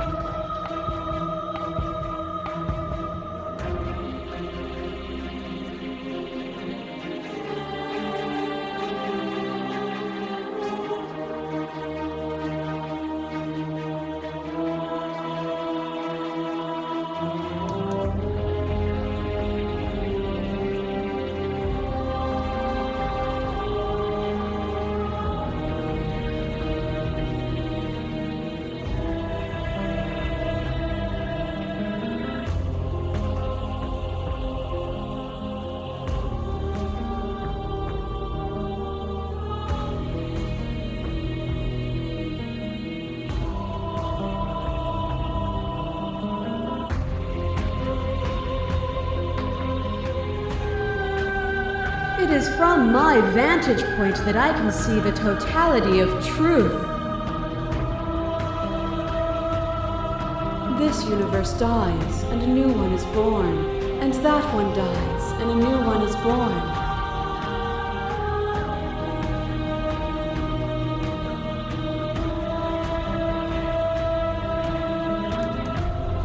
Well, then try to destroy me if you can.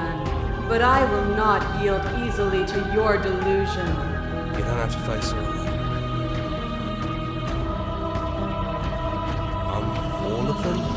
assuming the same way that you're all of you.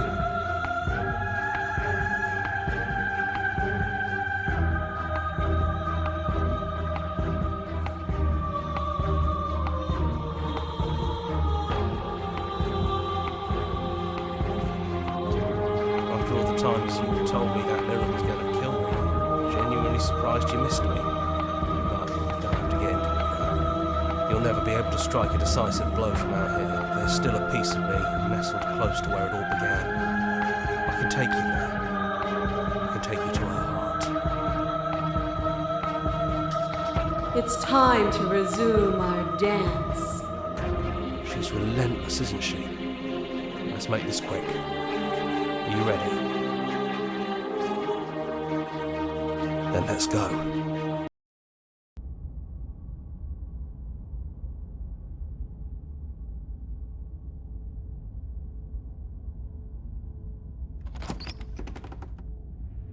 And here we are. I'd say we were back where it all started, but I guess it's a little after that, isn't it? Do you need me to describe things?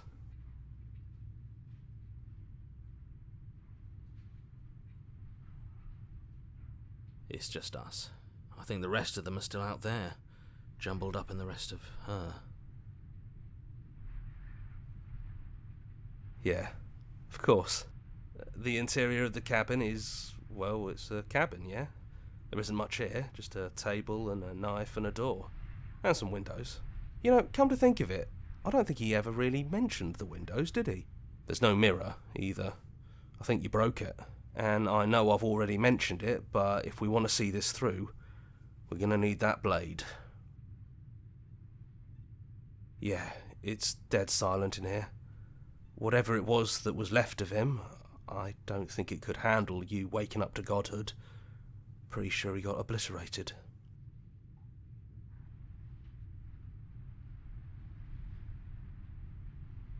Is that why you want to see this through and slay her?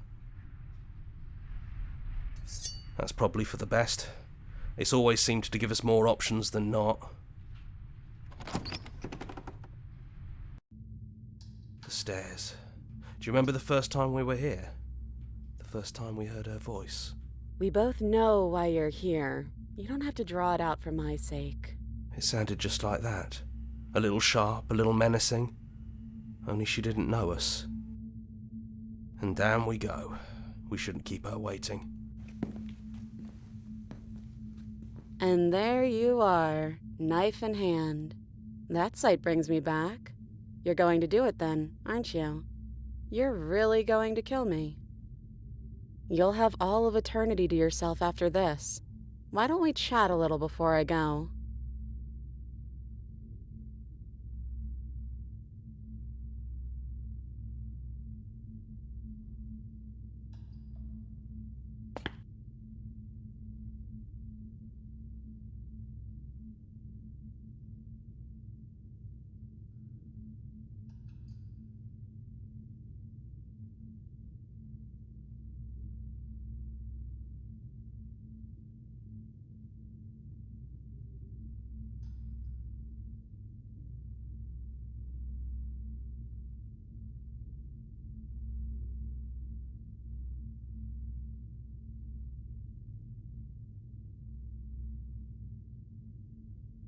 Honestly, me neither. No, I feel like I'm myself again.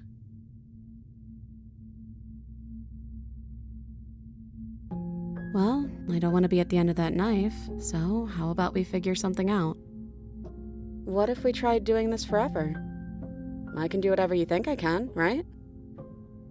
So make me put it all back. Make me fix the Echo's construct and make me wipe our memories of everything that's happened. Make me send us back to the beginning, before we woke up. Before either of us saw the truth. Can she really do that? Are you sure that's what you want?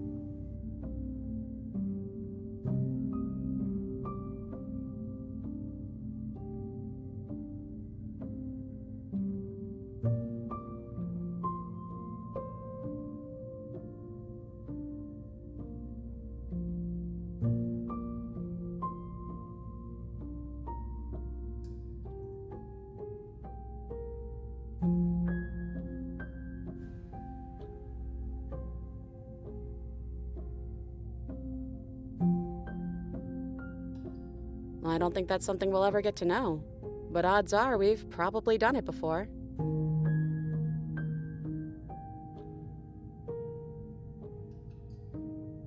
Fixing that is on you, not me.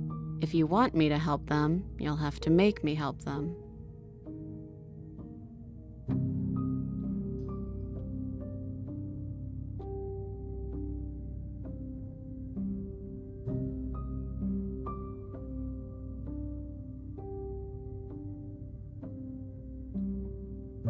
You brought that knife down here for a reason. Either you use it to kill me, or I use it to put things back.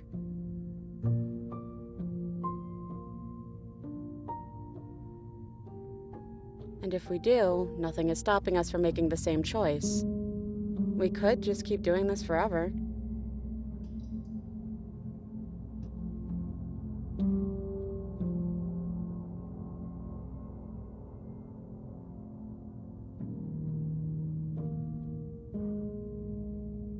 Who cares? We've hurt each other plenty, and I still like you. And if you're hesitating, then you must still like me, too.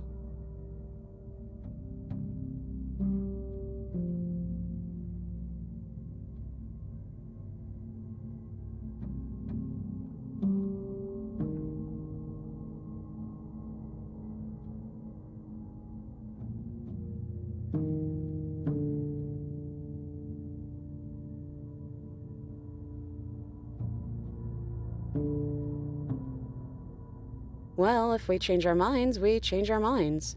What matters is that we'll always have a choice. This is just the one we're making now.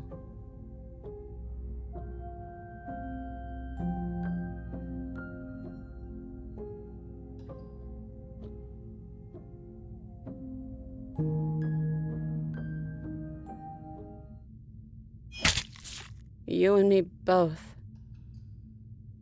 Whatever world you want to build without me, I hope it works out. Despite our differences, I've always loved you, and I wish you nothing but the best.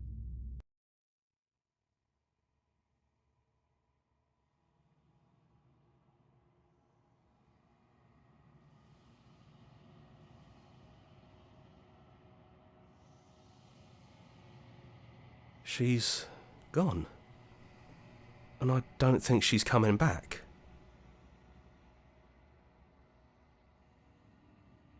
Is that a metaphor, or are you being literal?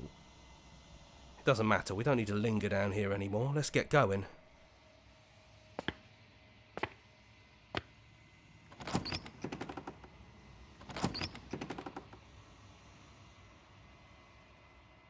It's quiet here.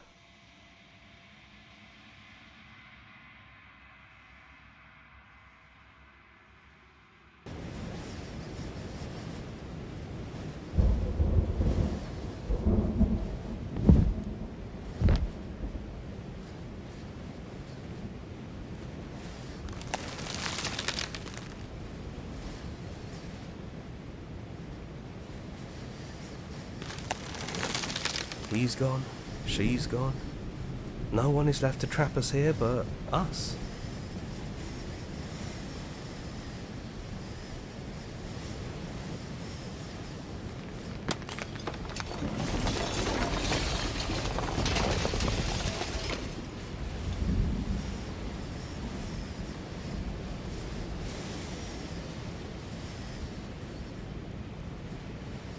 You should never make assumptions about things you don't know, like whether or not the voices in your head will be gone for good.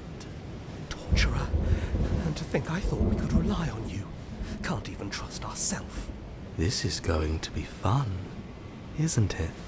You all need to lighten up. Telling us we were going to die was funny. I'm not sure they agree with you. Voices get around.